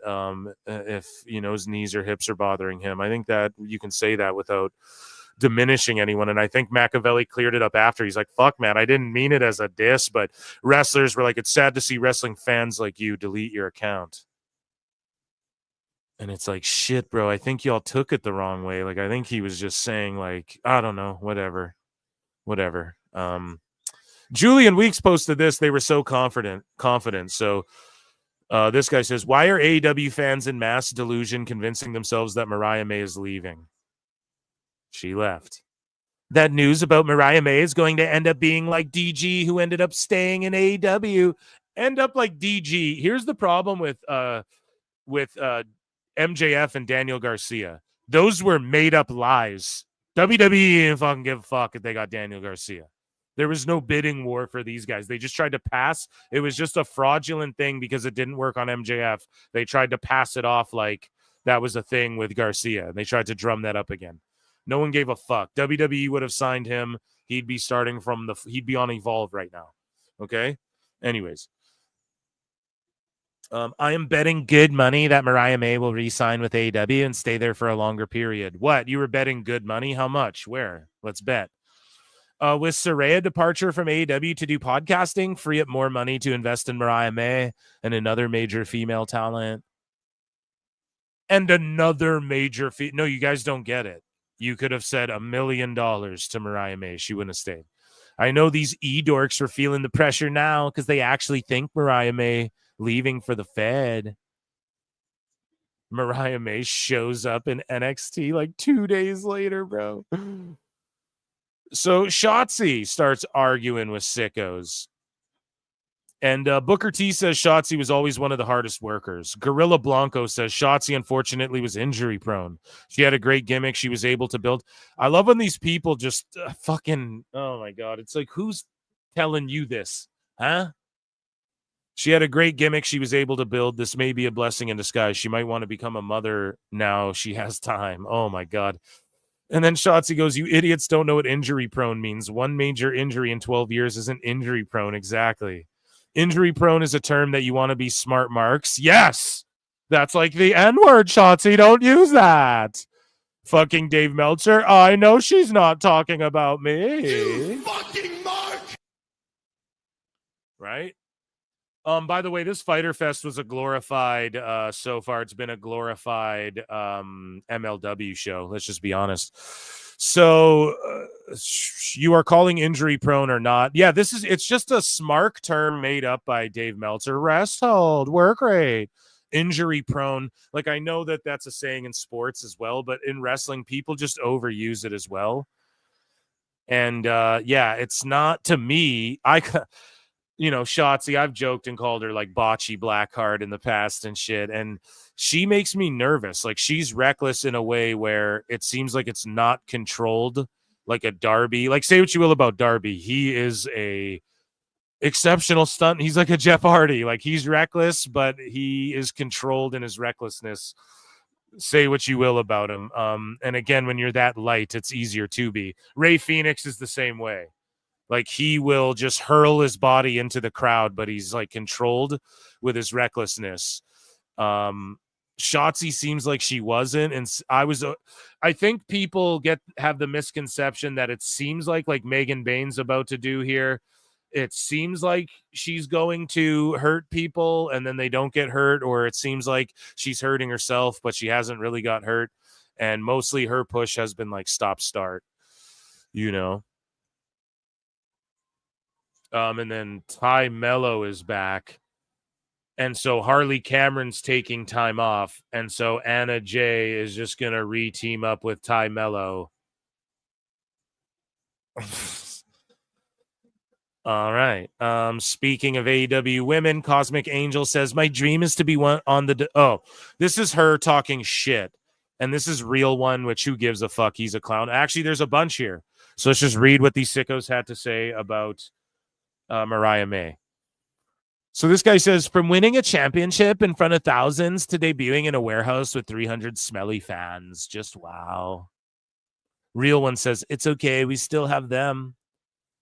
Vel goes, my dream is to be one of the developmental show of a racialist trafficking company for less money than I made before. Like, am I supposed to pretend this isn't the dumbest thing ever? Took, what is at least a 90%, I thought he's talking to Took Timbo. So he says, Took, what is that? Sorry, guys, we're in the sicko section. You never know when some of these assholes are going to pop up, right? Took, what is at least a 90% pay cut to work for the evil grape with a G company. Awesome stuff. Oh, my God, man. Fuck, man. Neckbeard says rope work. Gonzalez says Roxanne, more like Roxed.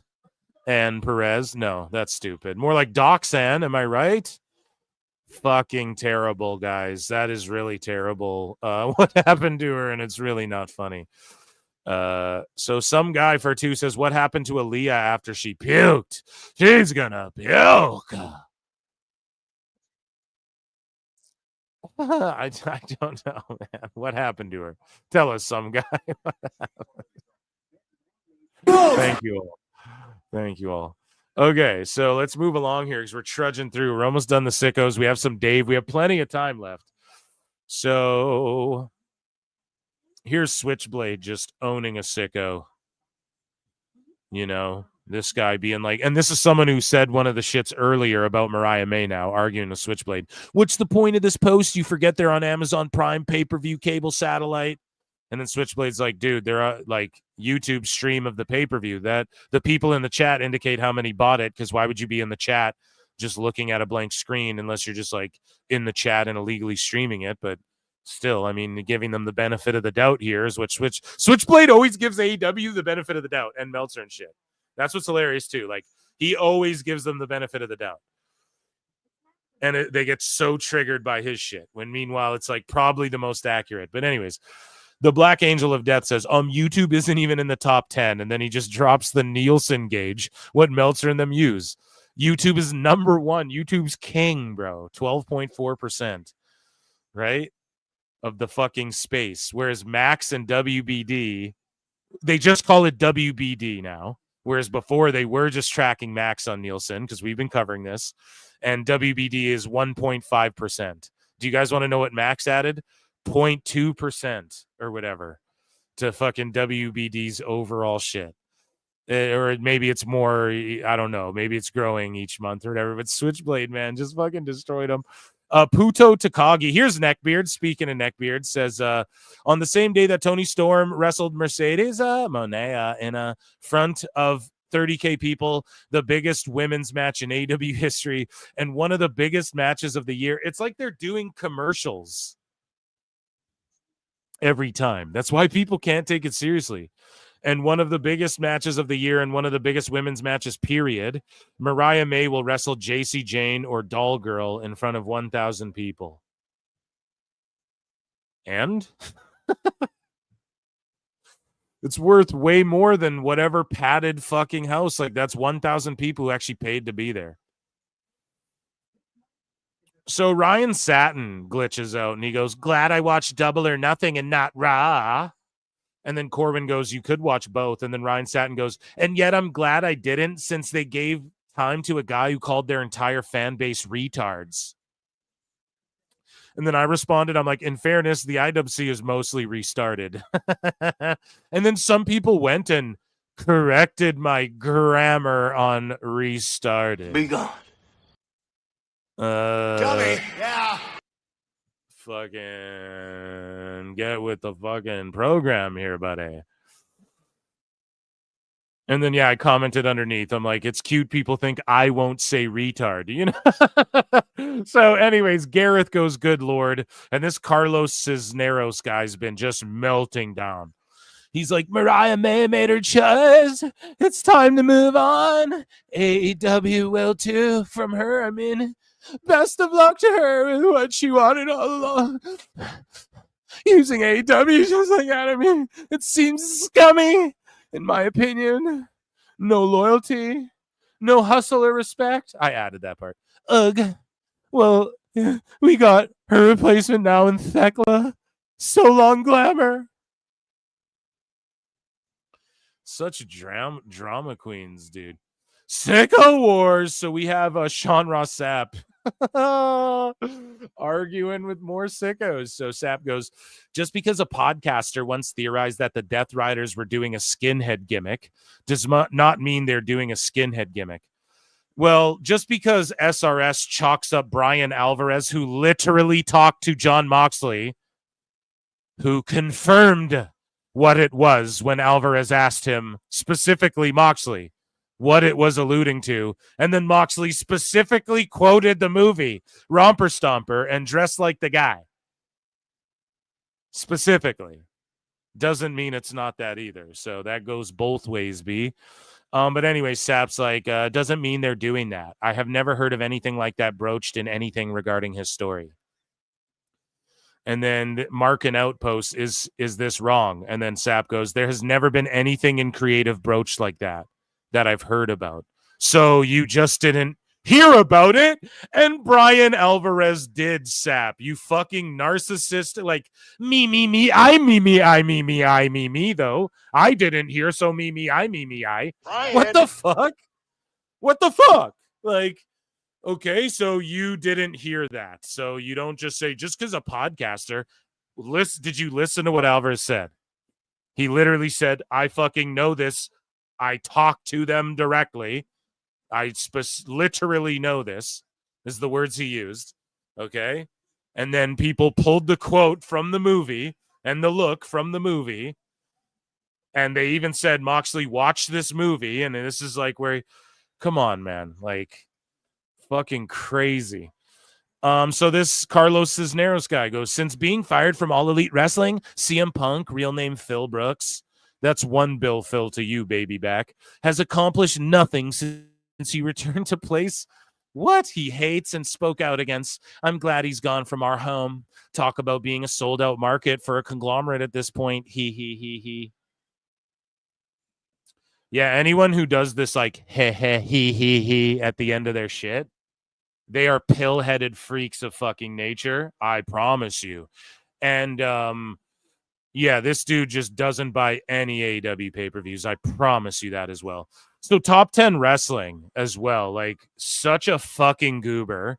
Has a decent YouTube channel, but like, bro, calm down. Like what a fucking, he's an obsessive literal redact talking about fucking the IWC being restarted. So top 10's like AEW being better than WWE really sent that bald used car salesman into disarray. Bros writing essays talking about Julian Weeks. And then Weeks just pull like, dude, all you do is to AEW is so much better than WWE right now. AEW is so much better than WWE right now. AEW is so much better than WWE right now. Literally, how have you not been flagged for being a fucking bot? My life became so much better when I stopped watching WWE weekly. Maybe it's about time I stopped watching it entirely, LMFAO. Okay, then do that. Like, what the fuck? What are you trying to prove? You guys are cooked up. Speaking of cooked up, listen to this like weird parasocial sickness. Listen to AEW Defender here. Where could he have possibly gotten this feeling? He just invented this whole scenario in his head that I'm about to read to y'all because these are fucking sick sycophant, sick fucking freaks, bro. Okay? Real shit, man. Listen to this guy just invented this in his head. He goes, why do I have a very odd feeling? Mariah May is going to dive deep into the AEW jabs with her character. Why? First off, you don't know her. You don't know anyone in AEW. You don't know fucking anything about her at all ever in her life other than what she shares with you. Why would you get an odd feeling about anything about her at all? And why would this fucking cake that says congratulations on WWE, Mariah, it's her fucking dream. It was Osprey's dream to go to AEW, allegedly, apparently. He didn't celebrate it like this. She is. You're big mad. I tweeted that. I quoted this. I was like, what kind of dumb sicko shit is this? You don't know her. You don't know anything about her character because she just appeared on NXT and said nothing about AEW. And she goes, or I say rather, I guess I'm a she now. Those odd feelings are called your conscience telling you to let go of your parasocial relationship with AEW and just be a fan of Mariah May because that's what you are. Go outside and talk to somebody today, folks. For real, though, like, bro, you're just a fan of her. That weird feeling is fucking you interested in what she's going to do next. Cut this shit out and stop this weird tribalist. Like, you're fucking the tribalist goofball. And this Defender guy plays it like, no, I'm just like giving the other side. No, you're not. That's what I do. You're fucking dumb. Okay? Anyways, moving along. AIR Gold says, Josh Alexander doesn't move me at all. And then this guy, he's so boring. And yeah, that's some sickos. They just don't like Alexander, you know? And I didn't think they would. They wouldn't appreciate him. I don't think he'd have been appreciated in WWE either, though, guys. Like Jeff Cobb, I really don't think is going to be really all that appreciated. Not that I'm like, he deserves to be, but I think they really fucked up by putting him with the Bloodline and not Heyman. I really do, because I think he's just like a mid guy. He'll just stay that for the few years he's with. He won't even be with them that long anyways. Not saying everyone needs to be world champion shit, but there's a lot of sickos who are going to be like, look what they did with Cobb. And it's like, well, yeah, I mean, that's obviously what they were doing when they switched him up with Reed there. But Jason, Jay from Canada to wrap up Sickos. This was a long one here. He says, SRS is about to make AR Gold cry. So yeah, these two sickos going at it again. Me and Satman, we got some mutual rivals. You know what I mean? Just being honest, bro. There's a couple of these fucking redacts out there that, that I would, I'm like, goddamn, But AR Gold goes, AEW offered her over $1 million. WWE offered around $225K. AIR, shut the fuck up, bro. Just shut up. Just shut up, bro. And then Sap goes, source. So I don't know if that's in like their article or whatever, but that's just standard shit, right? You get 200K likely, especially if you're a name 100 to 200. Everyone in NXT, like main NXT, if you're like Evolve LFG NXT, I don't know if you're making six figures, but if you're like NXT, you're making six figures and up. And then once you go main roster, I mean, she'll get a bump, but it's not. And that's why like WWE's getting a bang for their buck with Vaquer and shit right now too. So she for sure got a bump when she went up main roster, or they just signed her to main roster money automatically in NXT. And then they bumped her up. So if Mariah May's getting fast tracked, then I'm sure it could be something like that as well. But like then they're getting a bang for their buck. Like, okay, because when Stephanie renegotiates, she's already a star. Like she's already blowing up right now. So they know, like, look, we might as well squeeze the juice right now, like fuck it, while we can pay her less, and then that cup will overfill for her when she does these bigger houses and the fucking merch sales are through the roof and shit. She'll make more. And that, ladies and gentlemen, was the Sickos segment. Okay. So let me check in with the chat again, and then what are we gonna do? We have Dave on deck. We'll save miscellaneous and TNA for Saturday's show because we're gonna have a lot to get to throughout the day and evening, and there will be more headlines, so we will just save light news for that day. Okay, I think that's the way to fucking do it overall. And we'll share this tab. And round of applause for the PWT universe, man. We are fucking grinding it out tonight,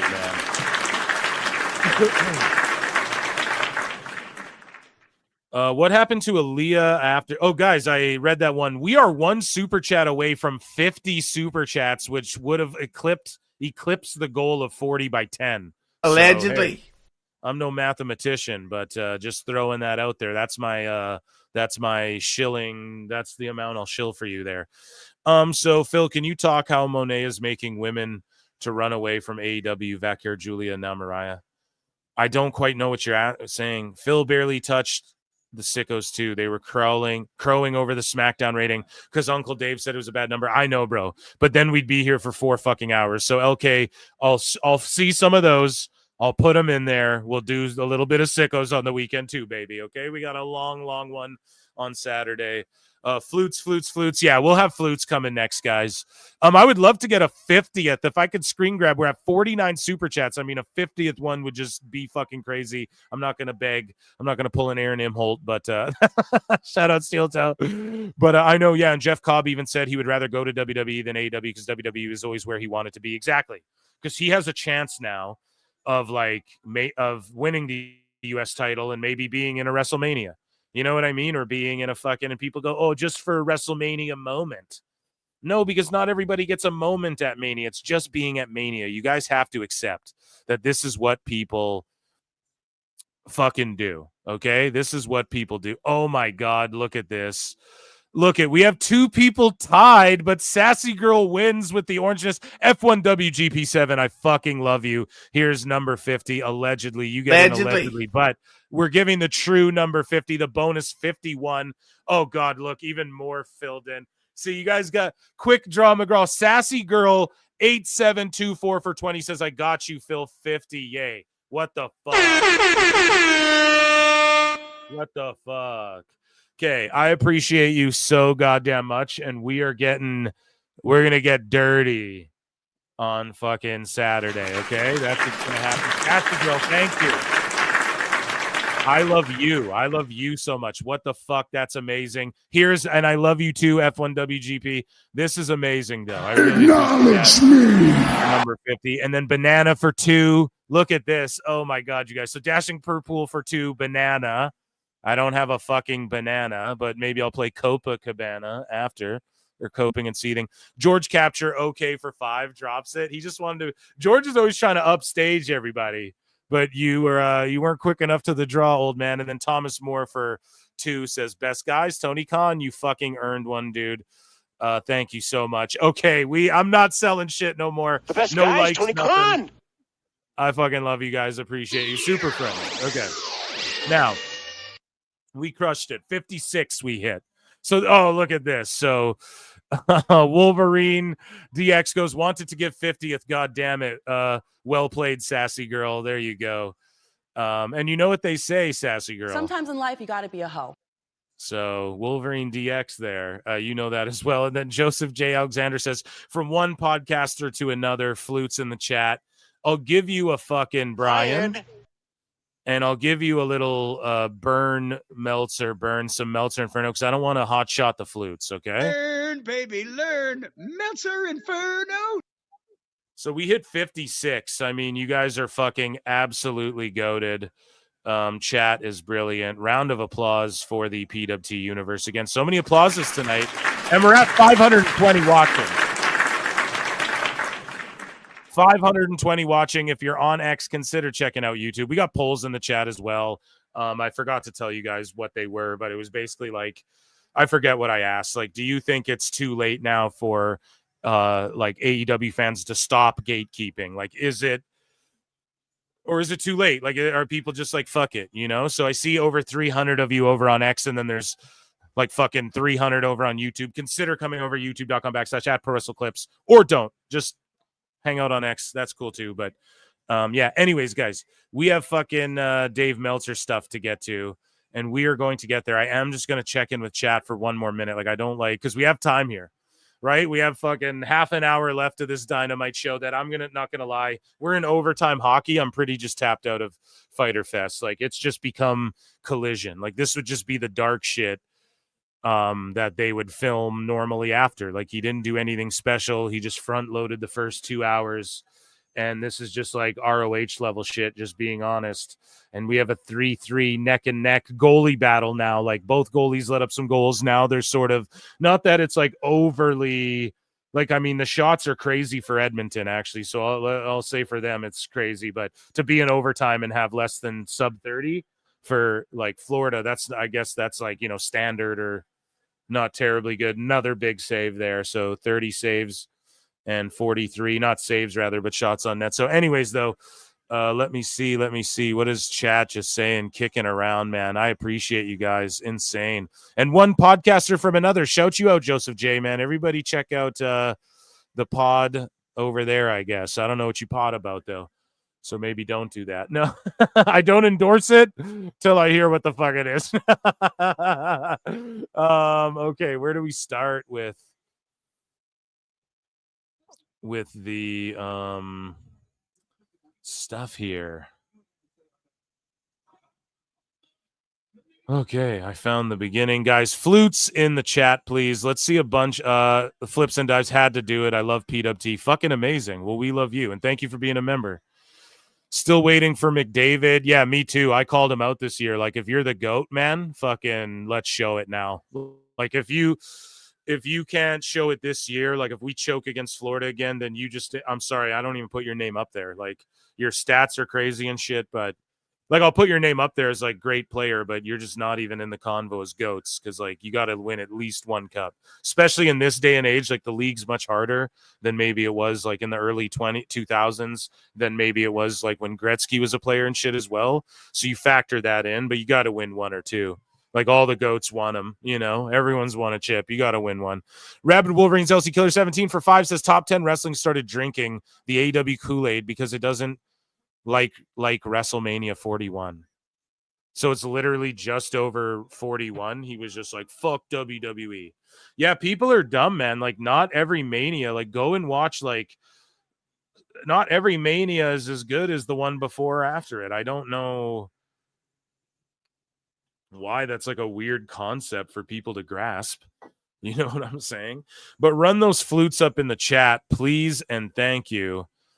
And I'm going to do the intro. I'm going to chug some soda water. Even Ovechkin won a cup. Exactly. The great ape. The great ape. Jesus Christ. The great 8. You're right. So they have Summer Blockbuster 4 hours next week. Oh, fuck. Chat, thank you for running up the super chats because, 4 hours next Wednesday as well. We're doing it. I'm not... Let's see how many other content creators bail out on fucking next Wednesday's show too, because I'm going to do the whole 4 hours. We're going the whole day Saturday. Okay? Amazing shit.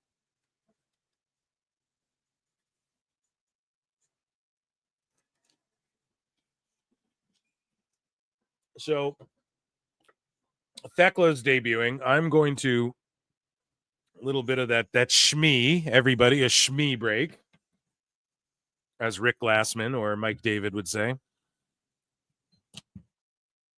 We all, I love it. Yosh Bennett. We all know Oilers about to choke, but I still believe. Man, fuck you. Man, fuck you. No, I'm just joking, bro. No, I love you, dude. Thanks for tapping in and talking shit. I really appreciate that.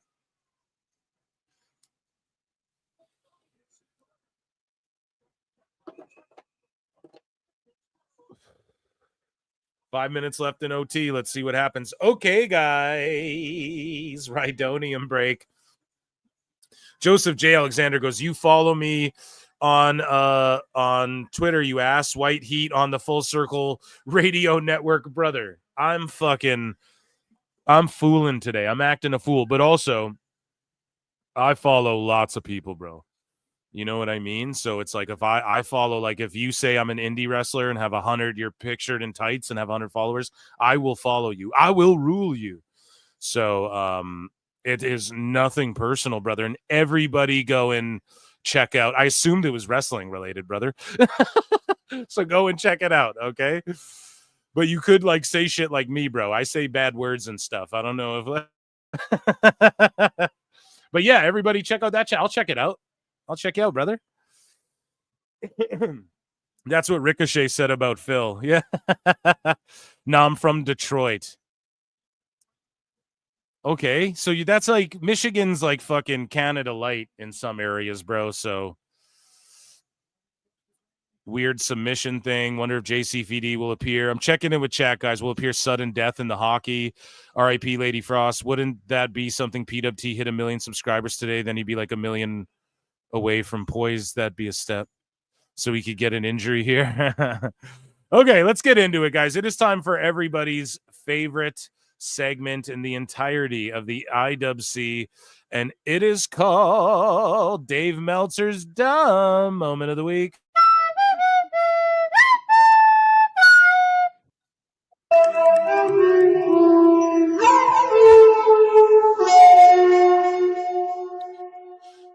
So again, Sean Ross Sapp, as we covered in the Sickos segment, he's like, no, buddy, just because a podcaster said that fucking Moxley's in a skinhead group, that's not true. And then we have Brian here. Maybe this is Meltzer's clip, but we played the video. You can go back of Brian explaining this. Brian on this show in the past. You can look it up.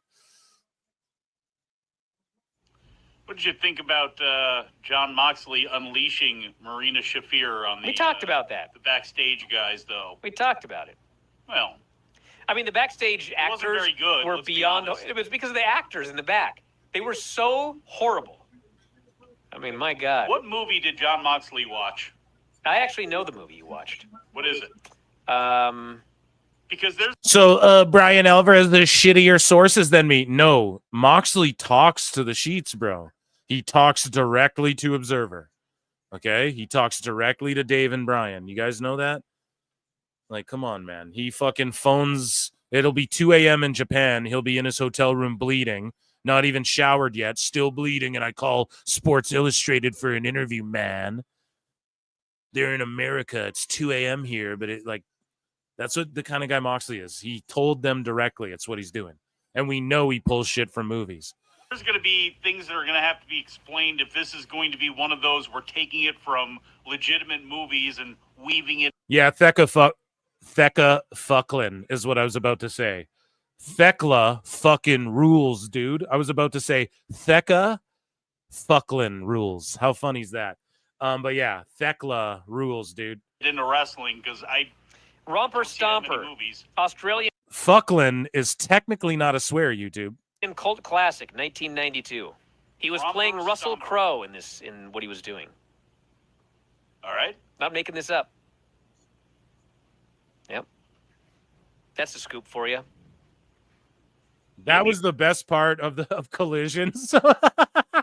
Max, that was the best part of Collision. It's called Fyter Fest. Or I guess they switched it to Collision. What a bunch of scrubs. Why would they turn it to Collision? But yeah, no, you guys are right.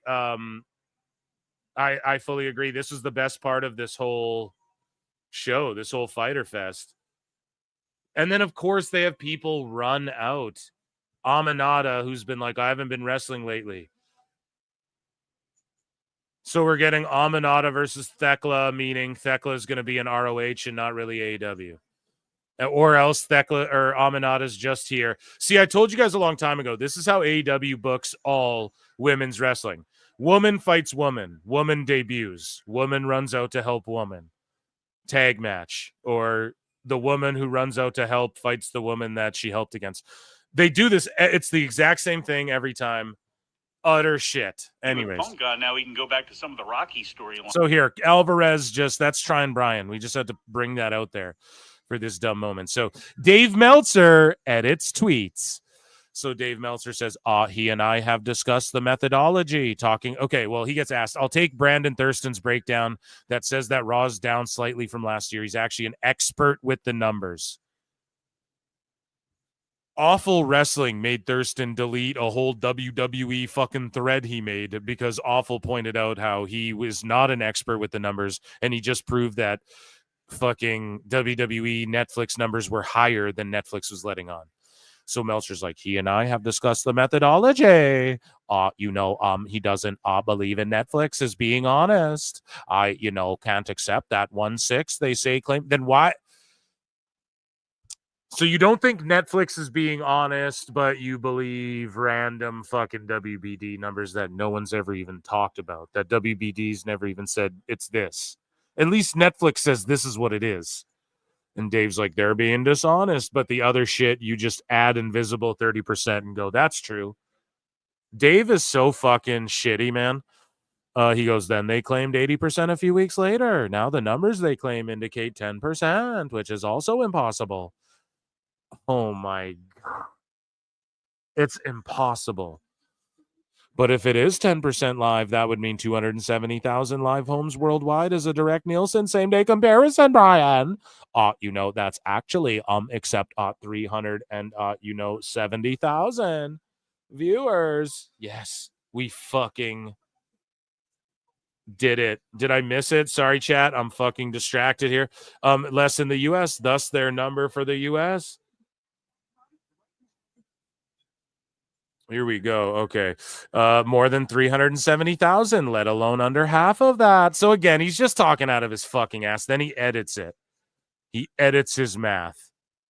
Same day is far more than 370,000, let alone under half of that. So he basically edits it to try and fix his fuck up. He added 3 more sentences there.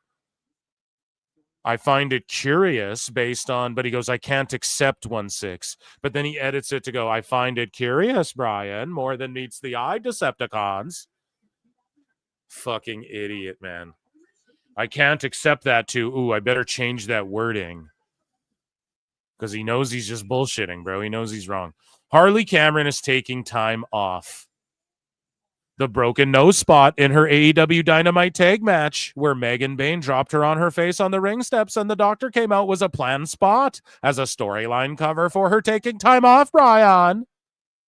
So then I just responded to this. I go, listen to the spin in the cover. And maybe this is true, but then how shitty and botchy is AEW?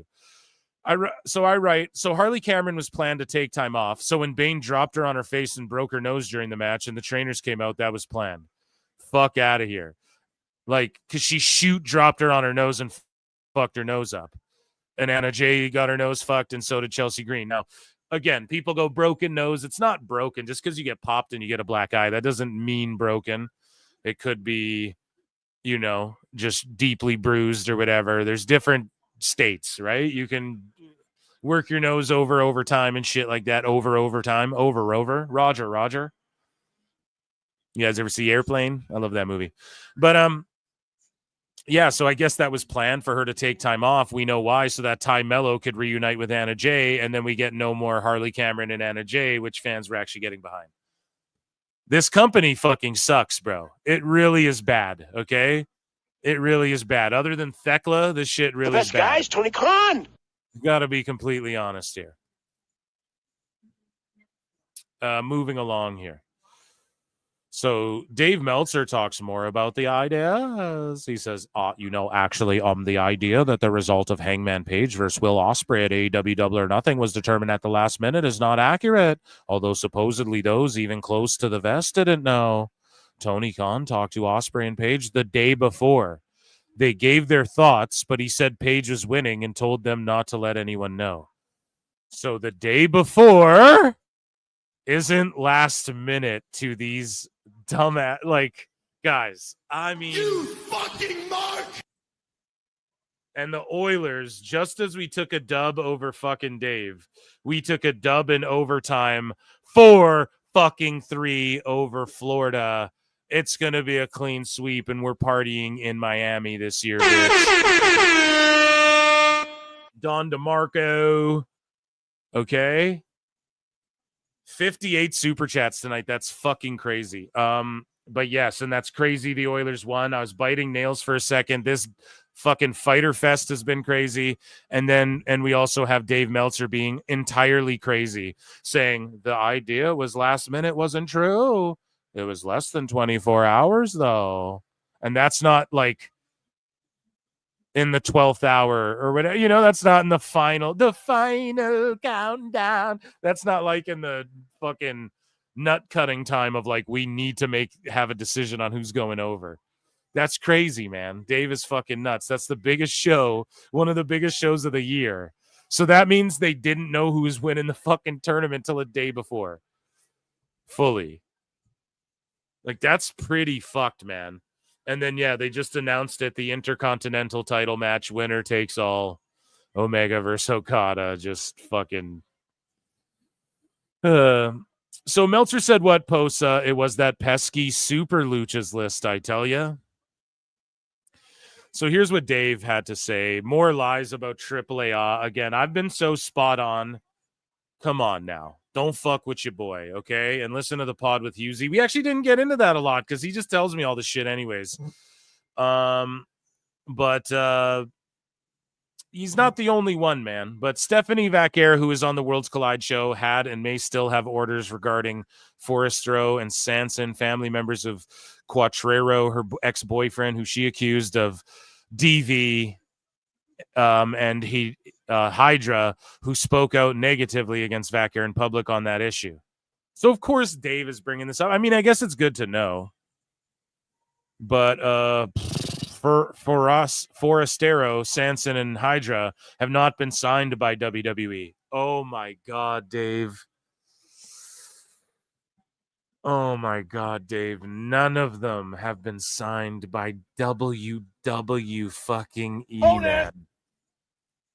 Oh, my God. They own 51% of the company, dude.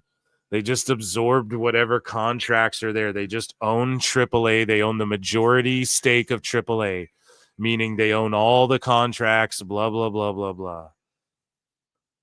Fuck, man.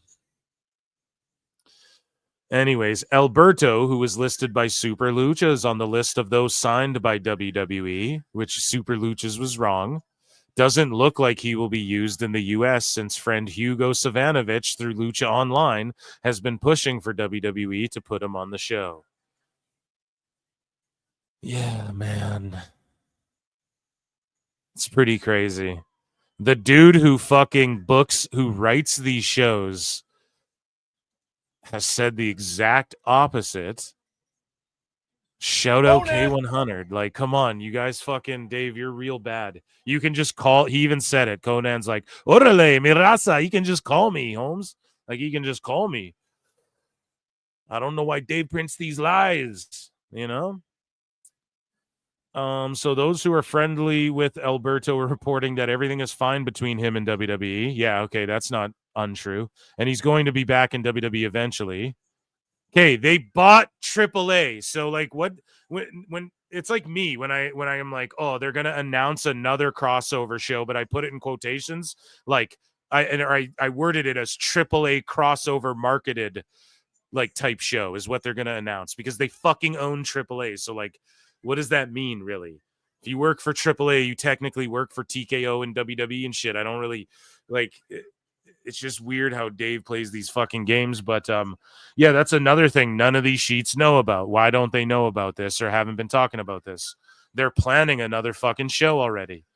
Similar because the huge success of this Worlds Collide. I don't know if that's what they're announcing at SummerSlam or what, but it's yeah, like none of the sheets are talking about that. They're just talking about fake WWE fucking signed these new deals, like whipped up these new deals for them that are what, the exact same time? Oh, they gave Alberto a new deal, but he's just not gonna fucking, they're never gonna use him for anything. Or did they just absorb his other shit where he's already a producer and a talent and shit? Like, come on, man. Fuck. They said it flat out. They own 51%. Anyways, I see this quick pivot from the previous plans, and rushing the belt on Vikingo is not a good sign for Alberto. Yeah, I mean, I guess so too. But again, you're talking in hindsight. I said that before you, motherfucker. And you're supposed to be the news, bro. That's all I'm saying. And I'm just apparently a fucking grifting hack podcaster. Anyways, Dave Meltzer says if the company is profitable, then the overall talent budget is not above market value. Oh my God. And Disco goes, imagine owning a business and thinking this way. Dave Meltzer said this, guys, on June 1st, 2025, the year of our Lord. Okay? If the company is profitable, then the overall talent budget is not above market value. Holy shit, bro. Dave is uber cooked, man. Like, that's a fucking super terrible take, bro. That's super terrible. And I don't even know like how to break this down. I wish fucking Disco would break it down further. Learn, baby, learn. Meltzer Inferno. Because it's like, and this, I'll try and give an example, I guess, because that, like, let's say you have 10 wrestlers, like, are in the ring right now in AEW. And let's say Adam Cole is selling the least fucking action figures of everyone in the ring by a substantial amount, but you're paying him fucking $1 million more than everyone else in the ring, let's say. That could make your roster be above market value. You're paying guys who don't move merch. There's other ways than just we profited. So if a company profits $1, Dave, their fucking roster isn't over budget, or you couldn't say it's pricing out people, which it's done, by the way. And we know this because the indies, bro. Like, they've fucking overpriced a bunch of talent. We know that because people can't get the same money if they go from AEW to WWE. This is how we know this, Dave. Because to go to the biggest company in the world that's making the most money, they are offering you less for a bigger opportunity. And the sickos are going, why would they take less money? That's what they're fucking saying now. So, no, like, clearly the more money isn't fucking, you know, isn't the end all be all. And Dave just, none of these people can understand this. And Dave keeps galvanizing sickos with shit takes who can't, and these people can't think for themselves. So they just fucking parrot what he's saying. Right. And so, yeah, this will be around in the IWC forever. People regurgitating that. So some other news broke. Wrestle Lamia says, reportedly, this is via The Observer, Triple H made the call to release R-Truth and Carlito. They're looking at the numbers. They're looking at how many people they have to cut or how much money they have to cut. And those were the picks. Those were the Levesque picks. And that's what it is. Now, I'll say this. There's rumors. People are like, oh, WWE lowballed him and like gave him a low offer and he rejected it. Yeah, that's called negotiations, guys. How many years do you think R-Truth is going to be with the company, and is he worth over $2 million? And he was getting paid over $2 million. Okay, so again, a Vince guy through and through, but it's not like Triple H doesn't like R-Truth. But yes, if R-Truth is 53 and they go, well, we'll sign you till you're 55, but we're going to give you $750K a year instead of the 2.5. And he goes, I'm cool. I'll just go start a podcast and make shitloads of money. Like, imagine, here's a freebie. Imagine if Miz gets released and the Awesome Truth and they start a fucking show, Miz or release doesn't renew or whatever, and Miz and Truth start a pod. And think about the celebrities and athletes and shit they could get on that show and how funny it could legit be if they did it with like high quality production and shit and did it more like a talk show. That would be fucking hilarious and awesome. So I'm not like hoping Miz goes anywhere. I really see Miz as like a guy that could stick around and like be a Bobby the Brain one day. Like he could just be in the corner of people talking shit, sort of what he's doing with Carmelo. Like that could be, he could do commentary for Evolve. He could do any position you put him in. So it's really up to whether he wants the money. And that's like R-Truth. They were gracious enough. People go, oh, they offered him shit money and he rejected it. So he didn't want the job. He said, okay, they're releasing me or whatever. It's like, and I don't even know if I believe that they did offer, like counter offer him with other shit. This could all be made up. But if he turned it down, that's on him and that's his choice not to work there anymore. And that's not them devaluing him. It's like, how much longer is he going to work till he's 65 and they're supposed to give him $2 million a year to just be there playing the background? And the only sickos complaining about this are people who were saying Carlito and Truth weren't shit to begin with. Okay. And I don't know if they counter offered him something. We should be looking at it as they were so gracious to counter offer with something. That's the way I look at it. Anyways, though, but hey, this could be Triple H's call to be like, okay, well, R-Truth and Carlito, we're not going to renew them unless if that's his call. Okay. I mean, that's not a shock. Maybe Dave's right about that. I wouldn't say he's incorrect about that specific thing, you know? But the Meltzer quote below sounds completely different when you just read it selectively versus the actual clip. So Meltzer said what again? I talked to him privately and he's sending me shit live on the show actually that I added to the segment. But Meltzer said what? Shout you out, buddy, and give him a follow on X. And again, he's just trying to add context. Earlier in the show, we talked about cadence, inflection in people's voices, what they really mean. Social media doesn't do a good job of that. So again, he's not necessarily refuting what Dave's saying, but he's just like, it sounds a lot different when you hear it in context than, you know, what it actually was. And we love Dave Meltzer clips, so let's go. Heels of Mariah May and Bear Bronson and Abaddon all leaving AEW, we have Carlito and Truth both leaving WWE as their contracts are expiring and not being renewed. Mm-hmm. Well, when you're bringing people in, you have to, when you make additions to a roster, you have to make subtractions. And I was surprised with Carlito in the sense that he's in the middle of he's in the Judgment Day thing, and they have regular TV time. R-Truth, not so much. I mean, he's been around for a long time, and I think a lot of people were surprised. But when you really look at it, between the age and the fact that he's not, he's just in there for quick cameos. It's not like he's in weekly storylines or anything like that. So I wouldn't be, and there's others.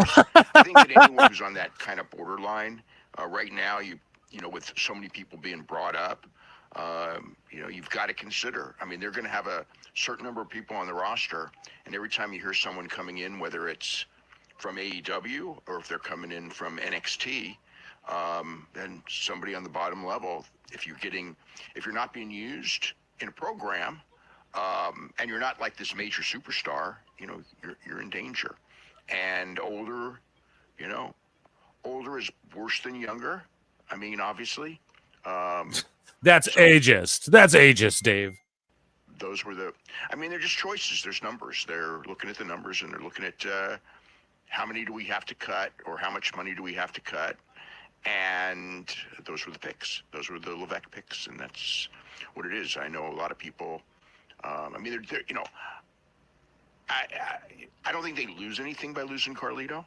R-Truth is really funny.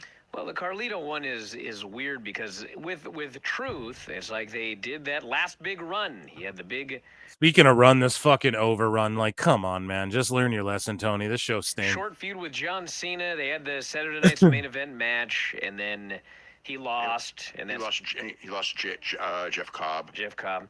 But with Carlito, it's like he wasn't doing anything. He wasn't doing anything. Yeah, but he's in Judgment Day. Mariah. And it fucking sucks that on Raw, like, I'll call it out, they just didn't even mention anything. He's just not there, you know? So now Meltzer said what responds to that with 2 more clips, okay? And he says, we've reached a point of online fandom and bait engagement accounts where Brian Alvarez has to be the voice of reason to talk people over the ledge of WWE. Here's Tryin' Brian, ladies and gentlemen. You know, I gotta talk about Truth and Carlito, because I don't want to fight with people. I'm trying not to fight with people anymore, but man, oh man, people are like, you know, what a horrible company WWE is for cutting Truth and Carlito. It's like, listen, I get it. You don't like WWE, you don't like Hunter, okay, but dude, it's a business. And people are going to come and people are going to go. I realize everybody likes Truth. I like Truth. I don't want to see anybody get cut, okay? But it's going to happen, okay? And like, even, you know what's funny about all of this? You know what's funny about all this? Well, of course their own wrestlers were sad. You don't think people were sad when, name anybody who got cut. Unless you're universally hated, it doesn't matter who you are in what company around the world. When you get cut, there's going to be people sad. I like Truth a lot, okay? I think he's great.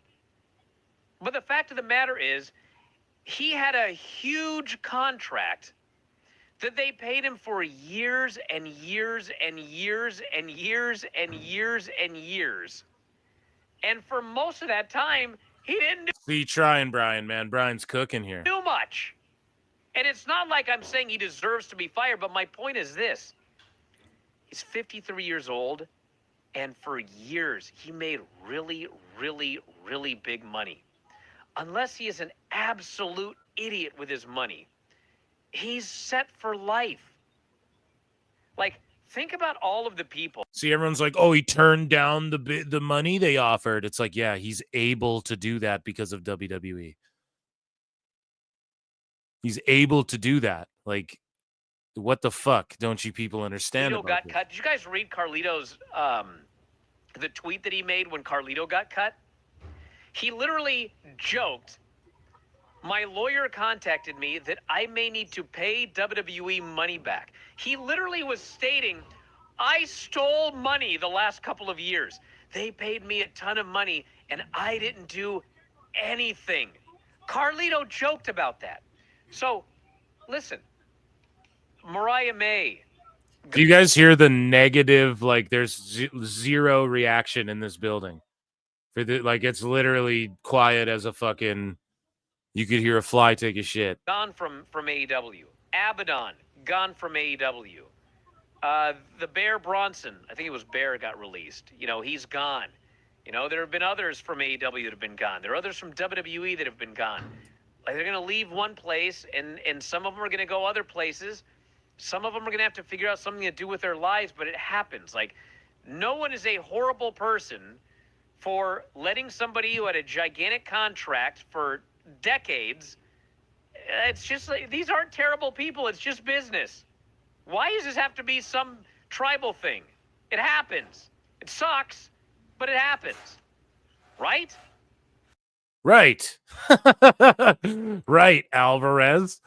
You're actually right about something. Based Alvarez.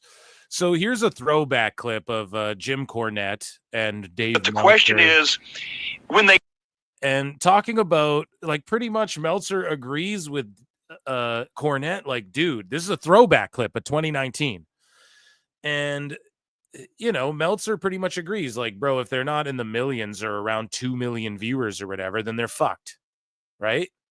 So let's take a listen to this. But the question is, when they take the next step up to, you got to have 2 million people a week watching your television show on a platform of that level, maybe even a little more because of wrestling. I don't think they're going to need two at this stage of the game, but they're going to need more than 200,000.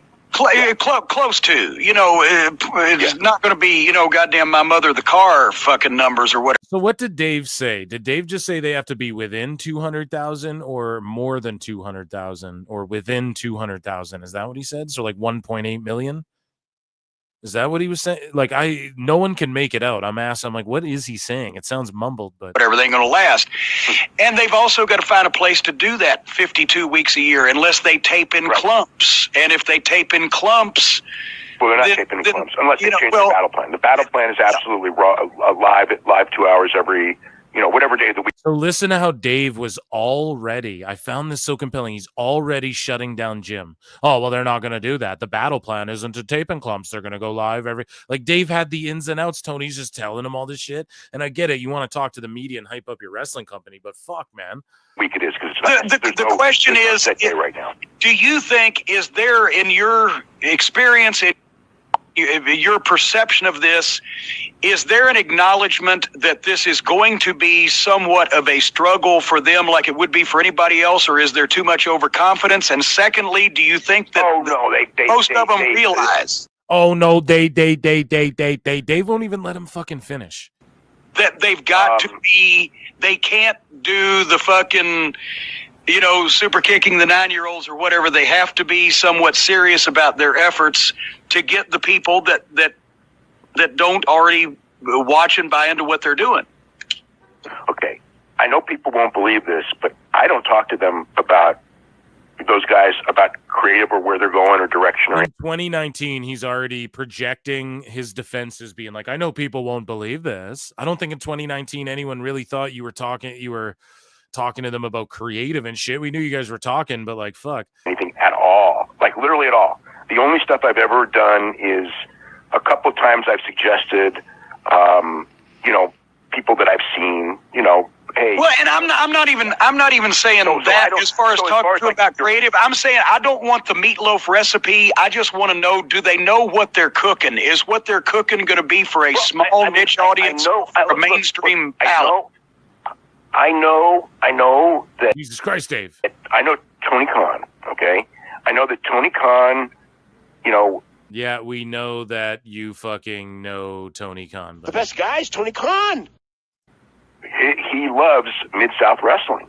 I mean, he loves that kind of wrestling. I know that he wants it to be, again, look, they want to make a good show. He wants it to be good. I mean, they want to do win-loss record stuff.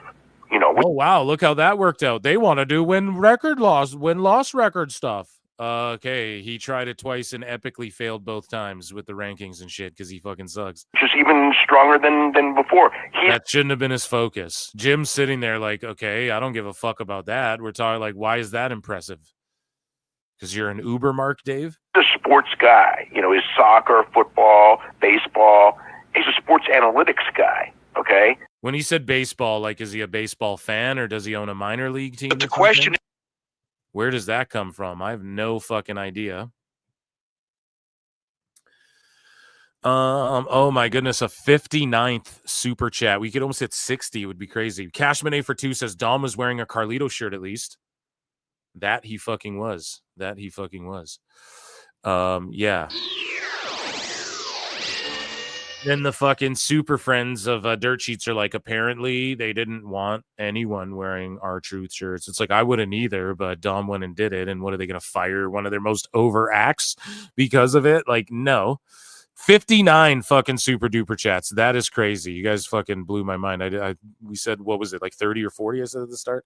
Anyways, as far as Chris Jericho coming back to AEW, there's nothing on the table right now as far as, is he ready and available? I mean, technically he's always been available because even when he tours, Wednesday is open. But I think that he felt that it was time for a break. And so that's the deal with him. So I'm going to tell you guys this. Jericho's deal is fucking, he never signed like a 10-year deal. He signed 3 years from 2019 to 2022, and then again from 2022 to 2025. He could be a free agent right now for all we know. And they're canceling Fozzy shows. We covered it on this show. Hughesy's always hitting me up like, oh, their tickets are abysmal. I would just end Fozzy. That's what he says. Like, it's doing that bad. And he's a fan. He's gone to Fozzy shows. Like, he likes Fozzy, like legit. And so Jericho, and what Conan said, and Conan's like, I believe that fucking Jericho will end his career in WWE. I firmly believe that too. Meltzer saying, as far as Jericho, he could come back. He just wants time off. That's true. People are like, isn't he touring? No, bro. They canceled one of his shows. We covered it on the show that we showed you on this show. We covered you we showed you rather. It's been a long one tonight, folks. I showed you all rather the poster from the venue or the email they sent out saying like Jericho won't be here on this date, which is the day of a Collision show, because he has a wrestling commitment. But then he was nowhere featured on that Collision show, and he didn't make his return to AEW. So that's like being used as a cop-out and shit. And if that's not a Jericho lie, then that means Tony was going to use him, but then didn't. So either way, it just doesn't look good. And I could totally see Jericho, like imagine his cruise business. People are like, oh, you take less money? Yes, he's made millions and millions. Go to WWE, take $1 million a year. Your cruise gets popular again because you can use TNA and WWE guys and AAA guys, and then your fucking Fozzy shows get second life because you make a new hit, right? So it was Enemy, then it was Judas. I think they had another song that got pretty popular. Make a new hit and make that your theme in the TKO era. And Jericho could just be like an attraction for them, and he could do his Fozzy one-man show, whatever, with like the way they promote the Undertaker thing, and they can make $1 million a year back off Jericho. They'd know how to, WWE would know how to do it. Fanatics would know how to do it, right? And Jericho, like Conan said, you don't want to be walking through the airport and, hey man, when you coming back to wrestling? And it's like, well, I am wrestling in AEW. What the fuck is that? You know? And Jericho had a guy on his podcast where he's like, what's AEW? And he didn't even know Jericho was still wrestling. And he's like a famous musician guy or something. So I don't know. So Dave Meltzer tonight, he said, this is what he had to say. We have a couple more guys before we're done, okay? It's been a long one. So Switchblade said, someone tell Dave the best numbers that record NBA regular season max numbers are below 55K. So Meltzer's sitting here trying to tell people who actually crunch numbers, okay? Preston Feeler says, trying to figure out how this is bad. It is still more than double the viewership of Dynamite, which still can't beat developmental NXT ratings. We'll have ups and downs, especially in the summer with people not at home on the weekends, whatever.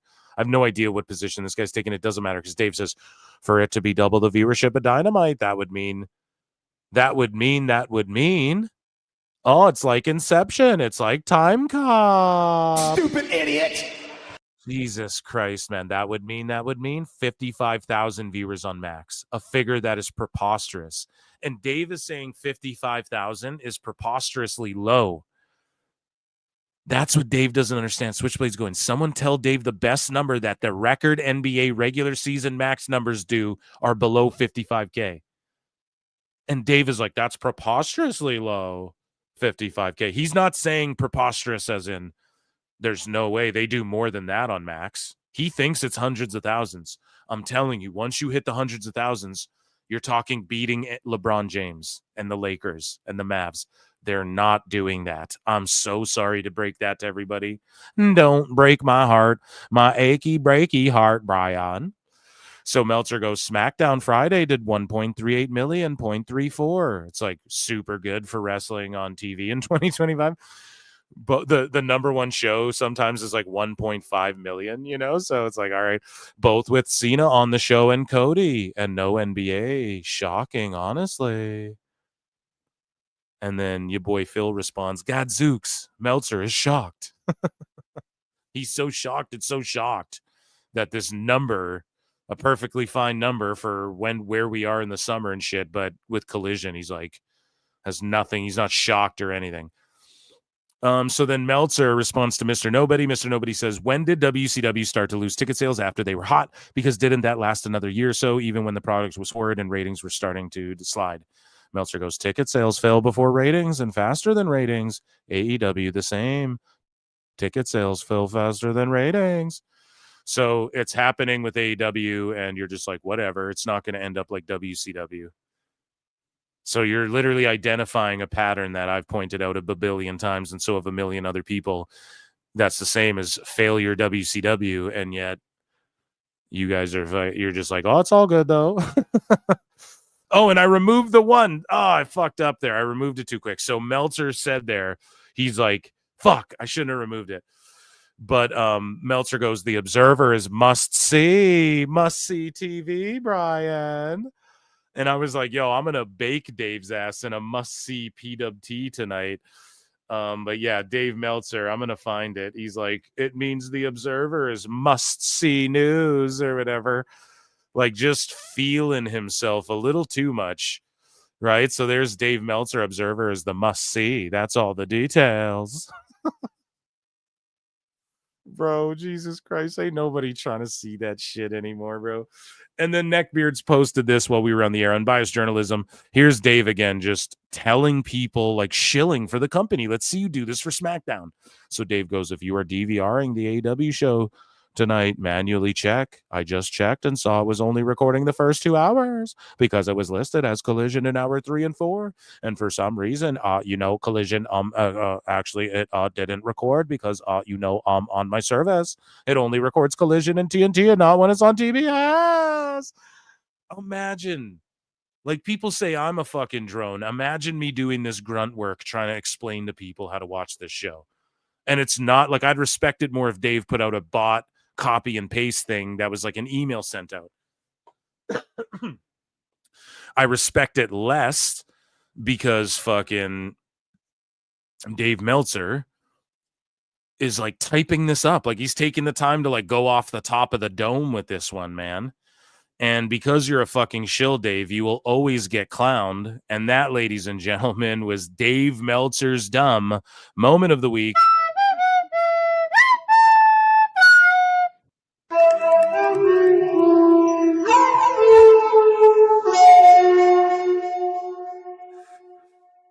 Guys, I want to thank you all for being here. Round of applause. Please come and subscribe. YouTube.com/@ProWrestleTimes or Patreon.com/ProWrestleTimes for over 100 like exclusive videos that are already on there. All sorts of different shit. And anything that gets clipped out of this show, it goes over there. Thank you all so much. We crushed over 60 super chats as well. You guys went fucking nuts. My chance for 60. You nailed 60, Wolverine DX. You fucking nailed it. You fucking nailed it. 626 for 2 says double the goal. Let's go, Phildos. You deserve it. You guys do, man. Air horns up. You guys fucking deserve it. And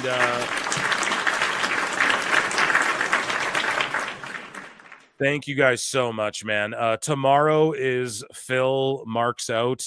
So I have a YouTube channel called Phil Marks Out where I talk about pop culture and movies and YouTube drama and shit. I'm going to drop a video on there tomorrow or do a stream or something. Make sure you checked into that. And then Friday, I ain't doing shit. And then Saturday, we are going in all day, the AAA show and Money in the Bank. I'm legit excited. I have not previewed Money in the Bank. This show went so long, I didn't do a preview. So we'll just quickly preview both cards. Like, I'll just jump on a half hour before the AAA show or whatever. Thank you all for just being tremendous. If you're on X, consider checking me out on YouTube. And yeah, man, geez, what a long one. Over 5 hours. Phildos are goated. Phil Illuminati, if you guys don't like Phildos or whatever. But speaking of Jericho, until next time, I'll see you all in the Upside Down. He's going to serenade us out of here.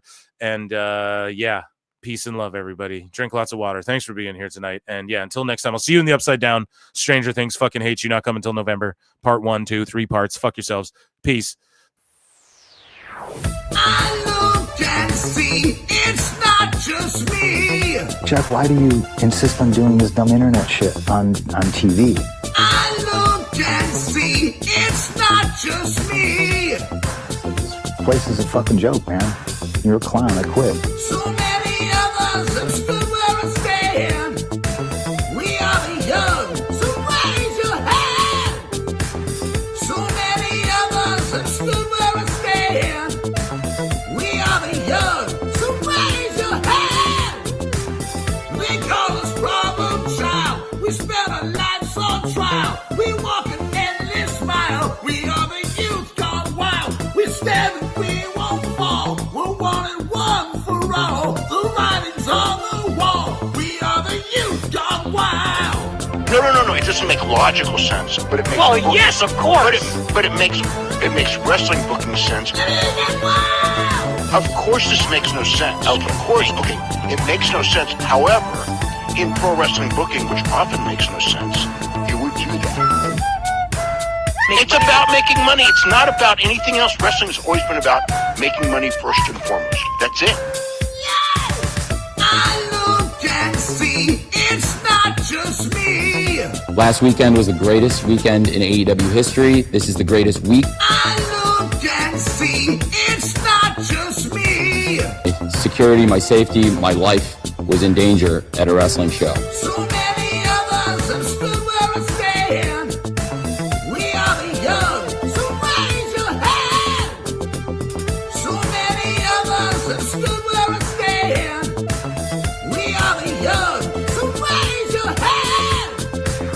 They call us problem child. We spend our lives on trial. We walk an endless mile. We are the youth gone wild. We stand, we won't fall. We're one and one for all. The writing's on the wall. We are the youth gone wild. They call us problem child. We spend our lives on trial. We walk an endless mile. We are the youth gone wild. We stand, we won't fall. We're one and one for all. The writing's on the wall. We are the youth gone wild. Get wild! Yeah! If you're familiar with how we do things often here on these Wednesdays, it's a lot like one of my favorite movies, Time Cop. What? Fuck you. Fuck you. Yeah! No! Damn shot!